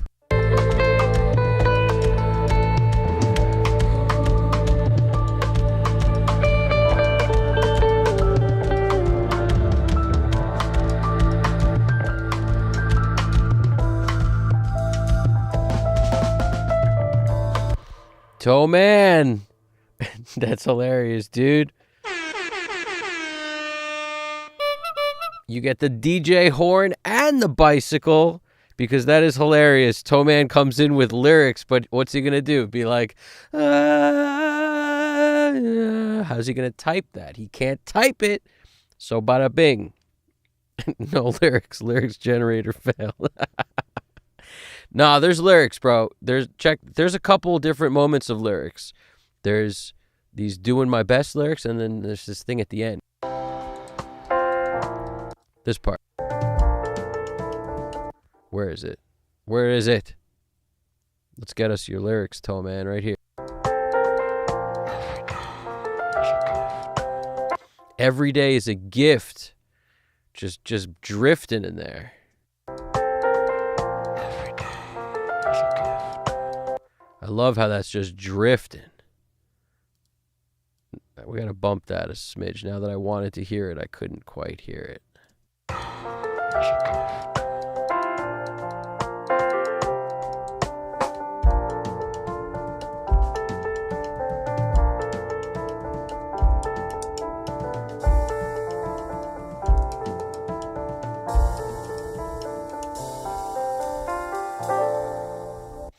You came at a good time, Toe man. We're just doing our thing to we've automated.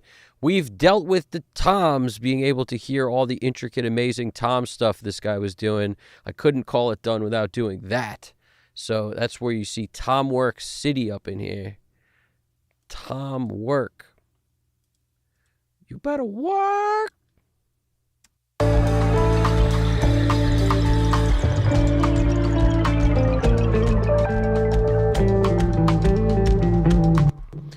Maybe this one will pop over here too.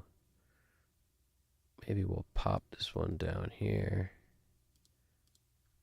Let's see how that goes. I'll take it off this and bring it back to this track, which seems to be a little, we can allow for some hotness.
Toms are my specialty. Toe Man, you're doing it. You're doing it, brother. You're keeping us alive. You're providing that extra special flavor, the juice, some would call it. You're providing the chlorine to our pool. You're cleaning it up. That's what's up, Toe Man. That's true GDP. The lyrics are deep. We could add some bebop lyrics. Yeah, I guess. Yeah, you could. I mean, every day is a gift. Every day is a winding road. We got Toe Man, Toms. I wonder if your name's really pronounced Tom Man. Like you like the Toms a lot. So your name is Tom Man, probably. To be frank, that could be combined with Blurred in Nina Simone samples or someone who can perform like that. Yeah, honestly, I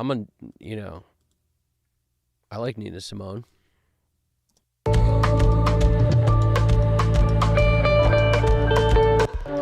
One of the best movies ever that talks about Nina Simone. What is it? Point of No Return. That's the movie. Nina Simone.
If you're wondering why is he lowering the volume on the makeup gain and making it even lower than when you take the compressor in and out, I'm only doing it so that I can get less level into this, because it's just going to send less level down the entire chain, including here. This is actually not doing any gain reduction, so the level in and out of this isn't super relevant, and mostly this now gets less level. So we're well within the limits of this. Every once in a while it's still creeping up there a little, but that's okay. I don't really sweat that. That's mostly on fills. I'm mostly concerned with this, because this is another stage of compression limiting. And, you know, I like it in the middle, 3, 4. If it creeps up here, I'm okay at the loudest points in the song, but I don't want more.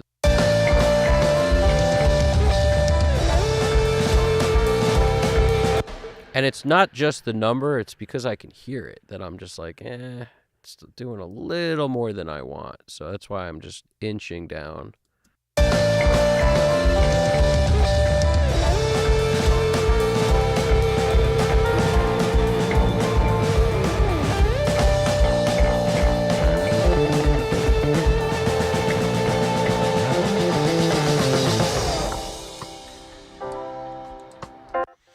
So, you know, did I just limit a lot less and potentially bring the volume down a bunch? Yeah, but who cares? Like I said, volume is our least of our concerns. We're plenty loud.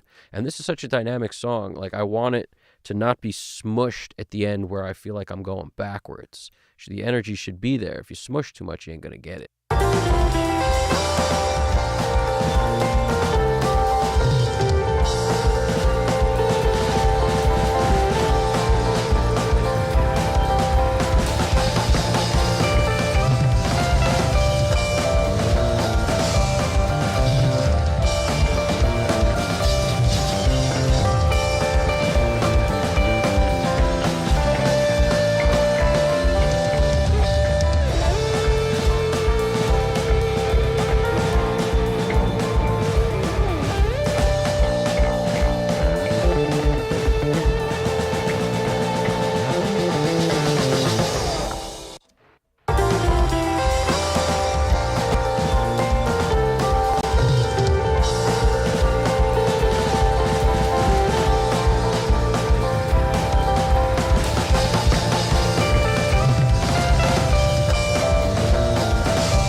What's up? Chill and connect. Talk to us, man. What's going on? Toe Man, epic. I dig it, dude. Point of No Return, based on La Femme Nikita. Yep, written, directed by the same guy who did The Professional. Full circle. There we go. There we go.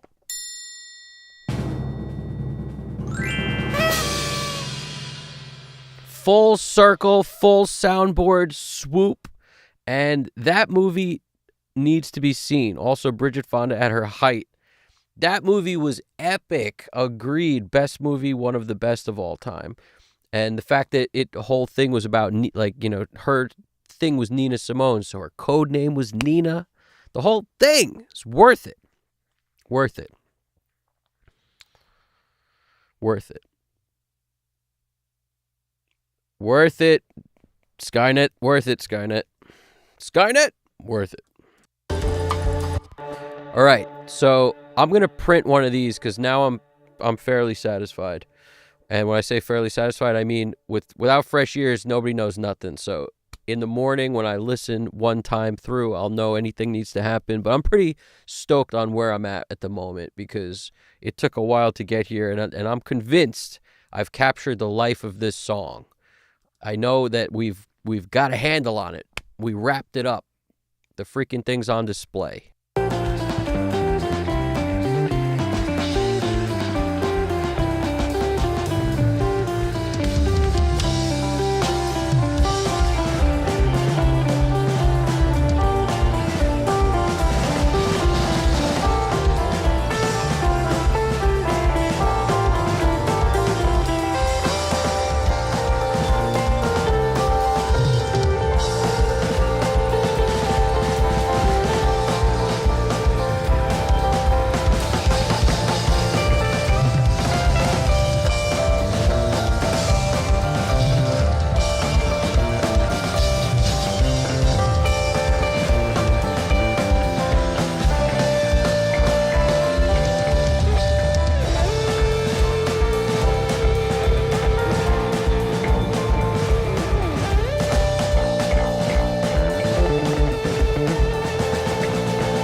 You got to tell us what product you're purchasing, dude.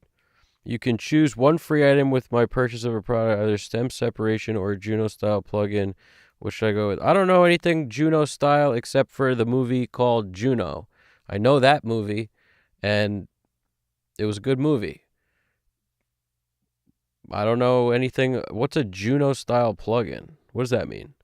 Also, what genre of music is this? This I would call fusion. I think it's called fusion because we're fusing styles, lots of different styles. So fusion feels right for this one. I don't. What kind of stem splitter are you talking about? Stem splitting is helpful in a lot of cases. Like even if you have a, like I used it on something in this. If there's a one room mic track and there's also like a vocal on it, and you just want the drum room mic, stem splitter, perfect. Throw it on drums, remove the drums completely from whatever's left, and now you've got your drum room mic without vocals on it. I mean, it's really helpful, and it's one of the better tools of the last 5 years that's come out, or, you know, that's really when it got good, I think, around then. And it's really good. So nowadays, you know, like Lalal is one of my favorite. Lalai, I think it's called, Lalai. I use that a lot because I think it does it very well. But there's tons of different ones to do it. I just won't do a subscription, so I'm not a subscription guy. Like retro synthwave stem splitting for sampling. Yeah. Well, that's the thing. So what are you talking about? Like Serato stem splitting or something? Like what I mean, I don't know which stem splitter you're referring to, but stem splitting is very useful. Retro synthwave. I don't know what that is. It sounds like a MIDI plugin or some kind. Retro synthwave. I would go, if it was me, I would have some way to if you don't have a way to split stuff up, it's very useful. So I would probably go with that. You know, even if you do anything, there's just, I can name a million reasons why it would be useful. It's, you know, if you have just a mix of something and you want to create your own beat from it or your own sample, you could split it all apart and, you know, now change it however you want. It's a very, very helpful tool for mastering too, because if you get a mix from somebody that's not in shape and you got to drastically change the balance of, like, you know, they put way too much bass in it or something, you could easily do that with a stem splitter.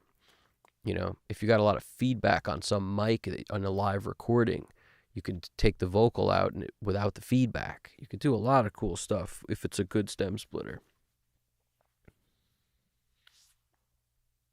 Yeah, it depends on what plugin. I mean, for me, like if you were going to if you didn't have some quality plugins that you want, then get them. I don't know up from down when it comes to a Juno style retro synthwave thing. I don't know nothing about that. Yes, Pongmaster, you are correct. Pongmaster, 100% correct. Everybody should boycott subscriptions as best as possible. 1,000%. One day they'll maybe avoid doing it once people realize that they're paying way more than they ever would to just buy the plugin. You know, maybe not that day, but you're paying way more. 100%.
I've never taken the re-triggered, doesn't allow the sample to trigger fast enough, and I've never had to take it down that far. But this guy's playing so much, like snare rolls so fast and so many of them that I might as well take it down to 0 or practically 0.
I got rid of these silencer jams. I just muted them because they weren't helping ultimately. There's one left on this one track, but I think I'm going to get rid of that one.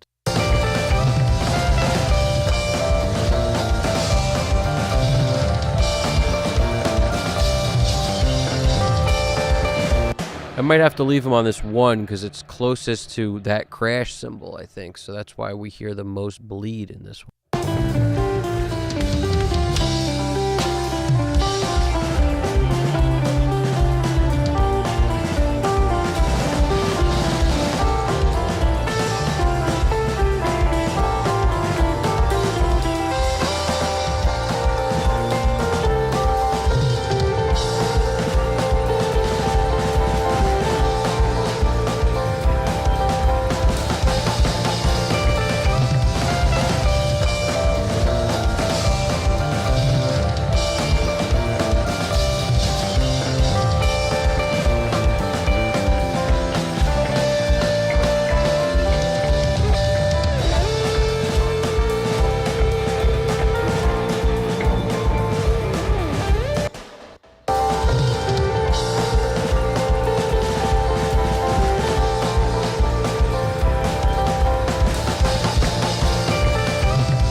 This song should be called Duplicate the Track so you can treat it differently in two different parts. That's what the song should be called because that's what is just all over this track. It's just every single part is different dynamically. So we get situations like this where now we got to relax the freaking gates at the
Nice. I'm glad you guys know what he's talking about.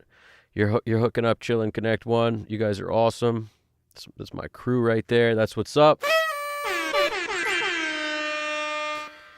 That's all the sounds for all you cool, amazing people who know what's good and when I don't, because I've got no idea what a Roland Juno 106 is, and you guys are awesome, because now I do. I learn something new every day. And Mr. Psychotronic repairs them. We got it here. Kai calls it the Jura. Ladies and gentlemen of the jury, The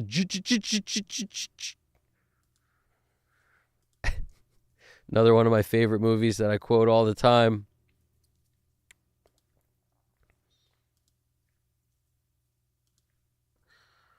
Ladies and gentlemen of the jury.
All right, let us print one of these.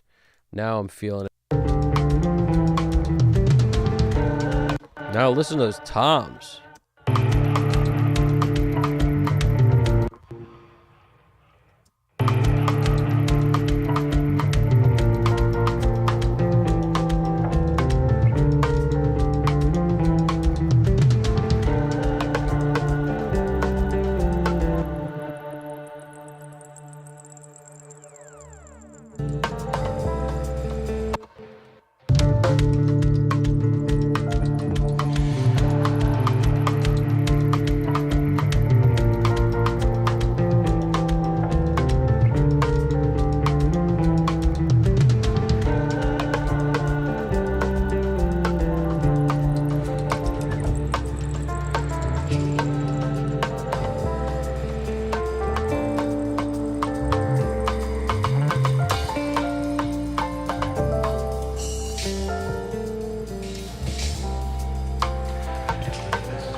Been jamming buttons.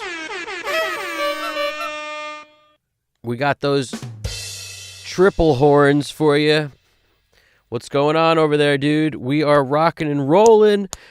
Shigiono, I appreciate that. I'm liking the sound of them toms too, finally, after some battling and taking off the silencer. As many times as I think Black Salt silencer is going to work, just as many times it doesn't work. And I wind up going back to the old faithful, just the gate on the SSL channel strip. I feel like there's a magic to that gate. We're just about to print this version. I was just doing my last minute look through of where everything's sitting, investigating gold clip like usual, but we're good to go with this.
keyboard gets kind of loud for some reason right here.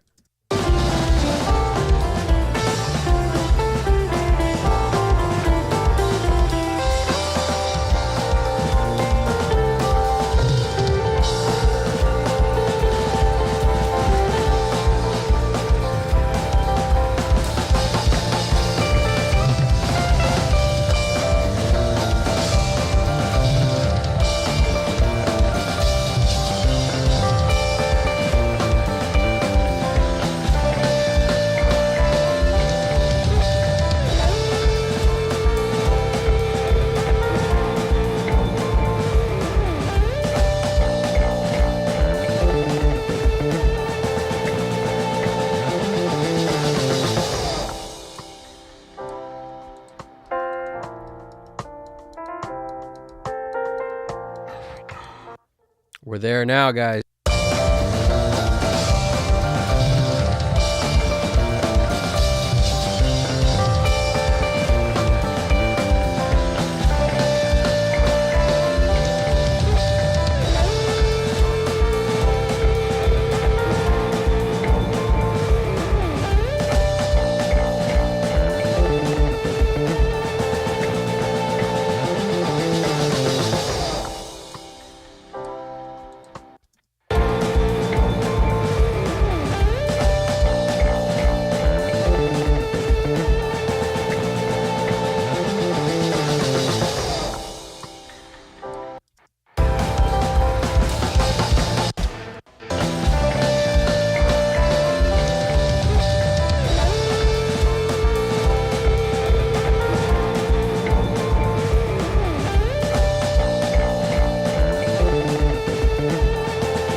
It's so crazy how different that meter reads than the meter on the desk. It's so different. It's 3 dB different. It's like at the end here.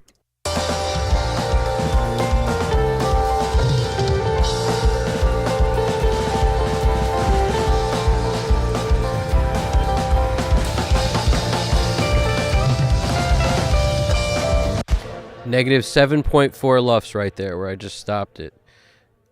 This thing is reading 10. Strange. I don't understand exactly why, but I don't really give a shit either, because if I were to do the analyzer, it's about integrated anyway, but it's just weird. The sliding scale 10-second jam is so much lower on the clarity than it is on that thing. I don't know why. It's very weird.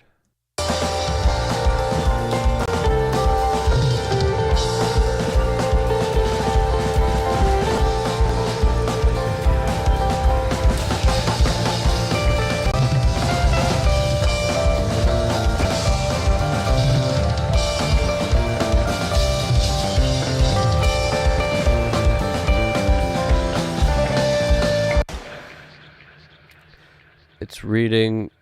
I wonder if that's because this is actually taking a reading before this stuff. I don't know. That doesn't make a whole lot of sense why it would do that, but you would think it would be after. So that's what's so weird. I don't get it.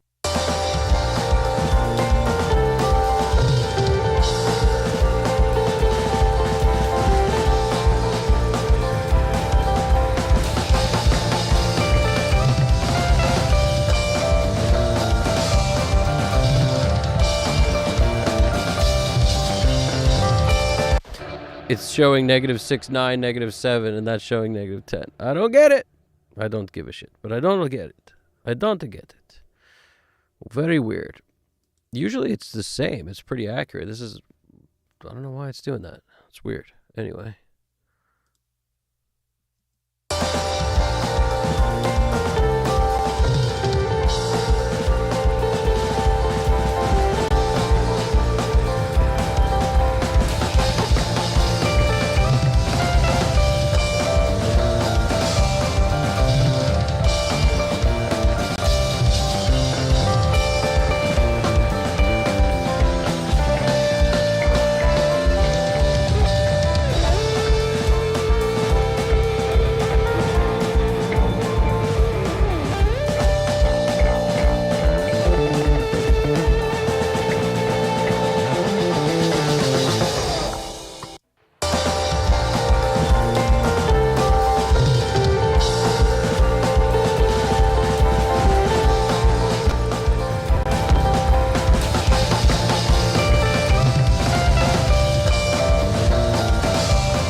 This thing is actually really, might be better in this song. It's just less obtrusive. It's not doing as much to destroy transients and stuff like that. It's sort of keeping everything together, but it's not, I don't know. It's something, the inflator doesn't seem to be working as I like it to for this song.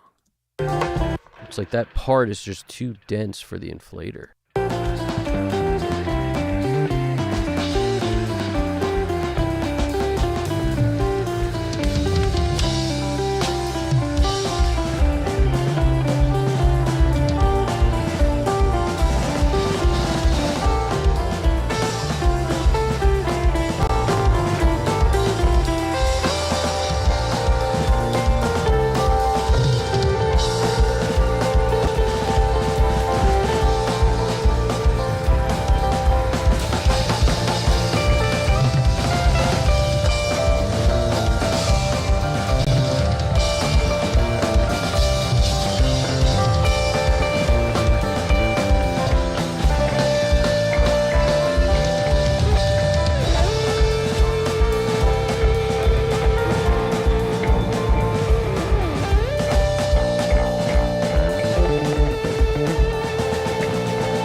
pretty good call, I think, going with the CG2, I think.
All right, you guys have done it. We've sat through it, and I need fresh ears to be able to really know for sure, but I'm liking where we're at, so I'm going to keep it here because it feels good. It's a little cleaner with the CG2, so that little back and forth I just kept doing was just trying to see if there was a way I could get happier with the Oxford inflator, and sometimes it's just not meant to be. Oxford inflator doesn't work on this song, you know? Or in my opinion, right now, after 8 hours, it doesn't work. This one just seems to keep things more clean sounding, more intact. It's the best way to put it. So I'm going to leave that on the end for the moment. And you may ask yourself, why do you need anything on the end? Potentially, you don't. It's given me a little something. That final touch of put it all together, which I typically get on an inflator or gold clip. Today is going to be CG2. So, hallelujah. And, what you'll notice, probably what I was thinking when I was listening to it, is the earlier parts where it was quieter, the inflator was fine. As soon as it got to the end, and both of them were fine, right? But as soon as it got to the end where it started to get busy, I didn't like how the inflator sort of smeared things, because it's such a busy part, lots going on, so like things are happening. That inflator's smearing things a little too much, no matter how I set it. That the extra saturation that it gives feels like too much, whereas the CG2 didn't give me that problem. Now, some people might say, well, why don't you have one on and then turn it off and turn the other one on? It's like, I don't like to do that when we're talking mix bus processing for like a finishing touch. What I found in the past is when I, came up with that to try, I always felt like it changed the flavor of the song too much. Like whatever you put there is like wearing a pair of shoes. You can't wear one shoe, one, brand, and then another shoe, another brand. You can, but you're going to be walking kind of lopsided. And that's how it always felt. Is like as soon as one came off and one came on, it might clean up, but that difference is too apparent. Like it's jarring going from one to the next. So just leave one on, the one that works the whole time on the mix bus is a better move for like a finishing touch kind of thing, which in our case, it's the CG2 today. Could be gold clip sometimes, could be the Oxford inflator sometimes. There's other things I put there too every once in a while, but this is, as of lately, it's just been these couple. I used to every once in a while throw a Pro L2 or something on the end, or the Oxford limiter on the end, but at the moment, the CG2 is what I'm feeling. Yeah, no, I don't. GDP's right. Oxford inflator always works if you want to trash a song. Listen, there's plenty. I'm with you to a certain degree on that, right? But there's plenty of. I think Chad Blake said every mix he ever does has that on it, except for one time when he did a classical something for somebody. Like other than that, it was always on every mix he's ever done. He loves it. I like it too. It's definitely a flavor though, and sometimes you've already baked the cake, it's a little sweet, and you put that on, it's too sweet and you can't eat it. So I'm with you on that. Pongmaster123 wrote, funnily, I've always removed the inflator. I leave that stuff to the mastering engineer most of the time. Well, that's not how I do it. I don't like to leave anything up for, make it good later. That's ridiculous as far as I'm concerned. When it leaves me, it sounds amazing, and it can be released at that moment. And that's how I look at it, is like, I'm not leaving anything up to anybody else to try to, like, never have a mix and be like, here, you take it. I need it to be a little better than it is. Like, you better love it. So, meaning any kind of saturation, any kind of flavor, any kind of finishing, in my opinion, you should put it on.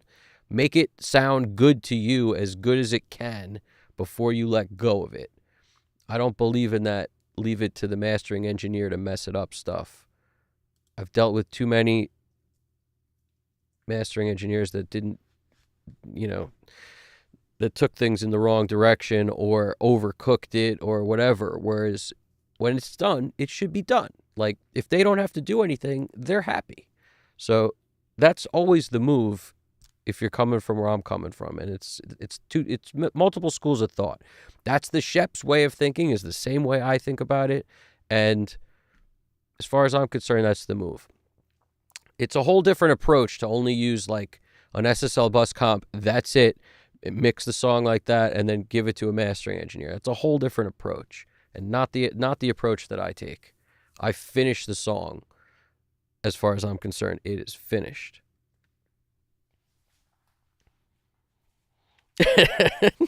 GDP with the amazing comic relief. It's true. You can't never exactly. That's exactly why I don't do it. It sounds great, and I'm the one to blame if it's not, as opposed to I don't blame nobody else.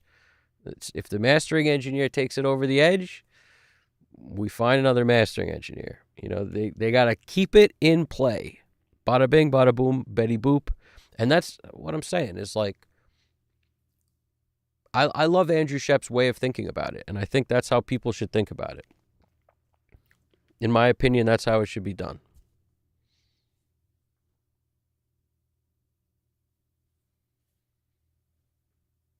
And the mastering engineer is a scapegoat. I got you, GDP. Yeah, no, it's I don't buy it. Scapegoat or not, ultimately, I'm not going to work on something for 8 hours and then have it not be done. I'm not going to do that. I'm not going to give it to somebody else and like be like, I left just some room for limiting and clipping and more of the same stuff I've already done. It's like, no, thank you, buddy. I'm okay on that. I'm going to give it to him as good as I could possibly give it to him, and then, that's it. Bottom line. And that's where we stand right now. I'm feeling great about this thing. What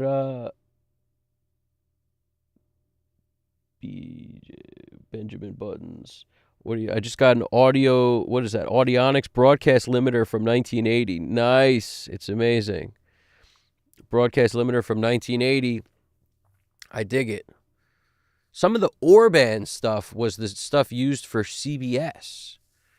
CBS radio and stuff, if I'm not mistaken. That's like that Orban. It's like the EQ that Eric Valentine used on snare and all tons of stuff that all, charted and became amazing hit records. He's using this Orban EQ, and the Orban guys came up with that meter, the what is it? The CBS volume meter or something that was like far superior to Luft's, but nobody listened to them. It's unfortunate. But yeah, it's do do do do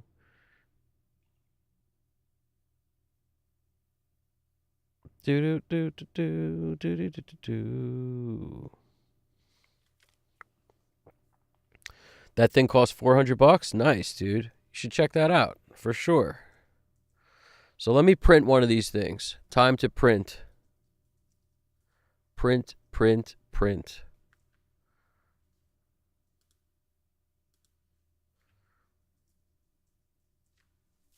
Here we go. Running one.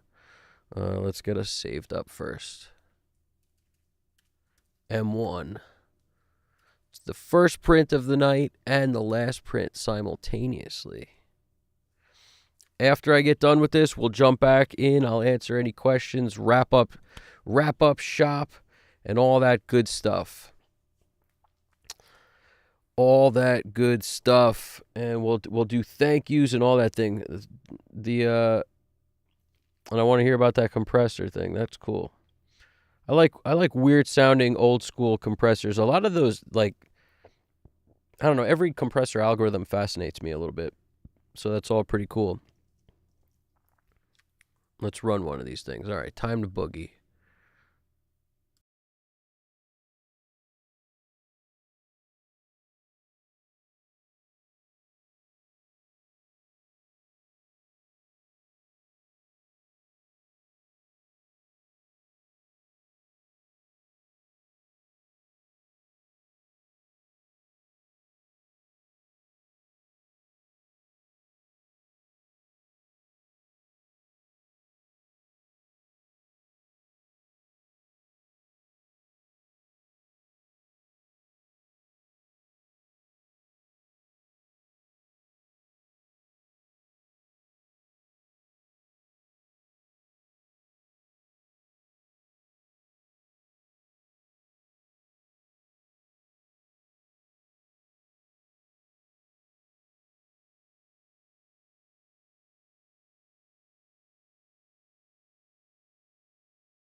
All right, we are back. The thing looks like it printed right. That was, I mean, honestly, in here it sounded really good, and the dynamic builds to that craziness at the end where sonic sound work. What's going on? You get the bicycle horn and all that other good stuff because it's party time, since that's our first and final print of the night. And I gotta tell you, I'm pretty stoked on this thing because this was a difficult one because we were dealing with so much crazy stuff throughout the course of this particular stream. I felt like the kick mic was floating inside, just like rolling around on the shell or something for most of the time. So sometimes the kick's more prevalent than others, a bunch of stuff. However, we solved the issues, we got through it, and the song allows for this crazy dynamic where it's super chill and builds to a point you could see it in the waveform. Crazy song. Very cool song. I mean, I'm a huge fan of this track. I'll tell you that right now. This is Nicholas Desouza and Hairbrain. And it's, I accidentally clicked song start. So it wasn't, I usually click selection when I import it so that it winds up being right on the same line, but you could always just drag it after. It makes no freaking difference. But yeah, so it's a good fade. It's a good start. That was that mix. And like usual, I have to say, my goal, like always, with fresh ears, I don't know if anything's done until I listen to it with fresh ears the next day. And then if anything needs to happen, I make those tweaks. However, I could tell you right now, I'm very stoked on this. And if it's anything, just one listen will tell me everything I need to know. And then, maybe something.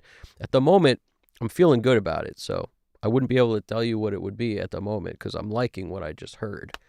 And, it's not about this delicate, pretty, don't try to make it perfect.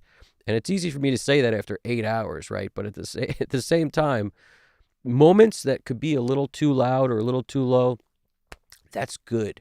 It's good for when the vocals aren't super loud in your face, you kind of lean in to hear what's being said.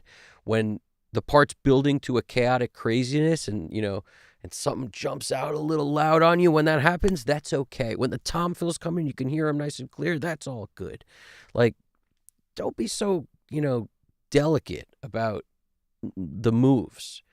Make moves, be happy, do all the little stuff you want, but at the end, it's never going to be perfect. No matter how many million times you tweak it, it ain't perfect, no matter what. It's never perfect. So learn to love those moments of coolness.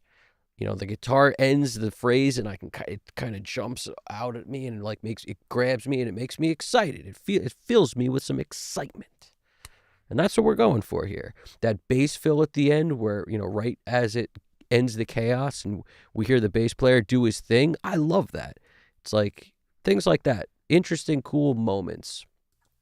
So yeah, that's where we're at. I don't know what kind of music you even call this. Exactly. That's a good point. Been jamming buttons, wrote our brains tune out when not enough change is happening. 100%. That's why I can't consider a mix finished until I've automated it. Now, granted, you can automate with clip gain an entire song, and then do you really need to do stuff afterwards? It's debatable. I like to do it afterwards because I feel like automating after compression, after your EQ, is very different than automating the clip into whatever it is you're doing. So, clip gain automation for me isn't usually enough. I like to do it at the end. But yeah, glad you stopped by Sonic Soundwork. You're awesome, and I appreciate you doing that. I notice you're over on that Discord holding it down. I want to mention, if anybody wants to jump on that Discord, or the link is in this thing. I think we throw it up constantly, and I just throw it up one more time right here. For anybody who hasn't joined it yet, please do. It's a place to party, and me and GDP are in the middle of revamping the different rooms and stuff on there to sort of make it make more sense where things should go and whatnot, and to make it kind of lay out better is, I guess, the best way to put it. But let me do some thank yous. And if I forget anybody, I apologize, but I got this solid list of thank yous right here, so let's do it. We got thank you to, let's start at the bottom at the moment with, let's thank you to Sonic Soundwork. I appreciate you coming through. Toeman 7729, Bin Jammin' Buttons, Mr. Psychotronic 5406, Pongmaster 123, mixed by Sesso 2, stop by, and that's awesome. You know that every time I get some people that I haven't noticed before on a bunch of them. Mixed by Sesso's been through a few times, but it's just every name I recognize. It's awesome. You guys are awesome. I appreciate you watching sincerely. And who else? Shigiono TH Music. Lil Interesting. Can't forget about Lil Interesting. The official Nick Desouza stopped by. The artist on this track, amazing. He's playing guitar. He's doing the singing. I think he may have also been playing those synths, or because those came after the fact. But the rest of this is played straight through. I mean, these guys are amazing musicians. So everything you heard, drums, bass, guitar, keys, all one take, straight through, everybody playing together. The way, in my opinion, things start to sound amazing. Old school style. It might as well have been done to tape. It wasn't, but might as well have been. Warheart Arts, thank you. Also, Braxel1, thank you. And best wishes go out to your dog, my friend. Hope your dog gets better. The same with Alex Christoph Drums. I hope your pet gets better, and thank you for watching as well. We got sick dogs over here. It's unfortunate, and best wishes go out. All right. Ripley Sterling, I appreciate you stopping by. R. Huggins, Alex Christoph Drums, I mentioned. One Love Music 2003, Chillin' Connect 1, Danny Lyrica, and Niles Pichet 1734. Again, if I forgot anybody, I sincerely apologize. But we are rocking and rolling here. We're going to be doing more of these.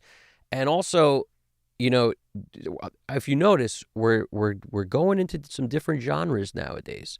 It's not just going to be rock. It's going to be all sorts of stuff. I won't stop doing rock, but there's going to be rock. There's going to be this kind of fusion stuff, because we got all sorts of more tracks that are in this kind of vein. We also have, there may be some rap showing up on here. Maybe a pop mix showing up on here. So we got all sorts of different kind of stuff that's going to be coming down the pike, because it's all one and the same. As far as I'm concerned, a mixer should be able to work in multiple genres. In my opinion, all the skills kind of overlap. There's just little nuanced different stuff you got to know in different genres. And, never chase a Luft's value from one genre to the next. Leave that Luft's value, whatever you think your stuff should be. Like, every genre has its own value that, even none of them make any sense. I hate Luft's. They make no sense. Don't even think about that stuff. It's nonsense. Like I said, if you mix a good song, the freaking thing will be the right volume. Just trust that it will. By the time you get done, it'll be the right volume. That's what I'm saying. Now, what else do we got? We got, join that Discord if you haven't already. I really appreciate it. Also, video ideas, drop them in the comments. I appreciate that. And everybody keep in mind, what we're doing here is just like we're all in one giant studio on different sides of the hallway. Multiple rooms, everybody working on their own stuff. I recommend everybody do something like work on your track while you're checking this out back and forth. I think it's helpful. And chatting with you guys makes mixing like this a breeze, honestly. And I feel like everyone can take advantage of that in their own right, on their own, whatever they're working on too. Because we just went, how long did we go? What is this GDP? 8 hours and 26 minutes, it says, I think right now.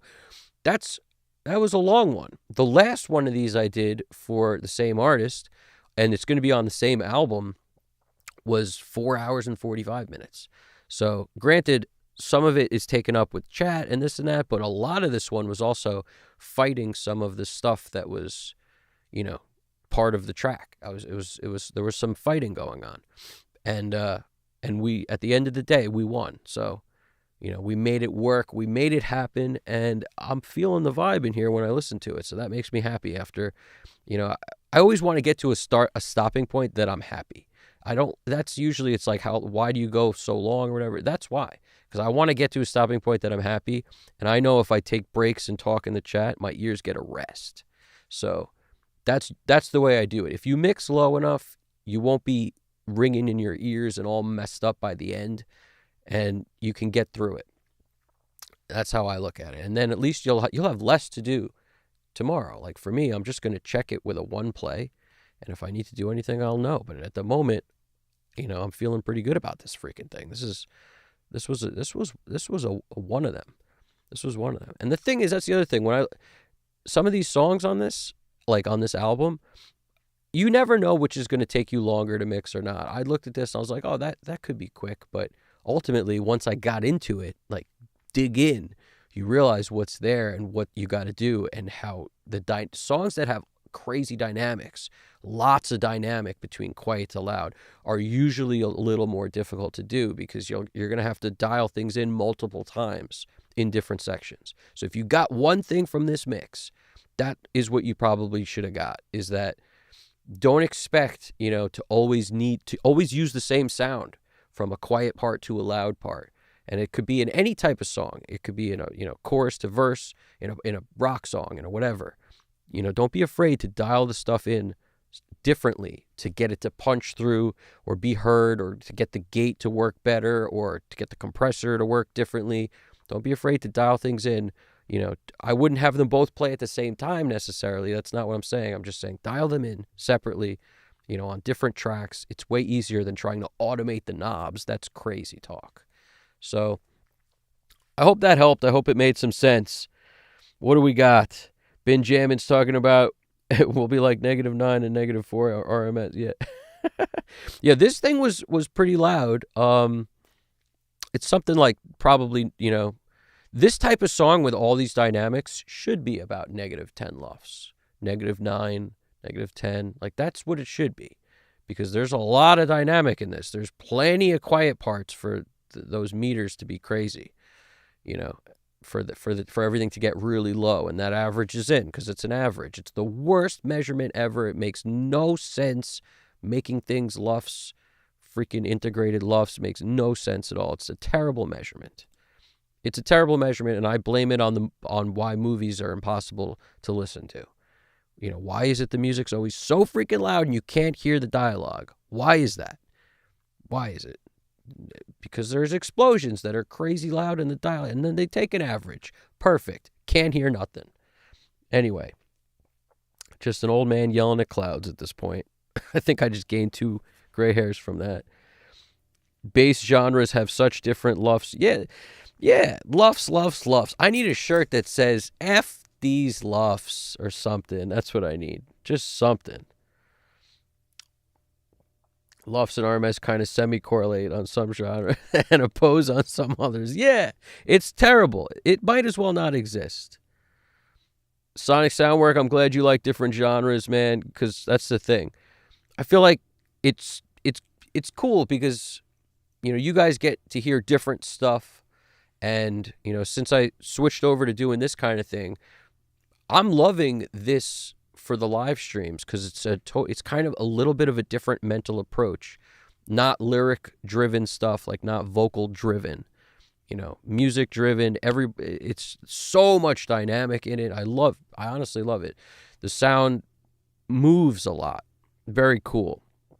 And then when we work on, if we do rap stuff or if we do anything like that, it's like I do totally different things that I don't do when there are only real instruments, compared to when it's a sample-based type song, where a beat track was involved in some way. If a beat track was, that beat track is like a freaking, it's like buying a suit off the rack that's a size. I hope it fits you, but most people want their suits tailored. If it's important enough, you're trying to go somewhere, and, if you don't have a body that perfectly fits a freaking whatever size, like most people, you want it tailored. It's the same thing with a beat track. Like, you got to do that. The beat track just is like a starting point for me. And then I make the beat track fit whatever the lyricist did, whether it's rap or pop or whatever. I do all sorts of stuff to make it fit. And I don't know, I understand why anybody wouldn't. Because, like I said, it's an off-the-rack. Who wants that? You want that off-the-rack freaking baggy suit? Nobody wants that. You get what I'm saying. You get what I'm saying. Bada bing. T-shirt, there is luffs in the air. You guys got this, all right? Everybody remember, you guys can all do this. And, no matter what school of thought you guys roll with when it comes to, how much or how little or whatever you should do on the mix bus, just, do yourself a favor, I think. Make it sound as good as you could possibly make it sound before you, call it done. That's the bottom line. If you make it sound as good as you can possibly make it sound, you've done your job. And you never have to sweat about, how, I hope it's good or this or that. You did your best. Just do your best all the time. And your average of being good goes up every single mix you do. So, that's where I always say, do more work to get better. That's the only way to get better. You can't learn everything you're going to learn on one song. You got to do a ton of stuff to encounter all these ridiculous problems. And then it won't be the first time next time it happens. Every single time. And that's why, I'm always trying to figure out, what am I listening to? What is this kick drum coming and going and being present and not? And, what was wrong? What's going on inside that kick drum? I'm trying to visualize the freaking movie in there. I literally picture a microphone just swimming around, sitting on the shell with it fell behind the pillow and it's just sitting on the shell. That's what it sounds like. I don't know, but it won't be the first time you encounter it once you've dealt with it before. Till 542. What's popping over there? Gotta throw you a what's up. Shigiono, I really appreciate you saying that. Thank you guys for watching. Shigiono, you're the man. This was fun to do with you guys, and you guys kept me alive on it, honestly, because there was a lot of great comic relief in the chat, a lot of awesome, just great stuff to think about. I even learned stuff about, you guys are funny. Everyone's trying to drop the Discord in there, but they're doing the jam wrong. I just dropped it again for you. What you gonna call it? I learned some stuff about keyboards. I learned the Juno keyboard. I don't know. I learned about the 1980s compressor jam that Bin Jammin' Buttons just dropped, or got rather. All sorts of good stuff we figured out. And that's what's up. It's a party. It's a party over here. So that broadcast limiter, that's what you got. It's great stuff. It's an 8-channel, but modded to use 4 of them. So it's an 8-channel limiter. Crazy. Yeah, so there's all sorts of cool stuff in this chat. This video will go up, and all that stuff is going to be there. So if you need to look back at anything that was said, you'll be able to find it all, because it all gets posted in the VOD. And Luffs is in the air every time I look around. Every time I look around. Every time I look around. Every time I look around. That must be what we're talking about. It's in my face. So, you guys are awesome. We got this stuff. This was great. I hope you dug it. This different kind of song we're doing here, and there's going to be plenty more of this stuff to come. So stick around. I'm going to jump in the Discord. Let's get it done, and that's the plan. I'll probably eat a hamburger, jump in the Discord, and maybe fix some of that stuff up real quick. Or I don't know how it works. I don't know whether you guys see the changes immediately or if it says under construction. I don't know what goes on over there. We're going to figure it out. We're going to make it happen. Join us over there if you haven't already. You guys are awesome. Evan Jaffe Custom Cut Studios. Everybody keep in mind you can all do this. Keep at it. Talk to you guys soon. You guys got this. Take it easy.